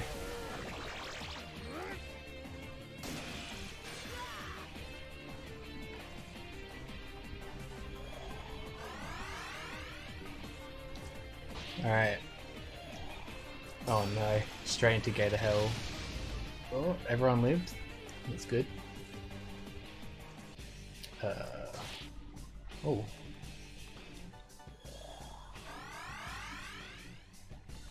We are going to lower its attack a little bit. It got buffed up a little bit too much there by the enemy. By the, whatever it's called, I forgot its name. Tell you what, she's going all in though. It's gonna lower its attack a bit more.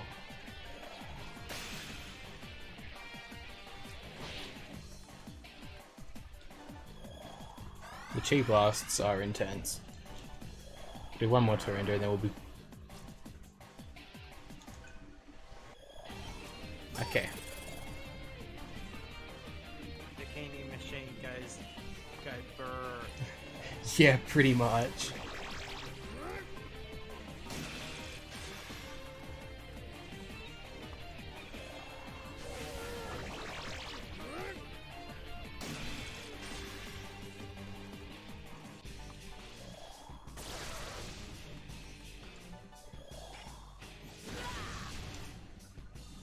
Alright, we should be back on track for how this is supposed to go.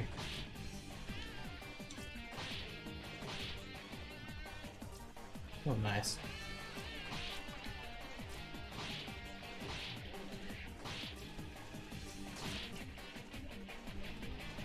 Use this as a free heal opportunity, I guess.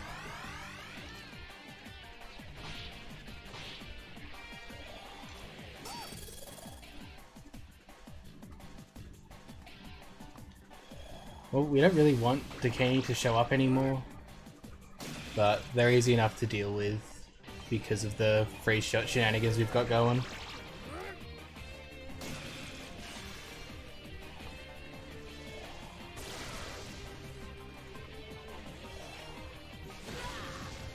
Oh, nice crit.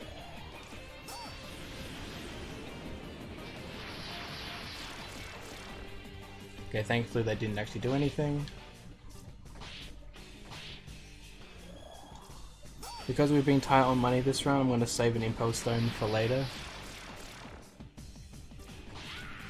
Alright, we're good.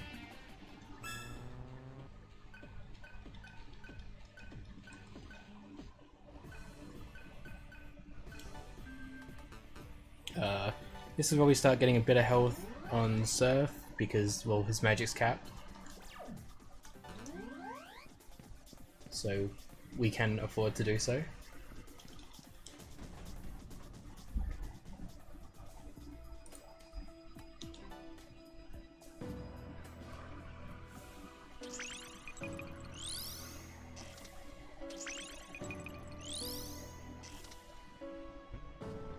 Okay, Sarah on Ice Wolf, Surf on Fire later.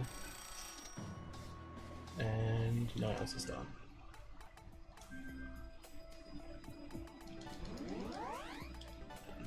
Chuck on a save because everything here sucks in terms of encounters.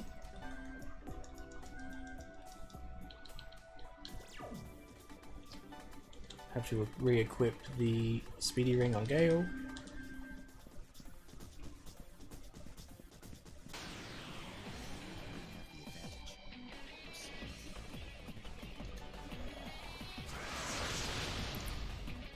I put that with the wrong person. I guess I'm running from this encounter all of a sudden.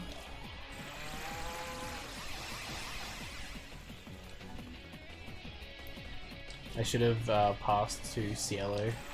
Thankfully, Expel can't kill, it can just get my health extremely low. And by that I mean extremely, extremely low.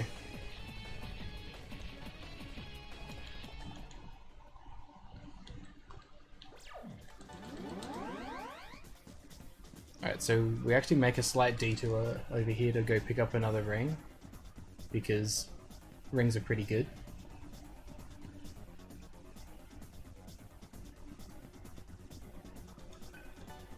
So this one's the jewel ring. I'll explain what that does in the upcoming fight. I actually could prepare if I do it now. Whoever gets equipped with it gets 2 turns in a row, so you don't have to cycle through all your characters. And well, with Surf being as strong as he is, it's very good on him for some fights.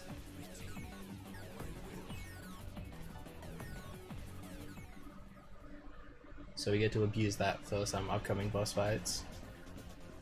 Also, I'm saving again because we have a very scary encounter where I'm forced to go second.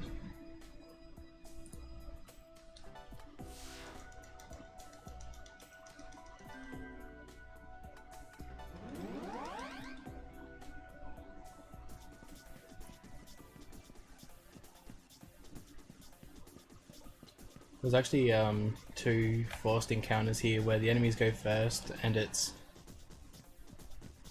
not great because you can just outright die, and you do just outright die quite a fair bit of the time.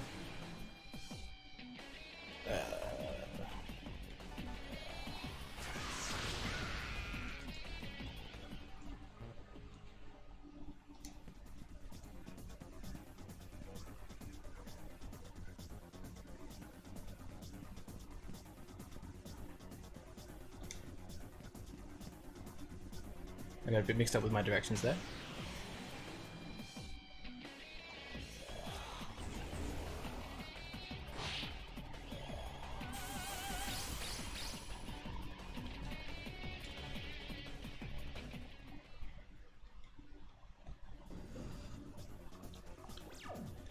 Airports are large, by the way. Yeah, they are. Alright, so this is the scary fight where they go first. That's the ability we didn't want to see, but there was no crits. We still might be dead. We might be okay. It didn't kill. Oh no. Please spell Gloom again. Bugger. Alright, yeah, that was kind of expected. So that fight sucks. You really need Surf and Gale to live. That's like the only real way you can get through there easily. But dying there is not uncommon. So that makes death 2 for the run.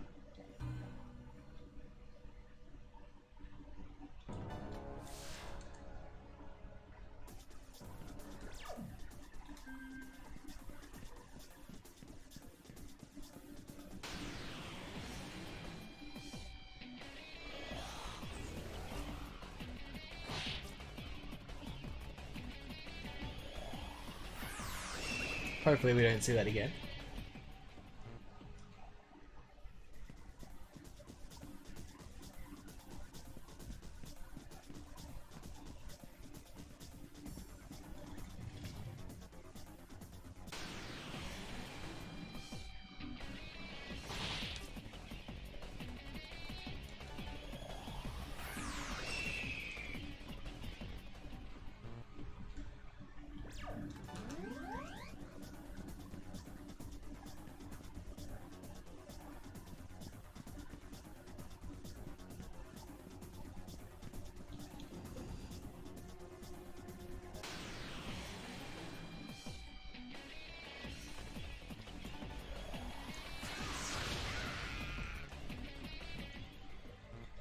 Alright, round 2 at them.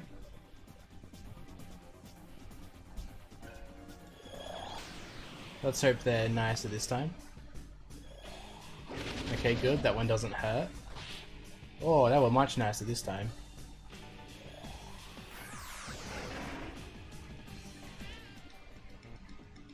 So yes, as you can see, that encounter varies just a touch.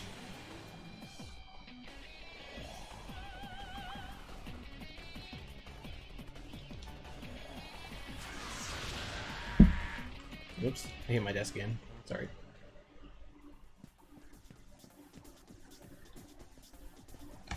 Where am I going this way?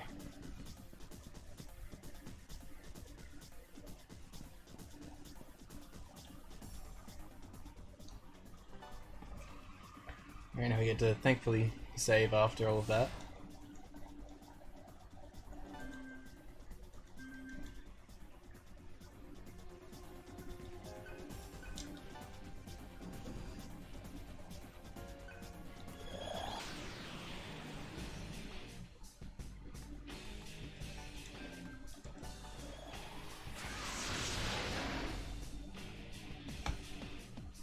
So this is a fixed fight, but we get to go first, so it's not a worry.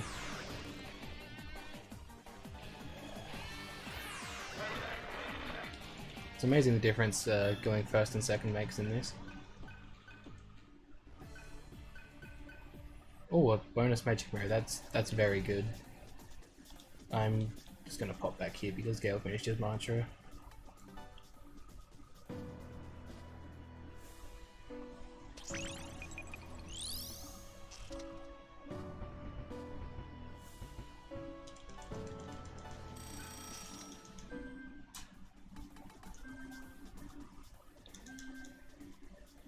No real need to save there.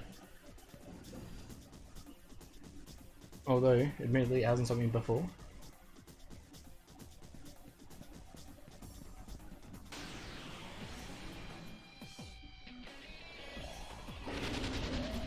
Now, this is a very scary encounter that I'm going to attempt to run from.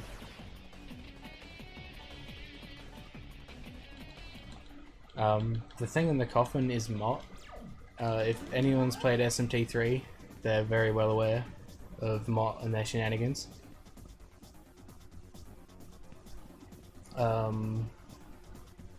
They're very strong and like resistant to basically everything but lightning.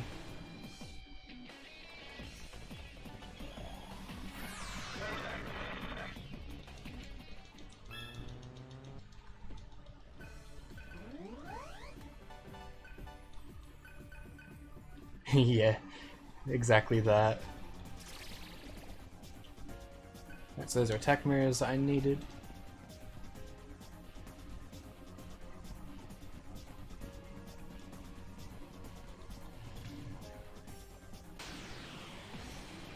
We kind of need a lot of encounters here. It's sort of weird that we're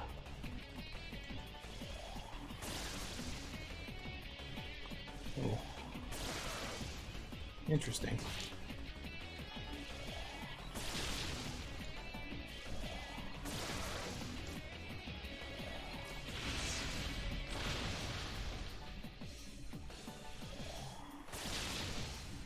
Yeah, I don't really want to fight Mots, but because of how much I need AP and the like, I'm gonna go for it.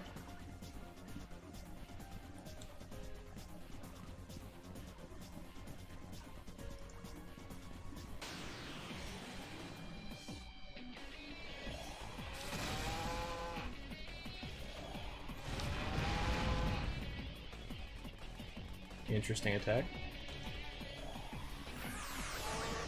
I'm just gonna kill off the cows and then hope that Mott's nice.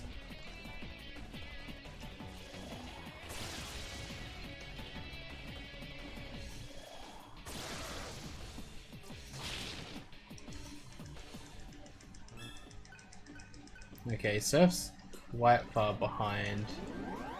We might have to do some spinny circles here, assuming that we're at the part that I think we're at. Yeah, okay. Gotta have to do some circles here. because Surf is very far behind.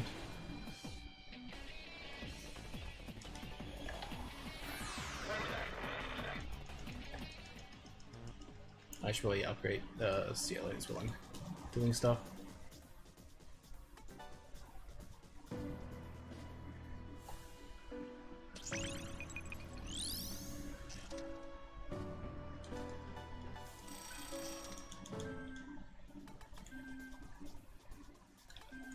I'm glad you enjoyed them. Hope you don't mind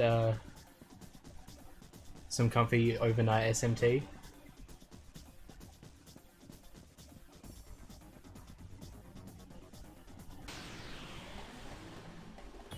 Oh god.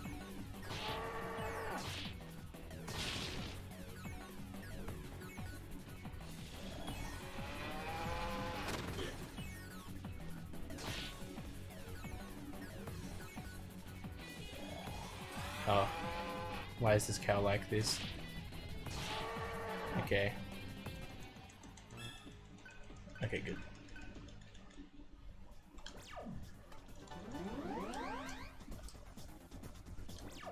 Okay. So party is Surf and Sarah, and that's it. Aguilera.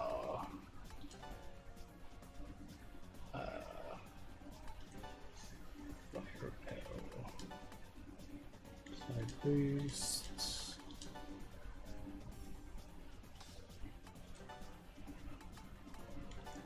Four, 5, 6. I'll give 7. And Gale gets Makaja.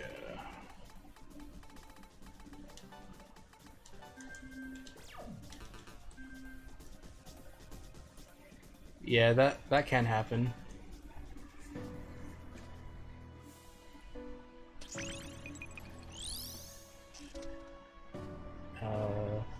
File leader to World Emperor.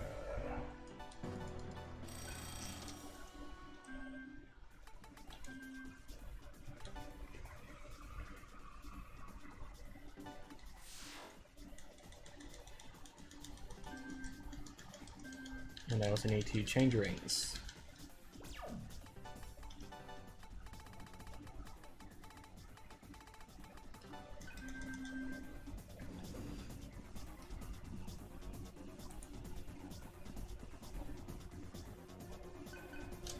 I've been running this game on and off for about a year, I want to say. Probably not that long. Maybe about 8 months or so. I normally run DDS1. That's my main game, but I also do other SMT runs like this one. So it's not like my main game, but I have run it plenty of times. So yeah, the mechanic for this fight is he summons copies of your party members. So we have him guaranteed to get things that are weak to fire, which are Surf and Sarah. And then we abuse that and get rid of all attacks other than fire-based ones, because they copy the movesets as well.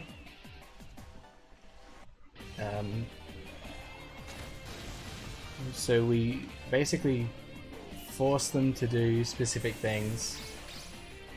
In this turn, Gale.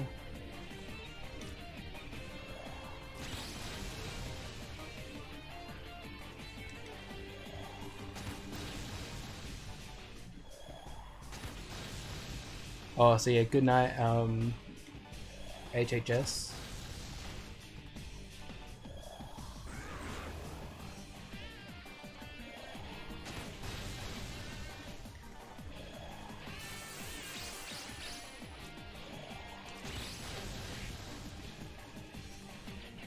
Okay.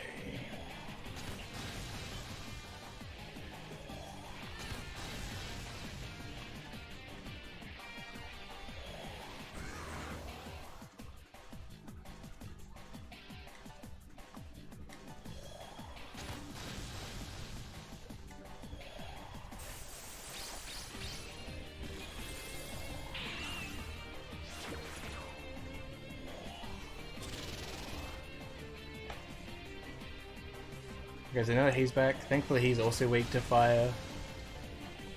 So now we have to set up defenses and we just have to kill him as quickly as we possibly can. Which should hopefully be in 2 turns.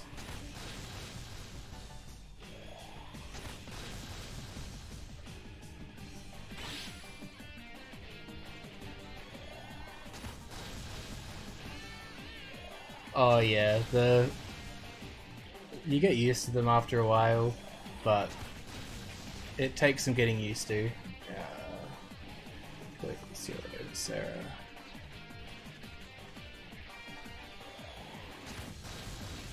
Alright, and hopefully they should have the boss dead. Alright, good.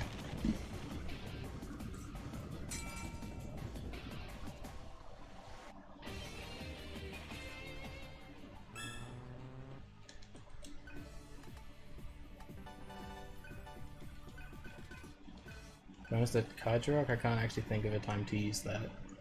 But I guess it's nice to have just in case.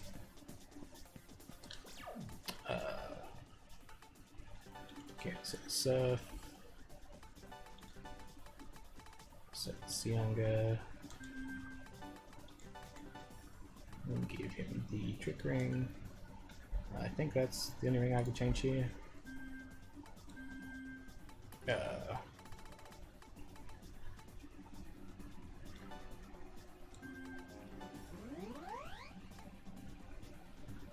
And which data do I want to use? Probably HP.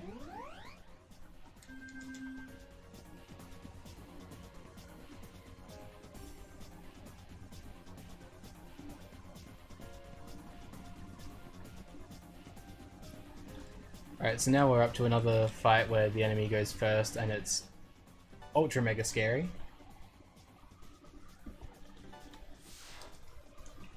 Where we can just outright die again, or everything can just go perfectly nice.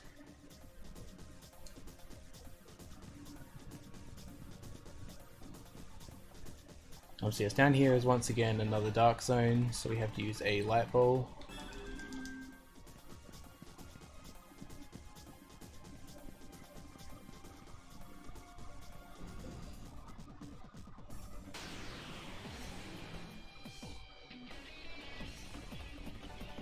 Oh, that's the wrong Tentarafu. Sick miss. Sick Demon Rage.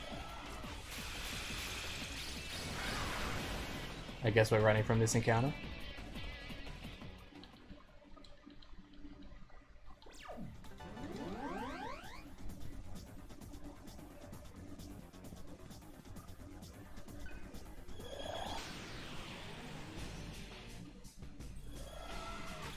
Okay, that's actually the attack we want to see. We want the correct Tentarafu this time.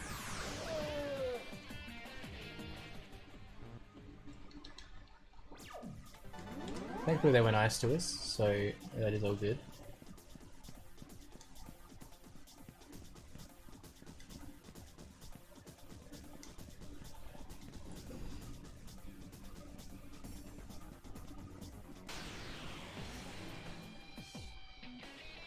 Oh no, they're going first.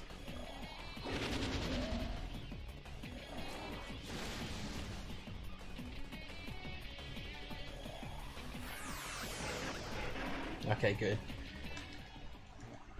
I was preparing myself for the worst there. Thankfully it was all fine.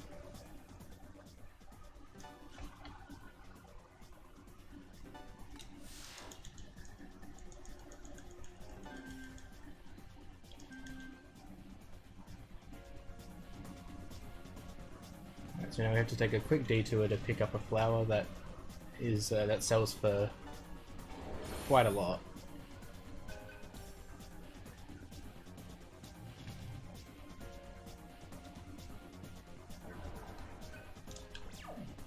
Now, a mistake I've done there is that when the light ball ends, you take the quick step straight after it ends before you open the menu, and then you end up getting into an encounter and dying. It's It's kind of the worst.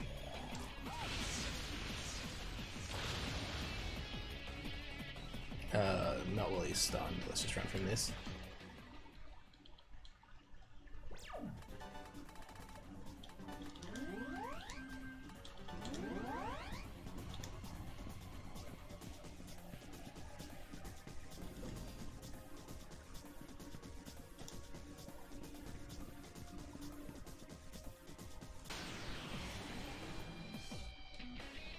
Alright, good.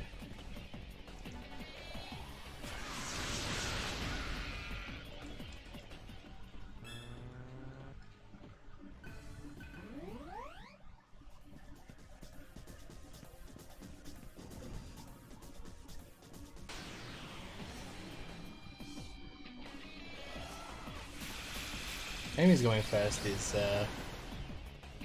so spooky.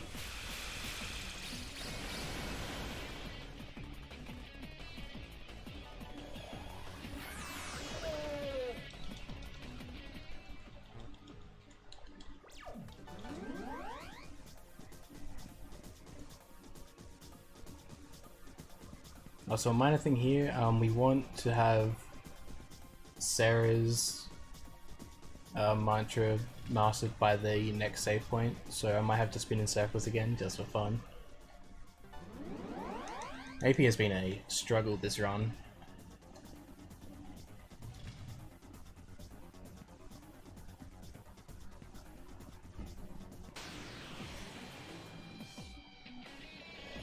Oh, why am I not going first?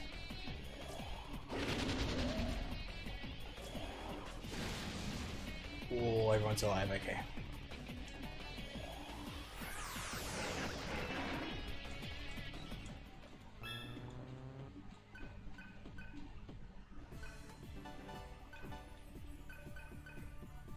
Here a Russian might come in useful. Okay.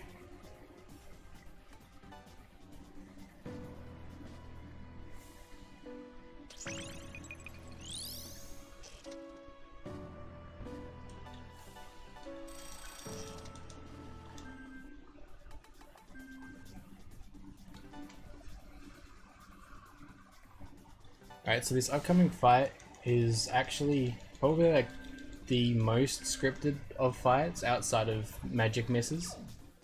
If you get them, that is. Because it's all based on different cycles. Just making sure that I got it. Don't have to do anything else there. Yeah, it's fine.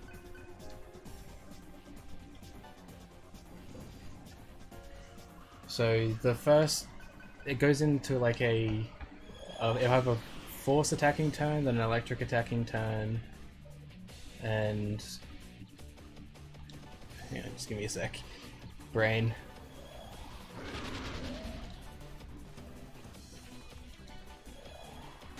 So yeah, this is a force turn, so we repel force.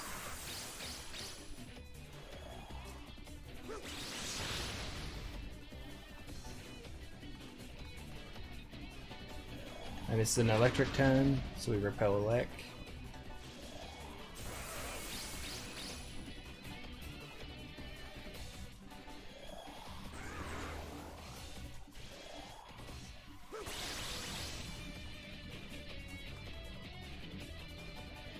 Okay. Now we start going a bit more on the aggressive because next turn it's going to fly.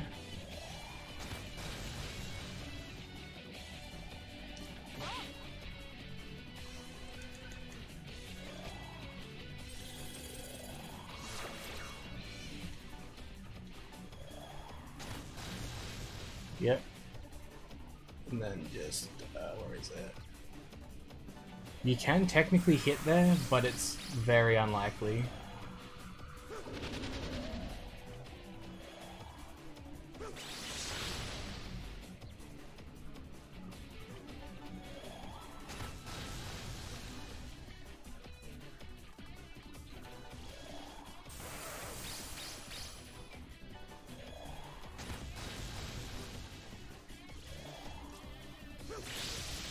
Okay, so this next upcoming turn, it's a very big, scary physical move, so we use an attack mirror for it.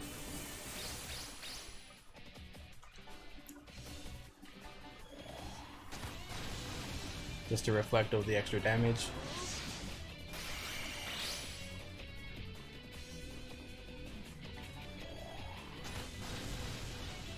And this is another turn where he chooses to fly up, so we don't actually have to use any repels here.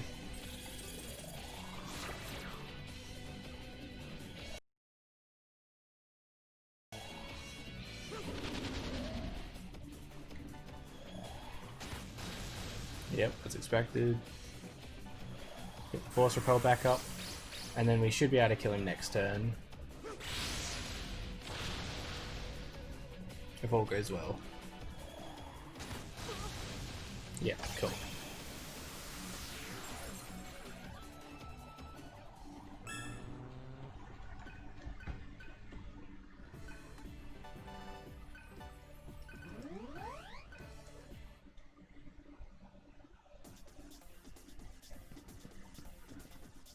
Surf being like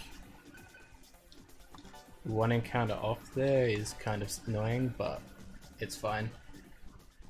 So yeah, shenanigans happen and Gale ends up getting stabbed through the chest and dying. So Gale's no longer with us.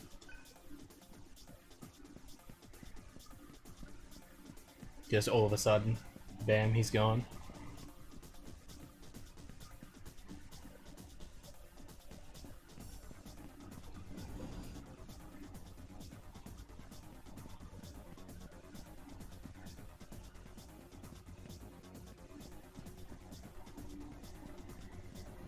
And then we make our way through to the fighter jet that we've been here for this entire time. We go for a joyride.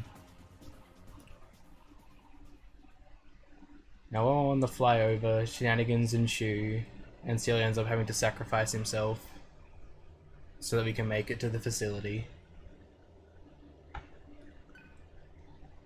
So much happens so quickly here. So now it's just Surf and Sarah left making their way inside the facility. They do shenanigans, they upload themselves to the sun. While uploading themselves, they end up fusing. And now we are Seraph.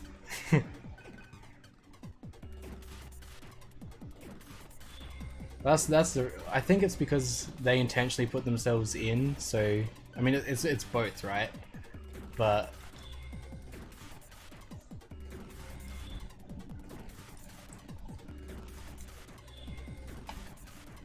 they upload themselves so that the sun can download them. Okay.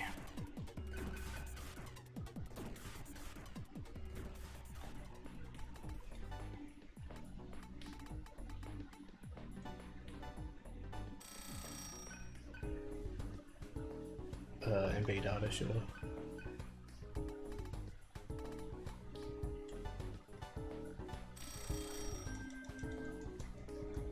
Okay, I'll come back and need to buy stuff later once I'm sure on how my money's looking. So Gale.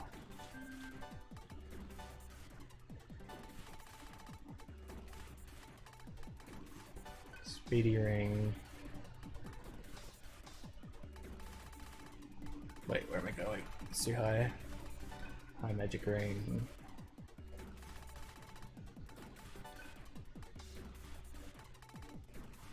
And trick ring. There's a lot of menuing in this part, just bear with me.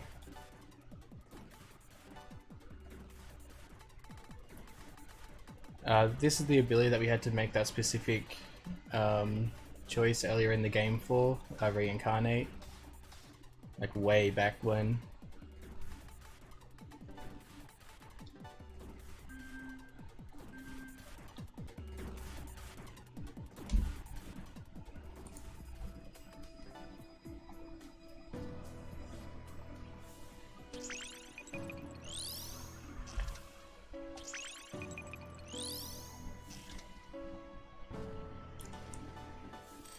So Gale to that. Argila onto that. Seraph needs to finish that, unfortunately.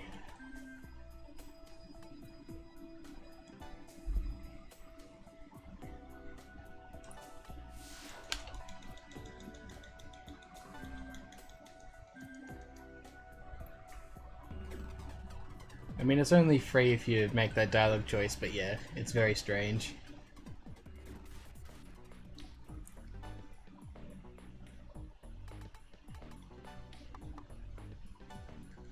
Holy, we've been low on money this run.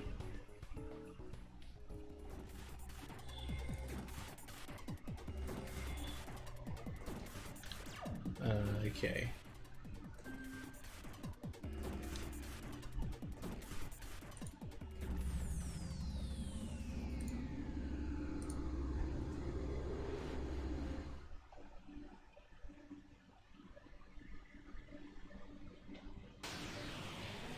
So now we get to show off Reincarnate straight away. Get used to seeing this animation, because we'll probably be using it a lot.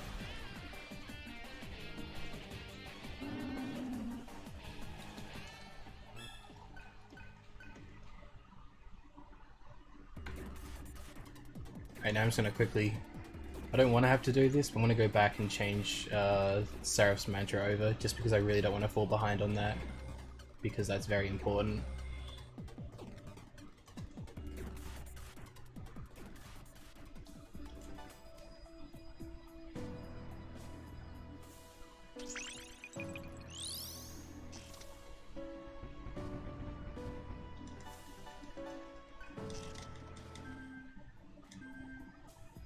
So yeah, another small thing, all the mantras that we learned on Sarah, which were all ice focused, have now been applied to Seraph or Seraph because they're the same being or whatever. So we gained like a bunch of abilities.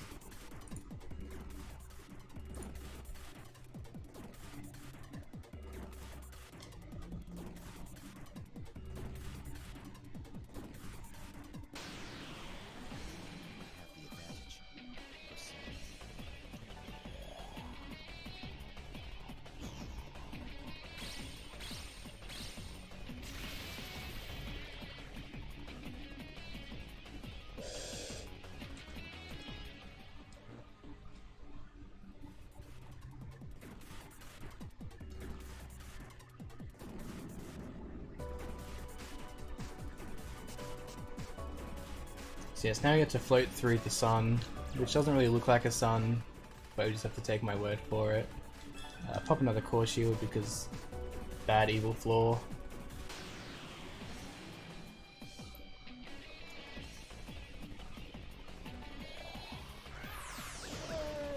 Oh, right, that's Skadi.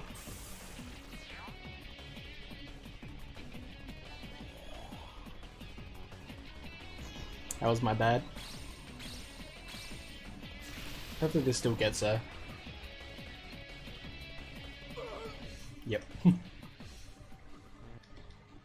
Turns out that even without the speedy ring shenanigans, it's still very powerful.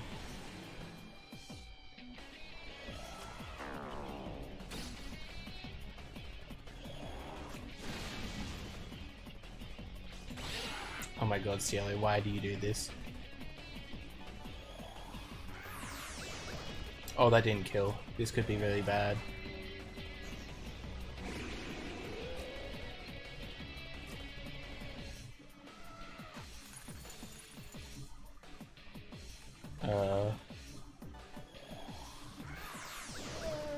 Okay.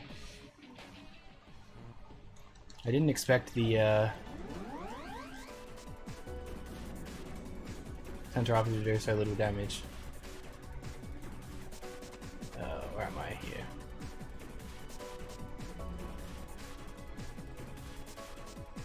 Also, casually when you're playing this game, this will probably only make up like halfway of your total playtime because there's so much optional stuff in this place.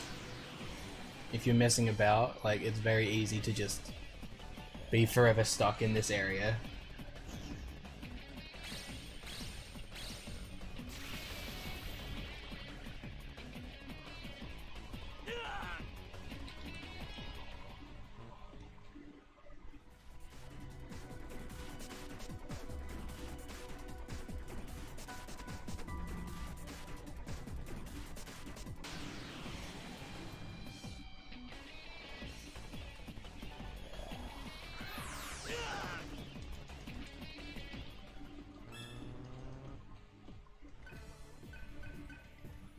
Now let the card you rock.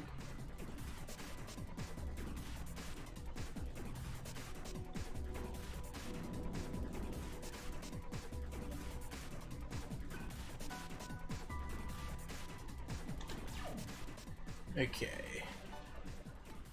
So if I get the Gale.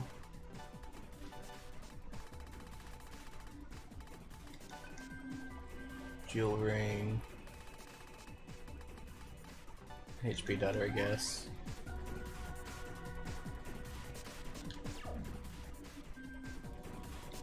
Okay, so now we basically get a refight with juiced up versions of DDS1 bosses. Because everything that's being killed and all sorts of shenanigans, like everything's been uploaded to the moon. So we get to fight old bosses again.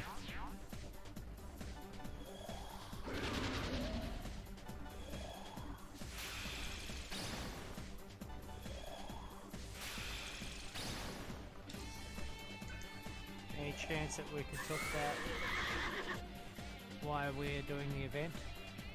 Feel free, yeah. Cool.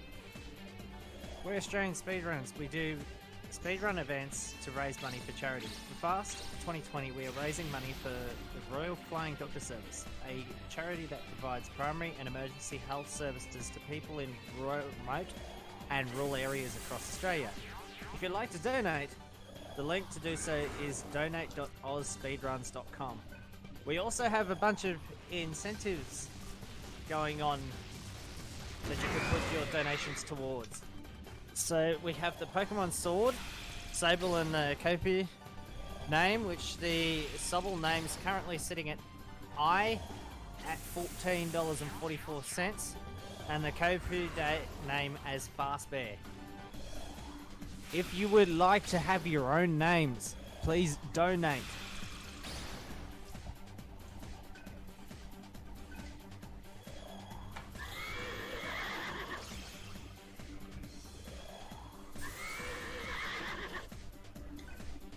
Alright, so we're just probably on the last turn of this guy now.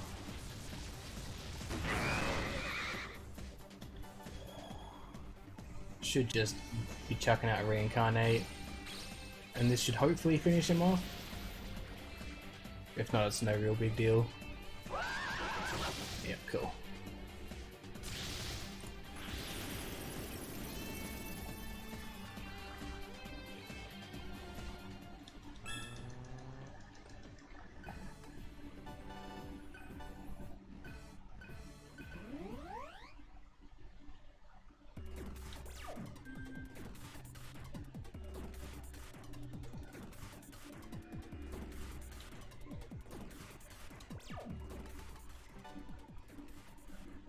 Oh, just do quick rings.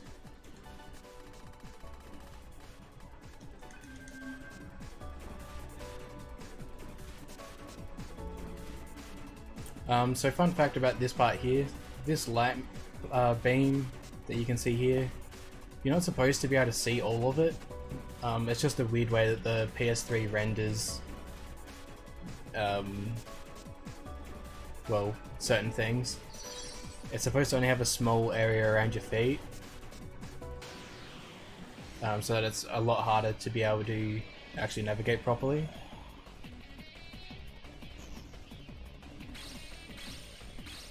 But we don't have to worry about that, so we can. So when they decide to do light mazes in a few rooms, they're not really mazes.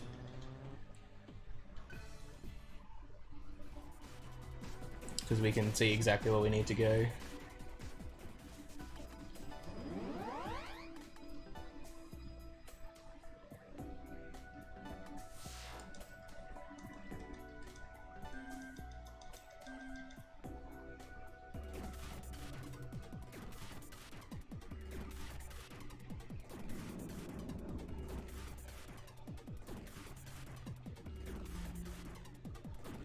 But yeah, it's sort of like this, how we can see everything.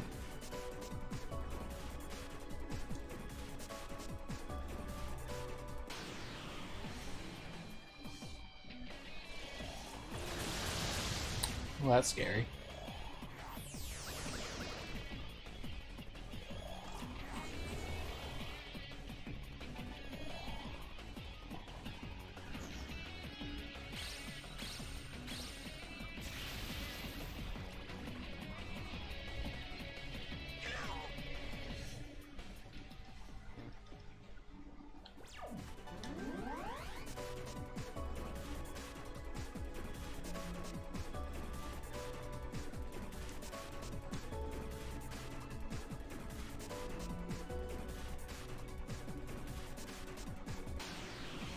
I'm sorry.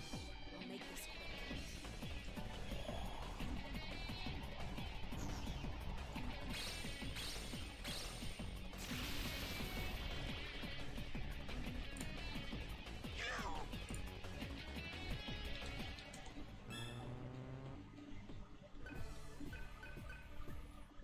I don't think I have a use for that pink sapphire, sadly.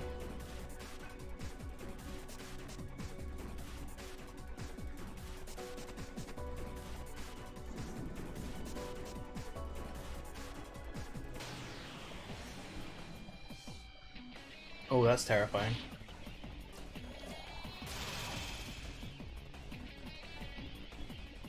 Okay, thankfully we got away from that. Samael going first is a very easy way to have a bad time.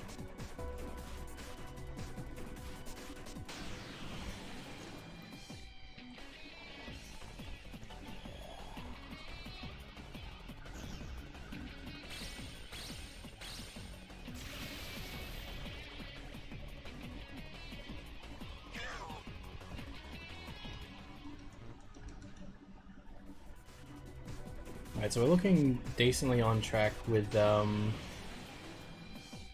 AP currently. Oh, are we okay? Yeah, we're fine. I'd rather somehow didn't. I just want to make it through this last part, alright? This last part's stressful enough with the bosses.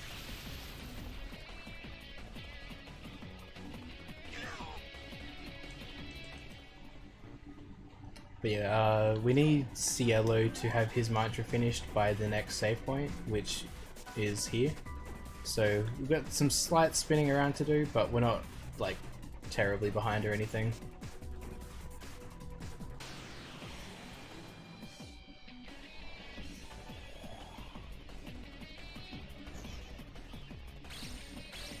Hopefully this finishes it off.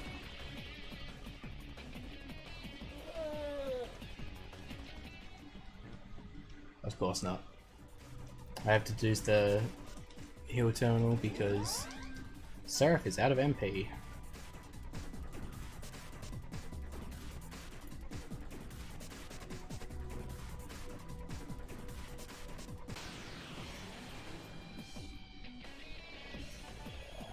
Hey, this one should do it.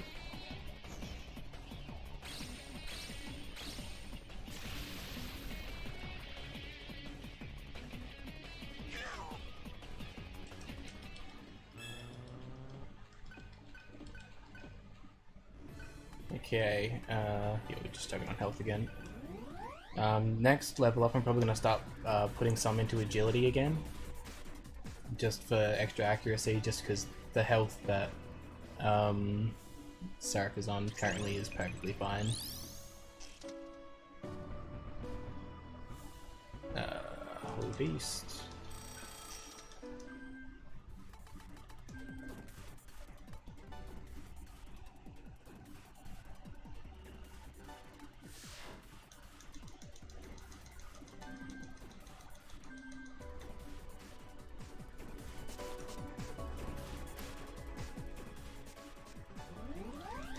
just top up MP.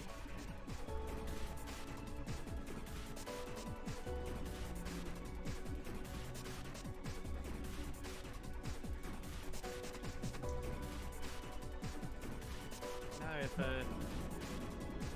for about 3.5 hours now, the donation total's been sitting about $20 off from 1,500 for the last 3.5 hours.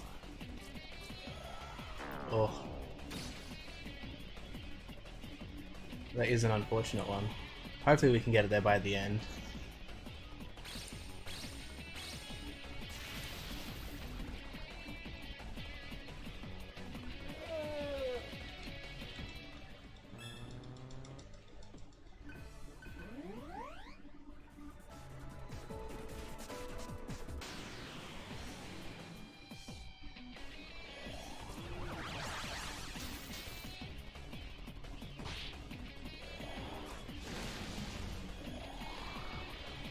Impressive, she lived.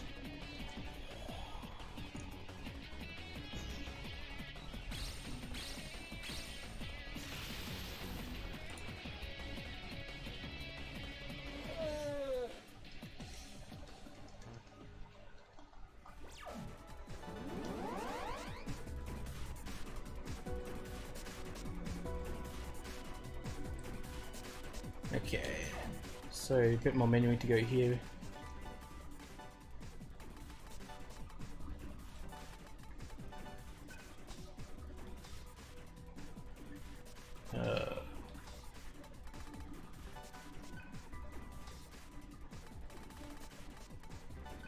Change ring and Silo High Magic ring. He's already got that on.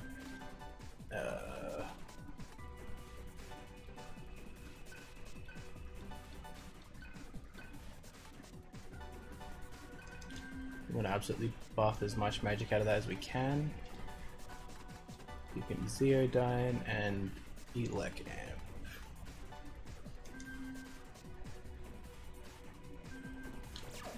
Okay. How much MP does... Yeah, that's enough.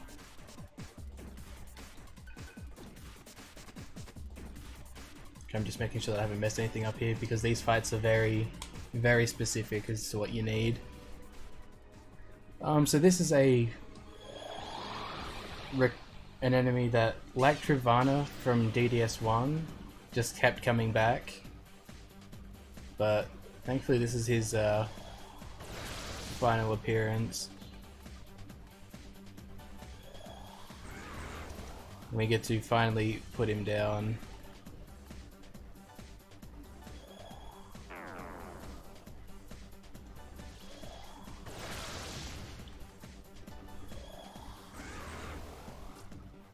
Okay, Spiral Edge is fine.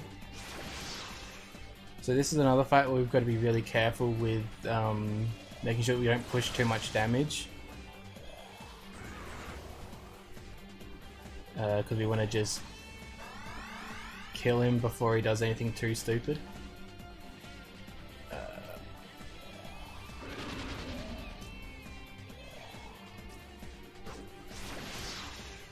Alright, good.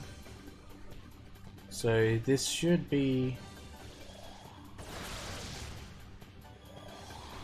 the turn of its demise.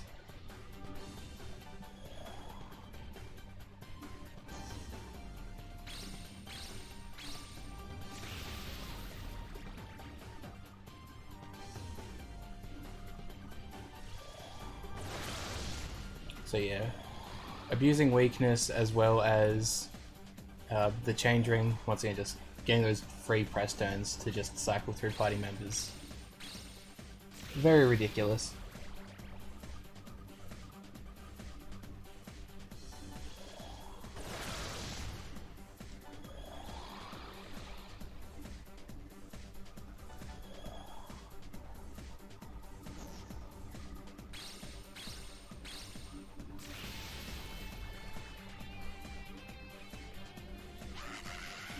And there we go. That's back destroyed.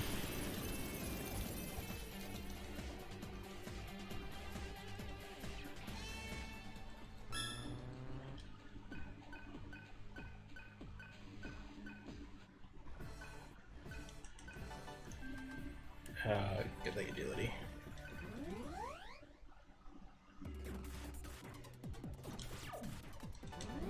Okay, so that's that layer complete. Party Seraph Silly Gale. Re-equip the Speedy Ring.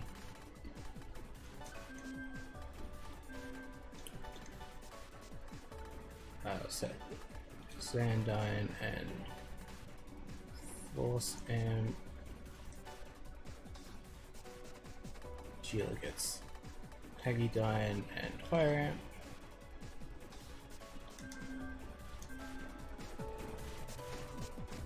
Okay.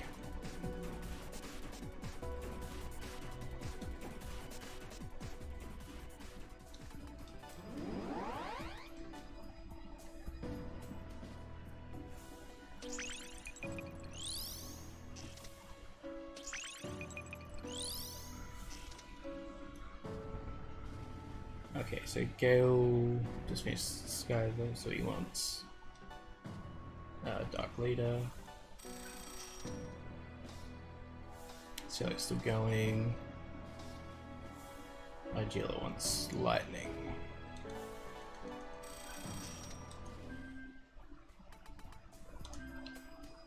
Alright.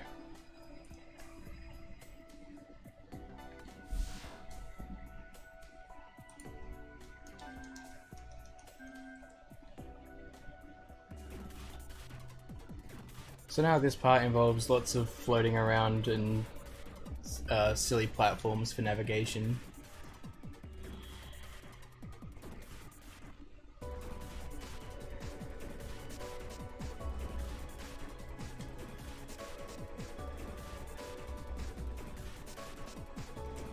So it's a bit of a weird one to go through.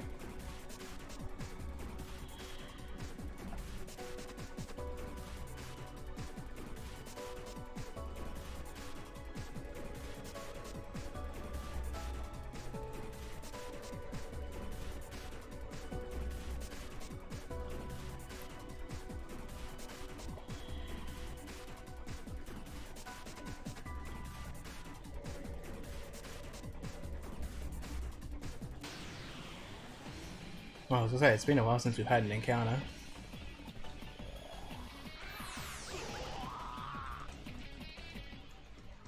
But yes, Tentarafu from like almost the start of the game, still carrying us through encounters now.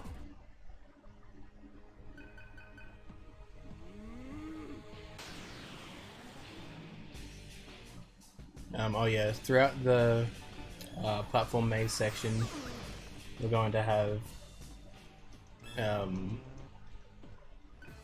3 fixed fights, but we get to go first in them, so they don't really mean anything. Thankfully. Fairly certain it's this one. Oh, hello Obani, how's it going?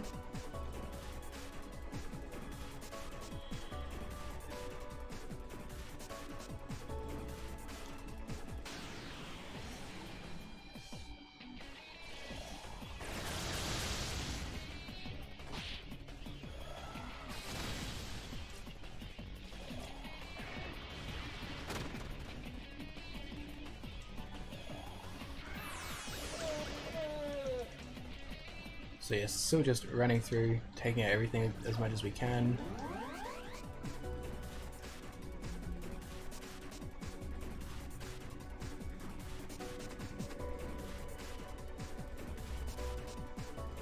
That wasn't the right one. Next one along.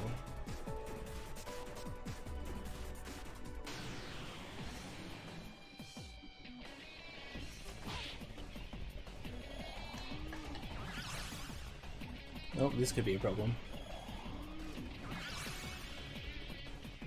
Okay, we got lucky there. Oh my god, stop it. Stop it, you two.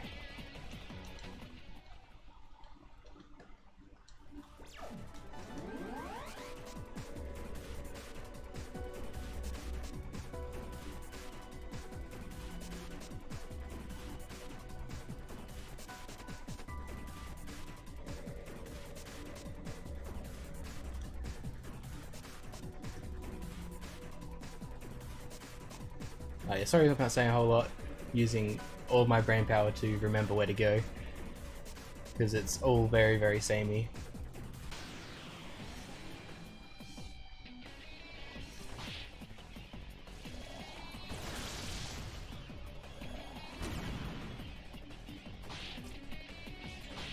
Oh, Cielo getting in there with that counter.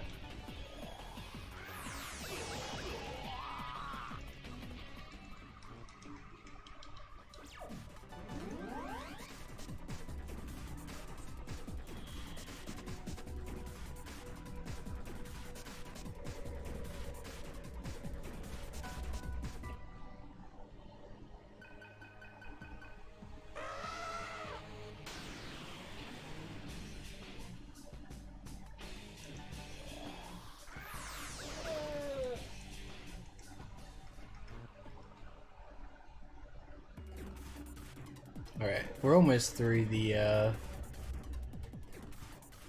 platform layer. Very slowly getting there.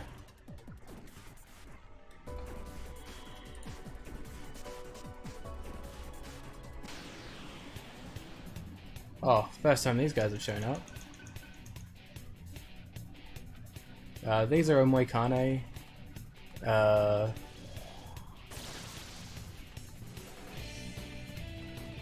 I've only got Zero down here. Oh, that was unfortunate.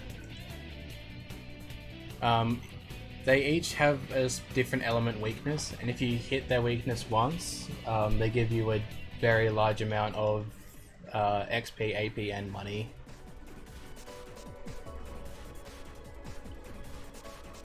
Unfortunately, we didn't get any of them there, but that's generally the outcome.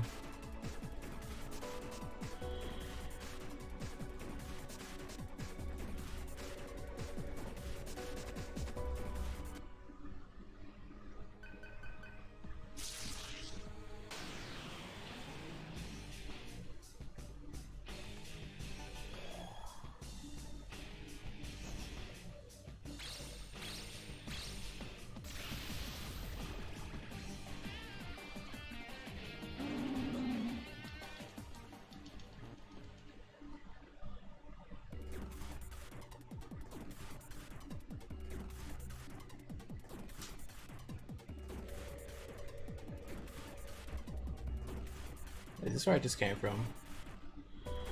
God damn it, it is. Bit of a brain fart there, don't worry about it. It is getting awfully late into the evening. I'm gonna use that as my excuse.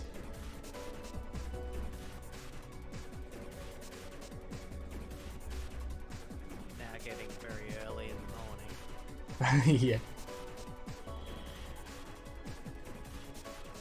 4:09 here, 4:10 a.m. here, which is probably about 3:40 at your joint. Yeah, that sounds about right. Just half an hour shorter. Yep.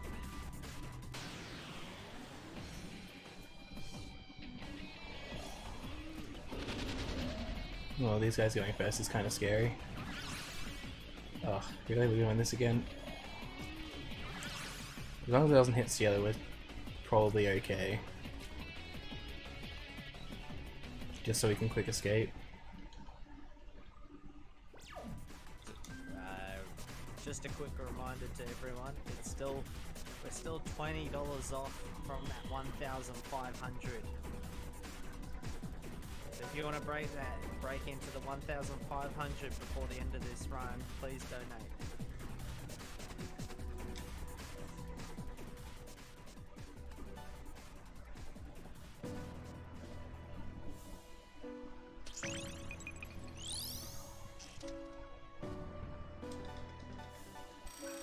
I think that's Cielo's last thing.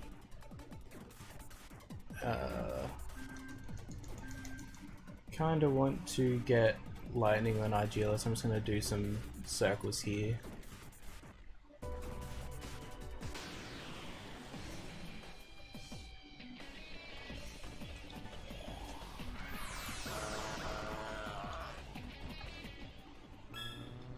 All good. Got some extra health again.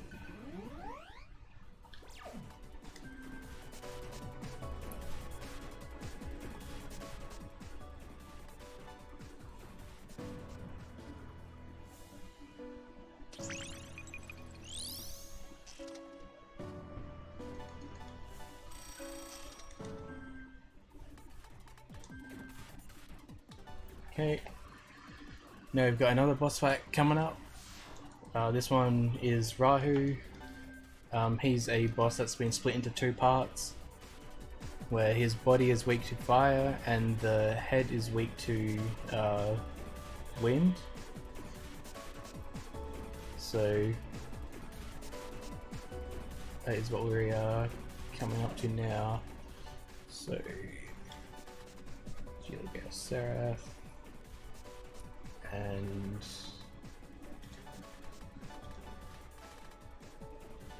Trick Ring and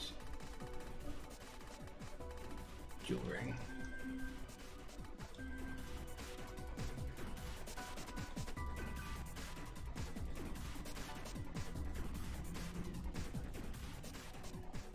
Okay, so what we're going to be trying to do here is getting rid of the body as soon as we can, like the body of him. Hopefully in this first turn if things work out.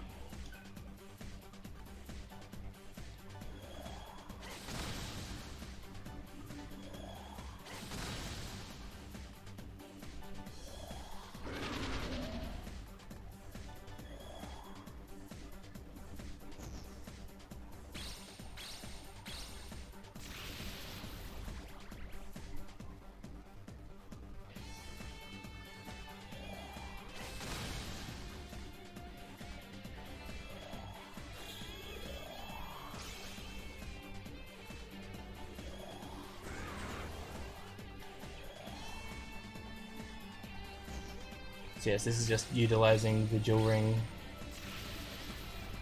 to give us ourselves and the Impel Stone to give us an amazingly large amount of press turns and damage.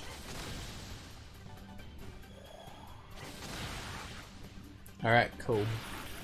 Body down.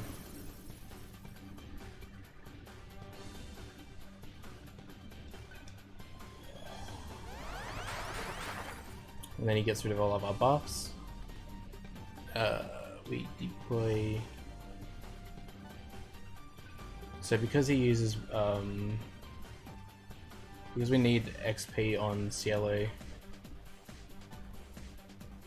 Hang on, just give me a sec, sorry. Brain's farting. Need to think.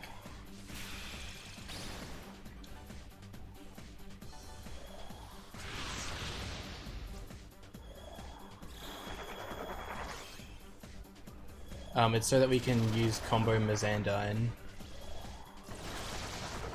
this turn.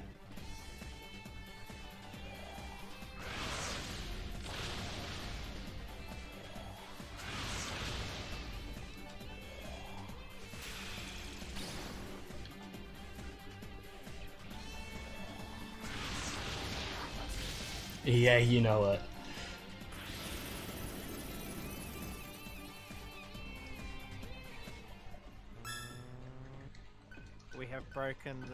We have broken the drought. Oh, nice. We have time for a donation? Yeah, we do. Cool. $22.07 from Ian Douglas with no comment. What a champ. And that brings us up to $1,502.95. 1.5k hype. Very nice.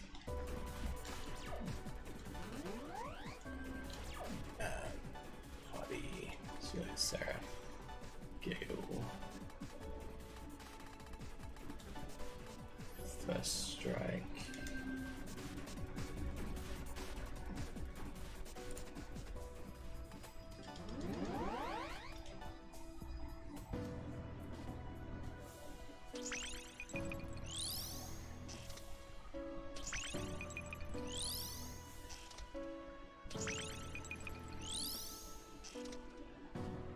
Okay, so now the only people that need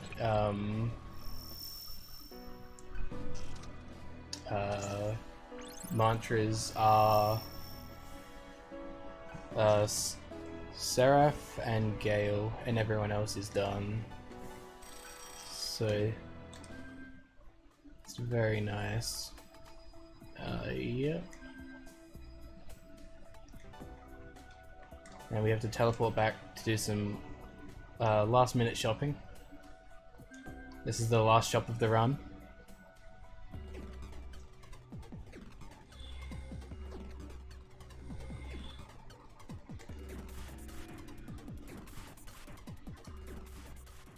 We get into the tail end now. Yeah, we are.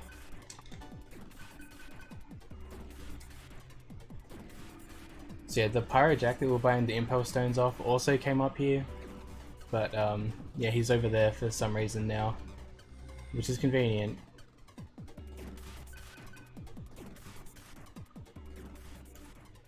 Okay, so now we just dump basically all our money into healing items.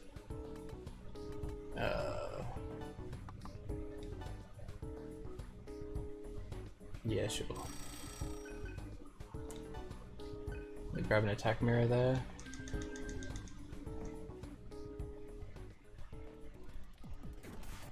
Okay.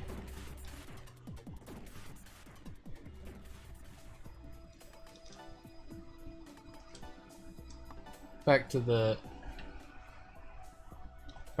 climb through the different sun layers. So this one, we don't really take a whole lot of encounters anymore. A lot of them we just sort of skip through. Because when you pass that barrier there, it automatically puts you in human form for all the encounters within this area. That's like the gimmick of this floor, is that it gives you like severe penalties. So for the first floor of the 5th layer, you will always start battle in human form, which is less than ideal.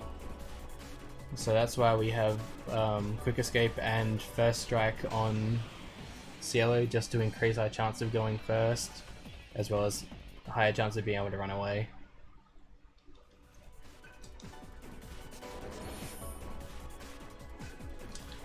And now we get the Shield Ring, which is a very strong ring and makes the journey much safer. That gives us a full turn of physical immunity. Or it gives us Void Fizz for a turn at the start of battle, which can be very good when the enemies still decide to go first anyway. Even though we used magic anyway, but don't worry about it.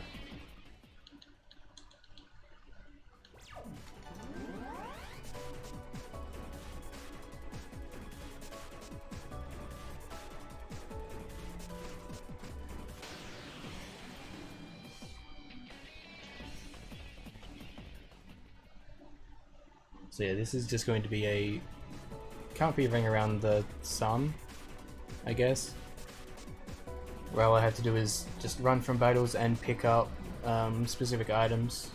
The next item is just up ahead. It's just more healing and like more healing data stuff.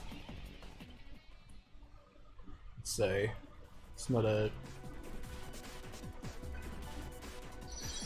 terribly intense section. Yeah, just 2 HP datas.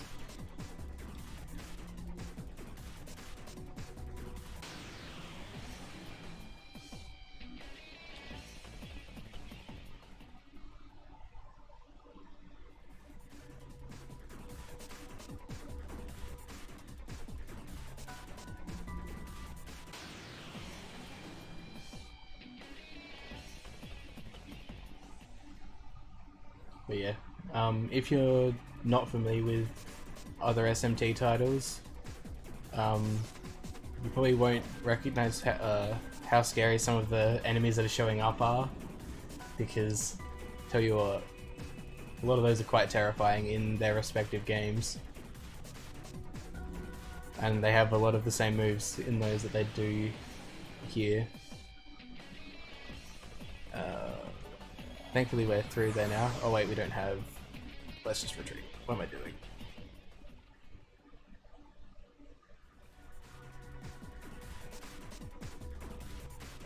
We save.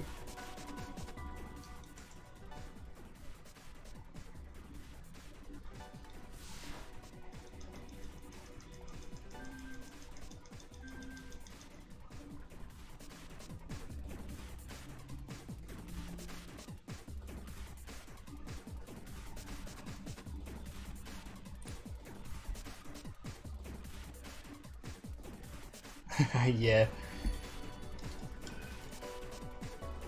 Yeah, my kind of just being like a gimmick enemy is something. So the rule, quote unquote, for this floor is that you only get 2 press turns, or like the player only gets 2 press turns. Also, yeah, that's why the shield ring's handy.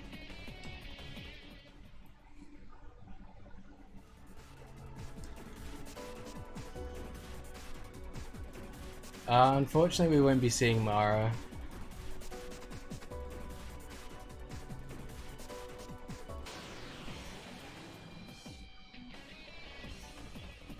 We'll just have to dream about him. Or it, or whatever you want to call it.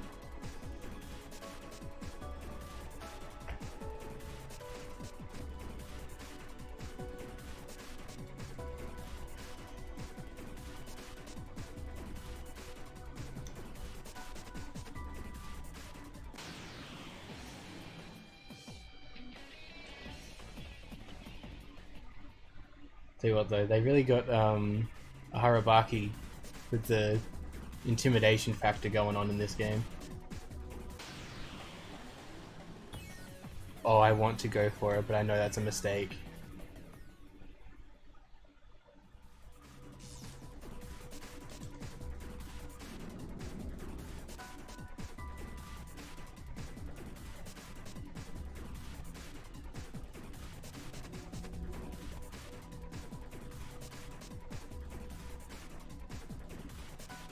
Okay.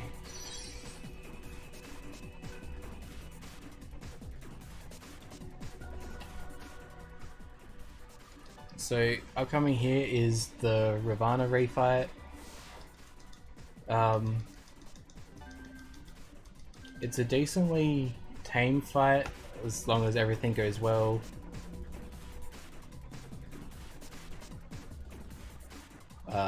But yeah, let's just hope everything works out with that. Jilla Gale, Seraph, Silver Magic Ring, I deal with the High Magic Ring, and this thingo. We set Mind Charge and Gale removes Polimpa. Just double checking everything. Yep, good.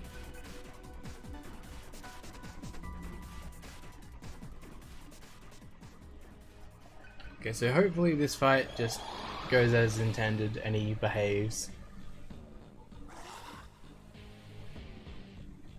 I still don't like his design. It's so weird.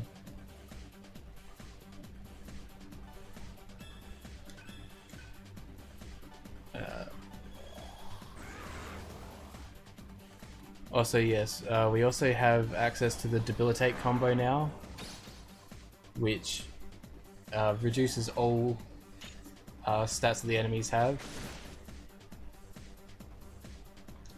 by -1. So we're just going to do that a couple of times to make sure he's nice and weak.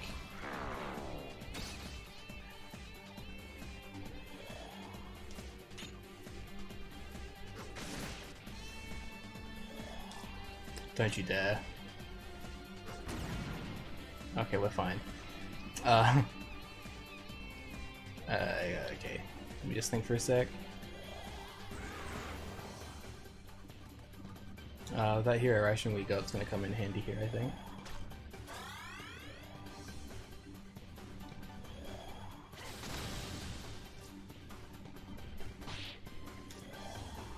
Well, leave Gale alone, please. Okay.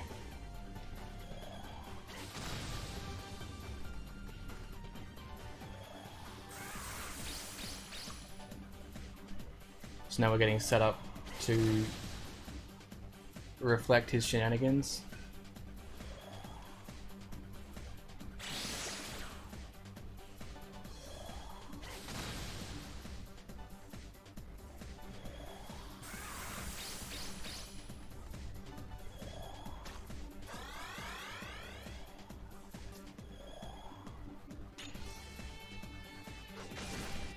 Oh, that's kind of bad. Oh wait, no, it's not. It doesn't make a difference. It's fine.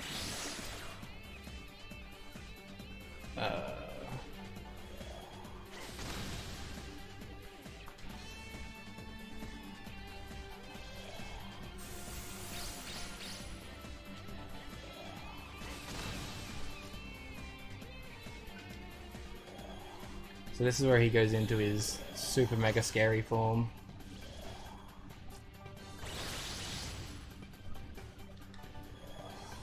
So now we get to go back to abusing the change ring and we get to just go for the kill here.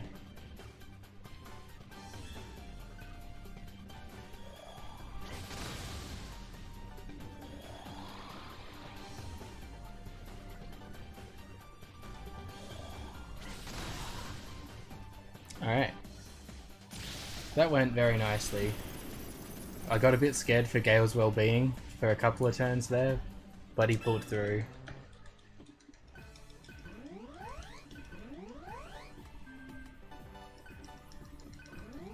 Oh baby, bonus luck.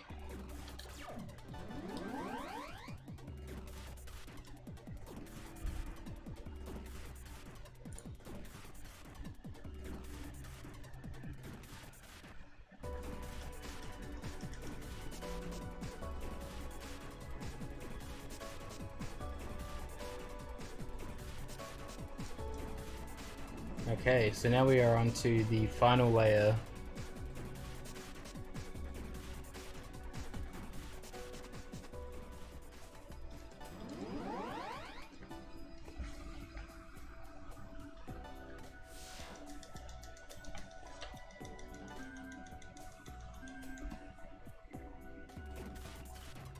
Which is everyone's favorite, another teleport maze.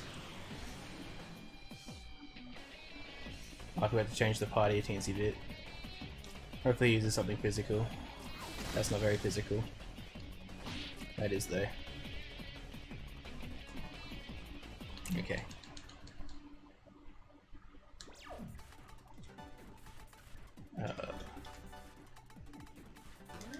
There we go.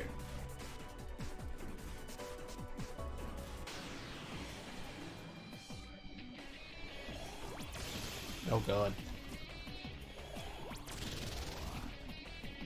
Please settle yourself, a Harabaki.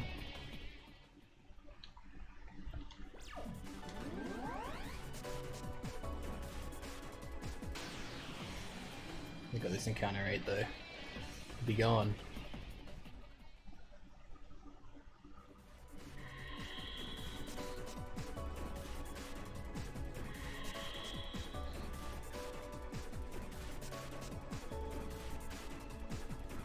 Oh, please no.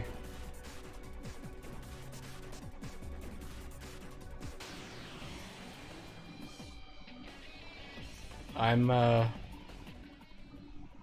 definitely not good enough at Strange Journey to do runs of that.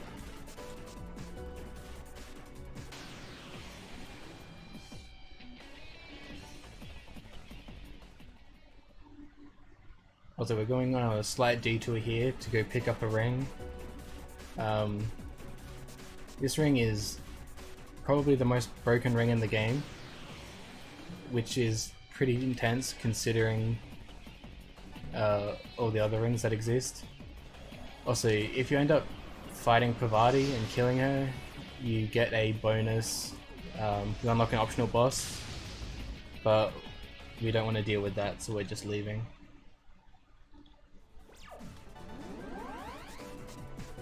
And also, funnily enough, her talking counts as a turn, so it actually gets rid of the shield rings effect, which is kind of silly.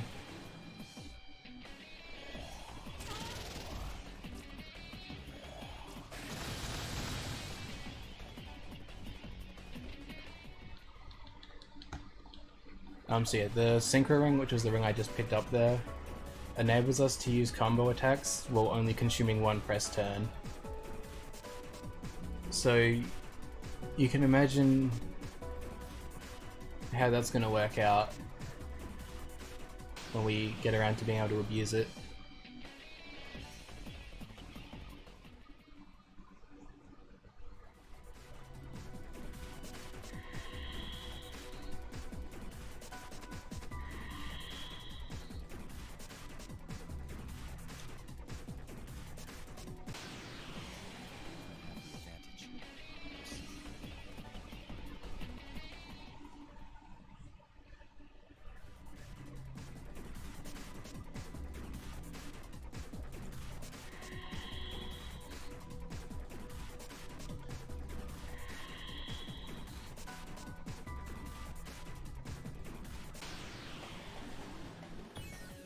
Well, at least I can run away from this one freely.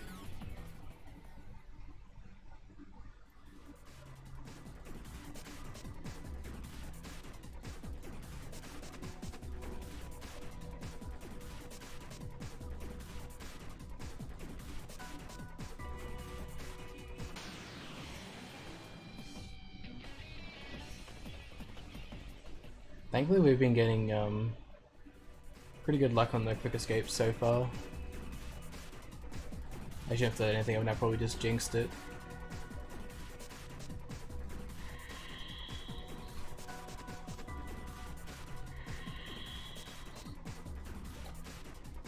Where am I? Oh, also, fun fact, if you're not sure which of those triangle teleport mazes to go through, like teleport points, and you pick the wrong one, you end up having to fight a Harabaki and then you get sent back to the start. Just because this area is loving. So... thankfully it's pretty easy to go the right way. But... it's still kind of daunting. It's also very annoying when you're playing casually.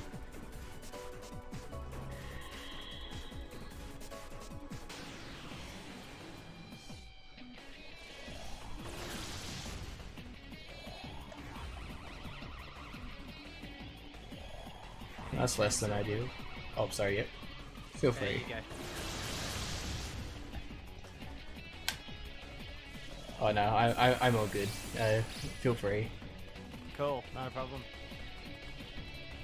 For anyone who's just joining us, we're Australian Speedruns. We do speedrun events to raise money for charity. For Fast 2020, we're raising money for the Royal Flying Doctor Service, a charity that provides primary and emergency healthcare services to people in remote and rural areas across Australia.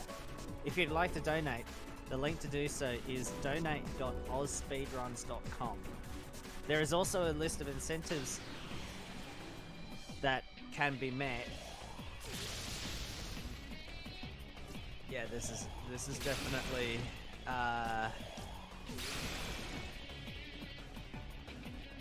this is definitely the graveyard shift. But yes, we have incentives that can put your donations towards. So we have the Pokemon Sword donation incentives. That's the Sobble name and a Kofu name. Currently we have I at $14.44. And for Kofu, we've got Fast Pair at $55.30. If you would like to put your own names, if you want to put your own name towards it, please donate within the next few upcoming runs. We've also got a sunglasses bonus for the Metal Gear Solid 2 Substance run, which that's only currently sitting at $52.29. We still need another 147 for that one so that we can get the sunglasses bonus.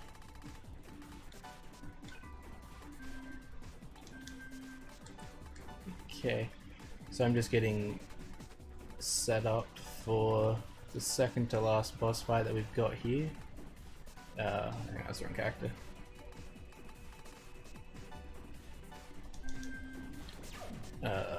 Use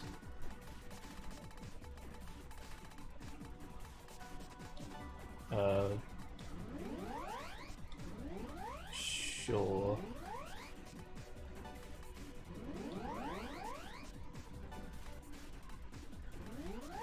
We'll save that for after this fight. Alright. Time for a cheeky save. Now this is the bug that we saw way back in the laboratory. We finally get to fight it now. Just very worried that I've got something wrong. We'll be fine. So yes, we get to abuse the new synchro ring that we've got. We get to deal lots of damage. And And yeah.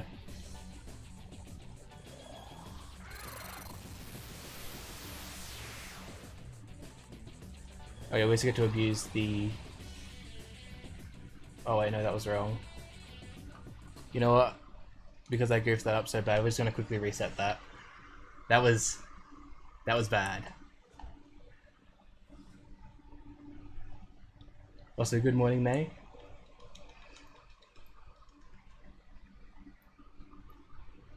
So just give me a sec to... Oh yeah, that should be fine.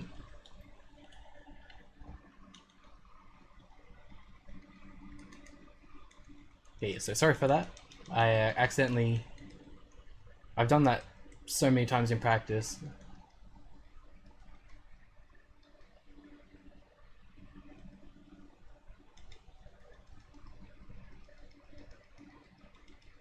Alright.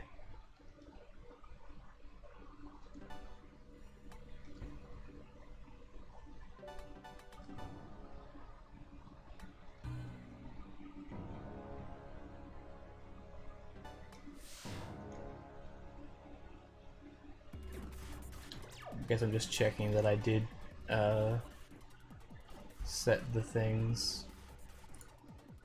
Yes, that's all good still. Alright. Attempt 2, and this time I actually do it correctly.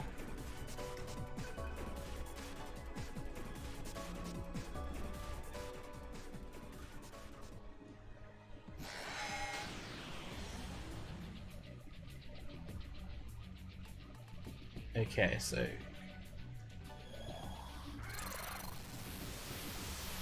Recharge. There we go, that's the character that's supposed to revert.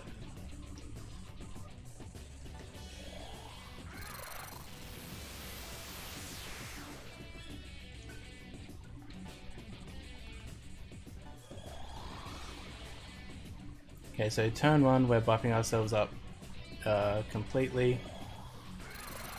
Turn 2 will be debuffing the boss completely.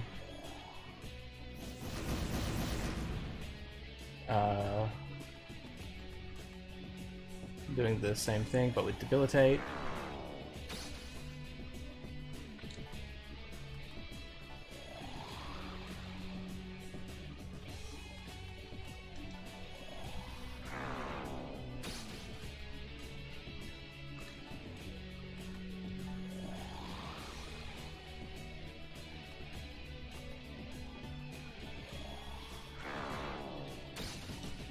Okay.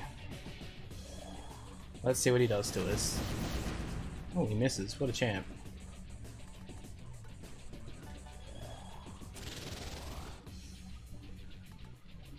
Okay, so now we're just getting set up for the next few turns. Just make sure I'm full health. Oh wow, he missed. Okay, so this is where we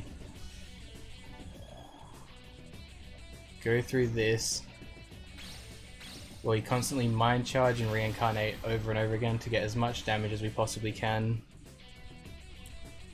on this guy. We don't need to heal, so I can just mind charge again, yeah.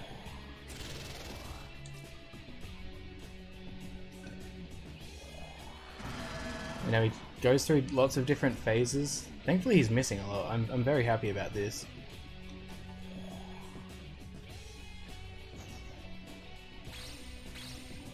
Next turn is the scariest turn because it's a very RNG turn for him because of how much damage he can or cannot output depending on how much he fancies it.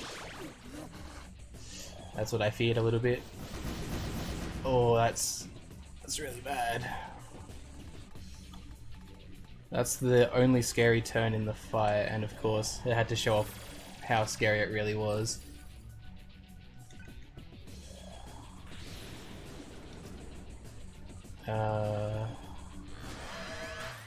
Okay, this is going to be interesting.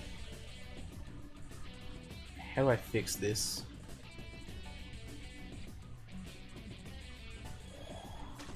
Okay.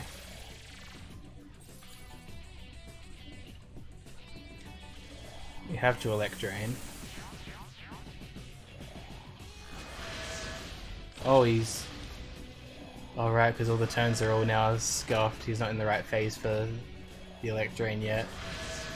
Alright, well it looks like this is another cheeky quick reset on this fight. I was really hoping that it wasn't going to be so mean, but here we are.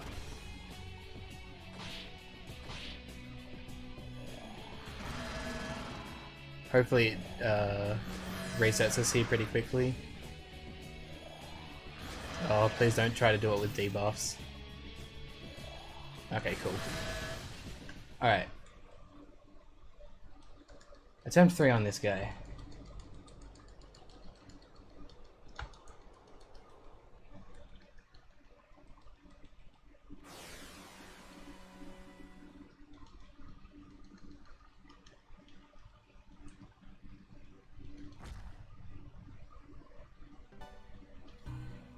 This is by far the scariest boss fight in the run, just because of that one turn where he can kill you.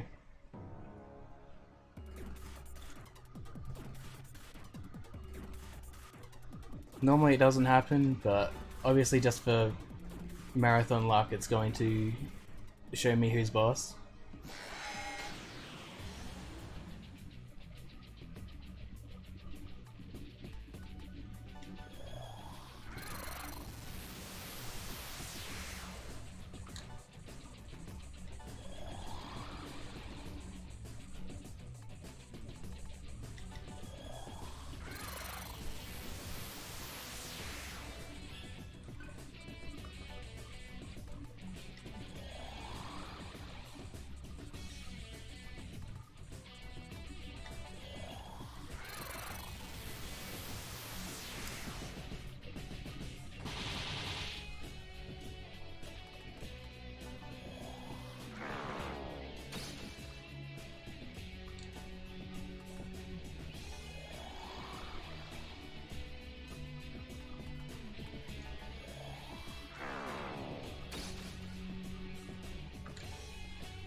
Okay.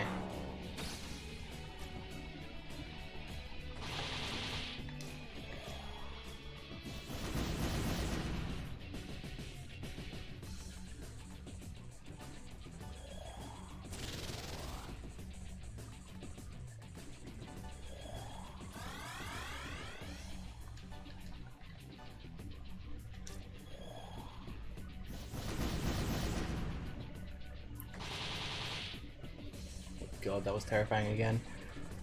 Okay,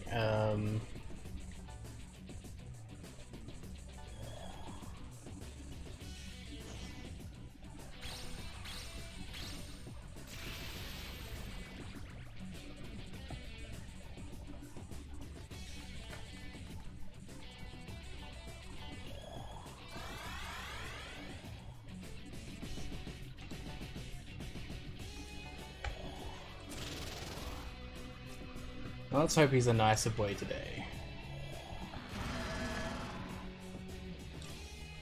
Okay, that's much better.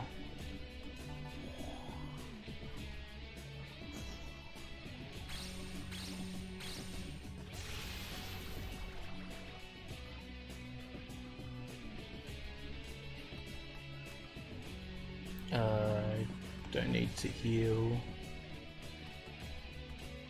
Actually, I might use this anyway, just to top Gale the tiny bit. Alright, this is the scary turn again. Let's hope he's nicer this time. Okay, that's much better. Okay, he still killed Gale, which is annoying.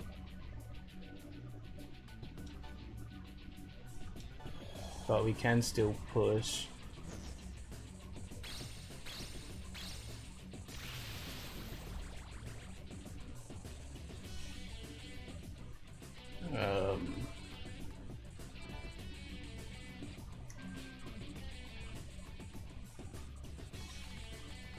I'll go through the res? I think so.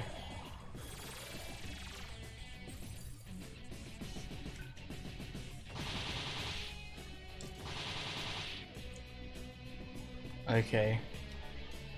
This is gonna be a weird one because we're gonna be back to front on turn order, but it's not that big a deal.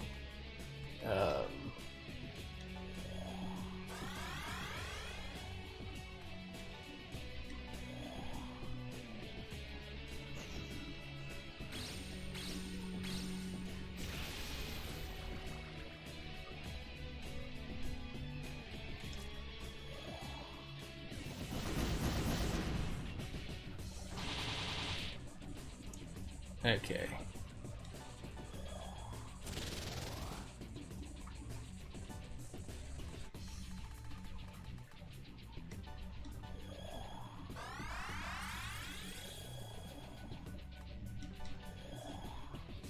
Thankfully, it's all seeming to kind of work out.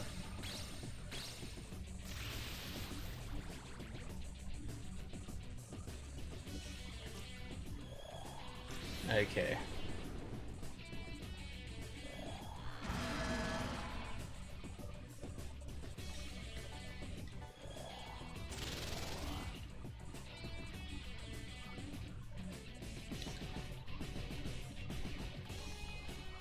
This is the thing we need Electrain for.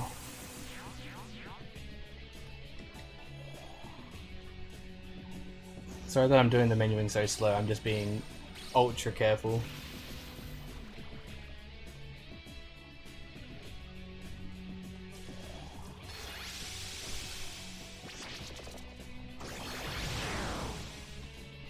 Okay.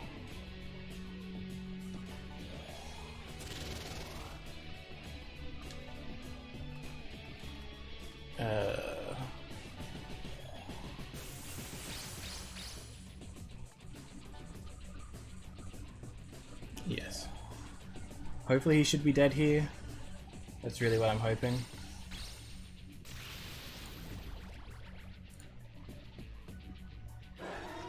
Alright, cool. Cool.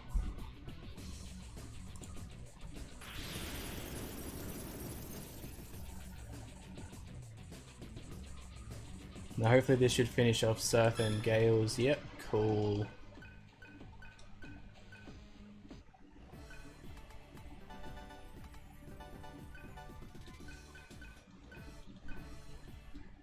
Alright. Right. What time for the final boss fight? Love it.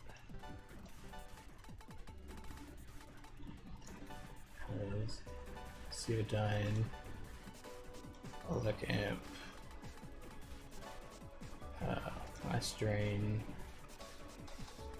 and Gale gets Mind Charge.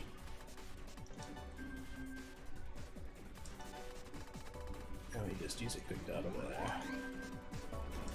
Okay. Now, I need to change Gale's ring. Almost forgot.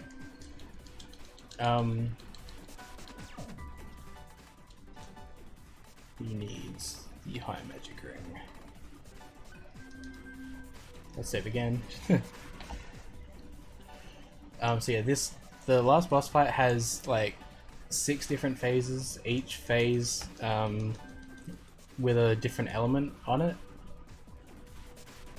It's really hard to explain all the different phases, but we start off in a fire phase where we'll be spending most of our time buffing and debuffing. And then we'll be pushing through the different phases as we go through them.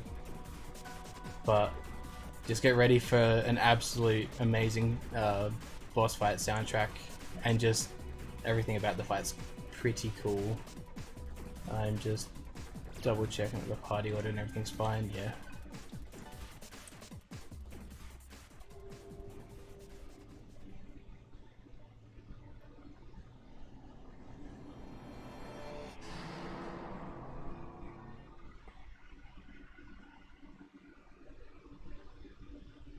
So yes, now we're fighting God himself.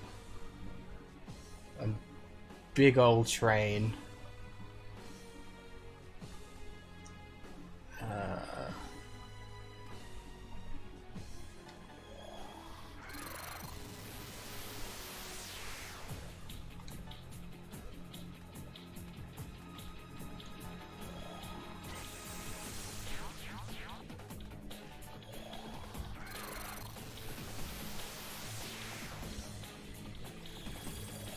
good.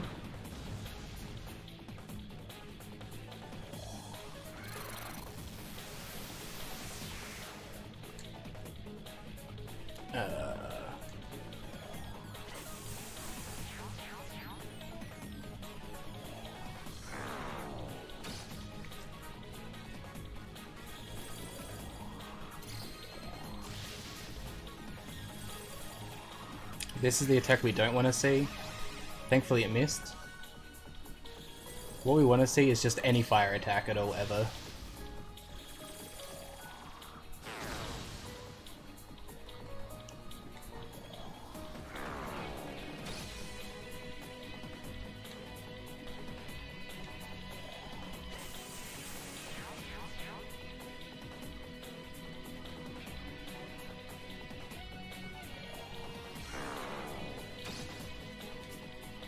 Alright, so now we start preparing ourselves to set up for damage.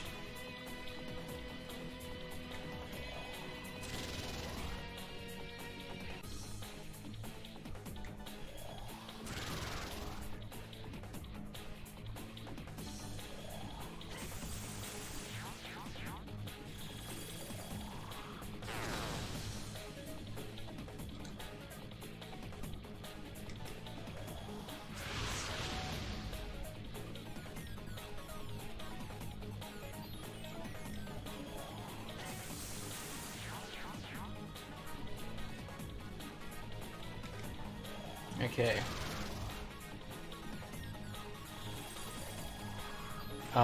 If this hits, I'll have to take a heal turn. It didn't hit, so we got lucky again.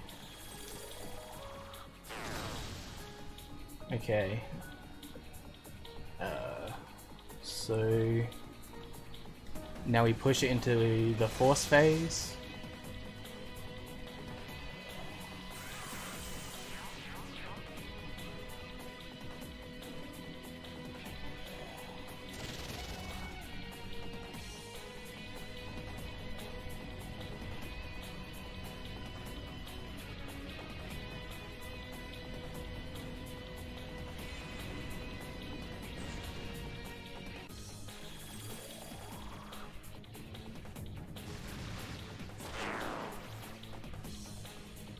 Okay.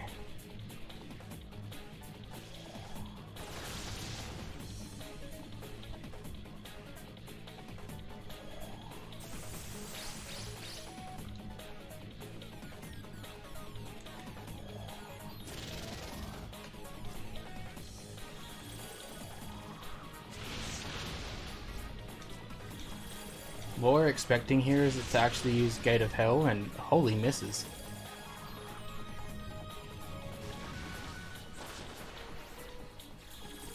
Yeah, there's the Gate of Hell.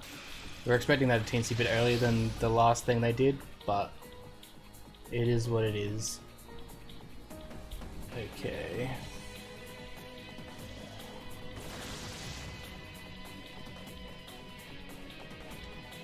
So this is where a lot of the mirrors come in handy, so that we can reflect the damage back.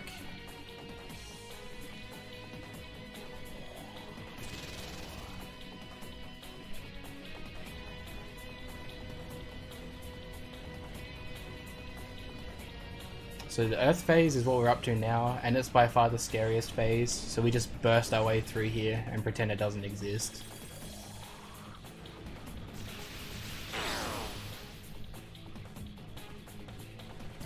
Okay.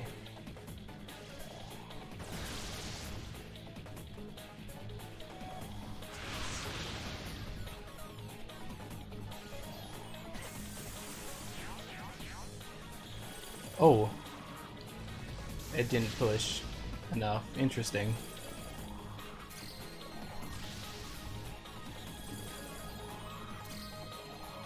We must have got some serious low rolls there. Okay. Okay, give me a moment to think.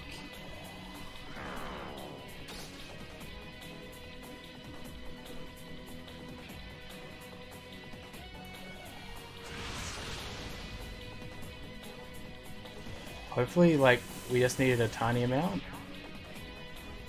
Yeah, okay. Yeah, we clearly just missed off the tiniest damage range there.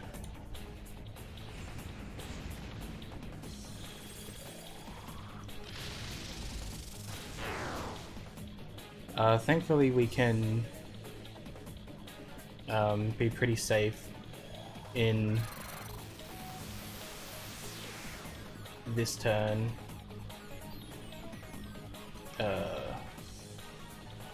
mean in this phase.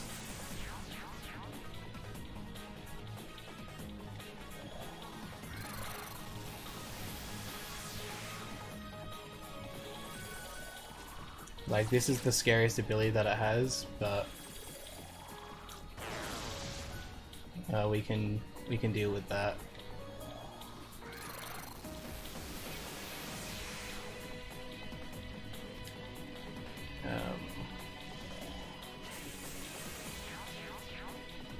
Thing with that attack is I can't remember if that puts us down by like -6 or 3.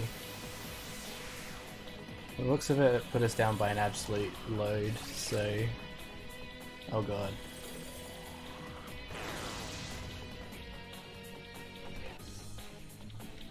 Thankfully we can't...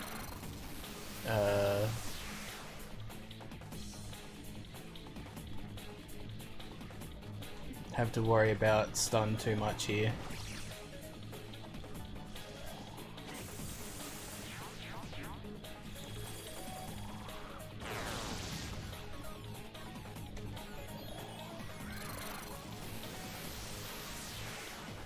Alright, that should be those done.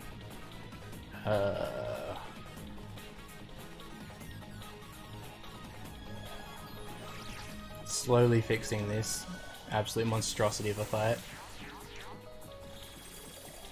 Oh, not again.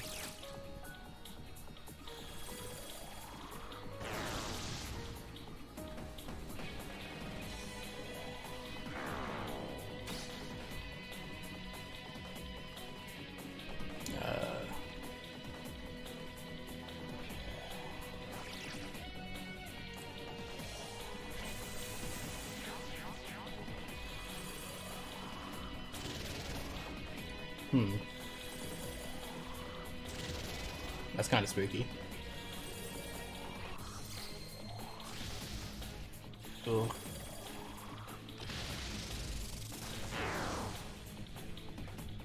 Yeah, we still have a lot of debilitates to go, sadly.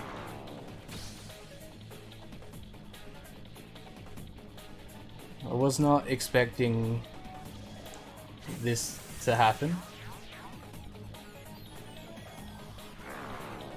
But we're making do.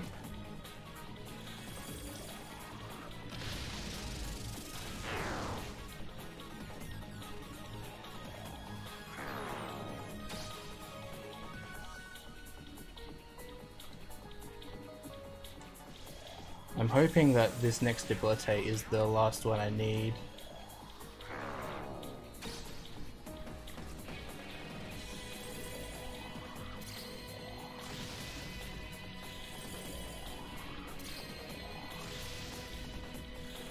Well, I'm going to go back onto the normal script anyway and then see how my damage fares.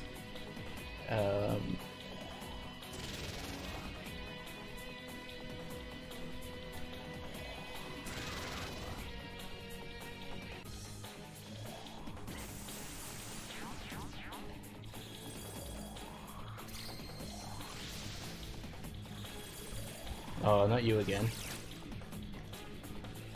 Alright, we're gonna use this as a heal turn.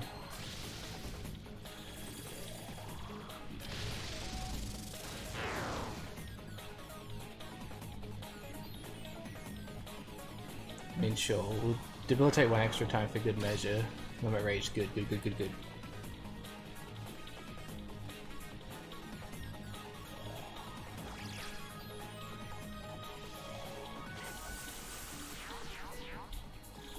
Oh, my Neuroshock again. Stop it. Okay.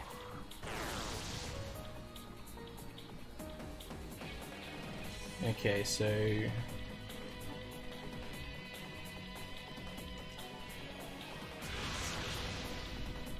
Okay, we are good,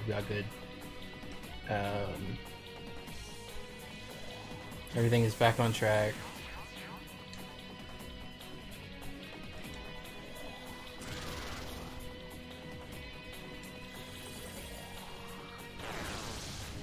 Well, do I have something to restore?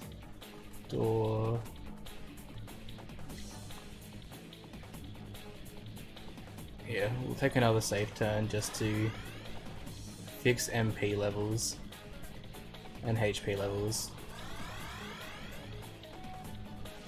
God, this has been absolutely horrific.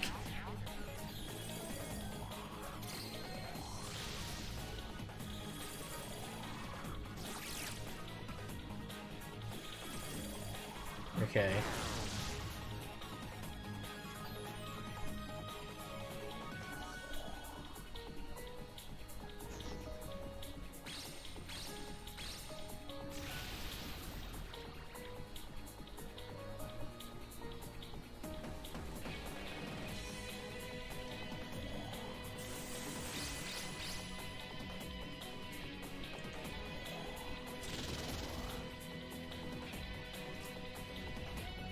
Alright, so now we are up to the final phase. We should have been well done already. I apologize for that. So when this phase is over,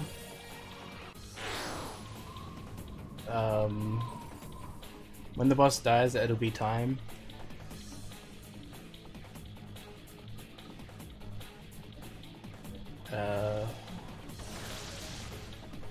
Which is gonna hopefully be at the end of this turn.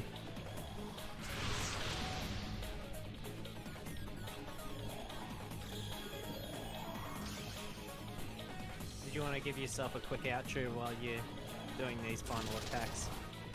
Alright, yeah. So, yeah. I hope you all enjoyed watching. This has been a absolutely wild ride. And so yeah, just like to thank the SMT speedrunning community in general, and there we go, we got him. Oh god, that was awful. But we got there. So yeah, so I'd like to thank the SMT speedrunning community. They're a great bunch of people. Thank you for ASM for having me, as well as well, thank you for the Royal Flying Doctor support and all of that, the sponsors, and being able to show off this game. So yeah, sorry about how long that last boss took, but we got there. We didn't die, so that's the main thing. Well, to that boss.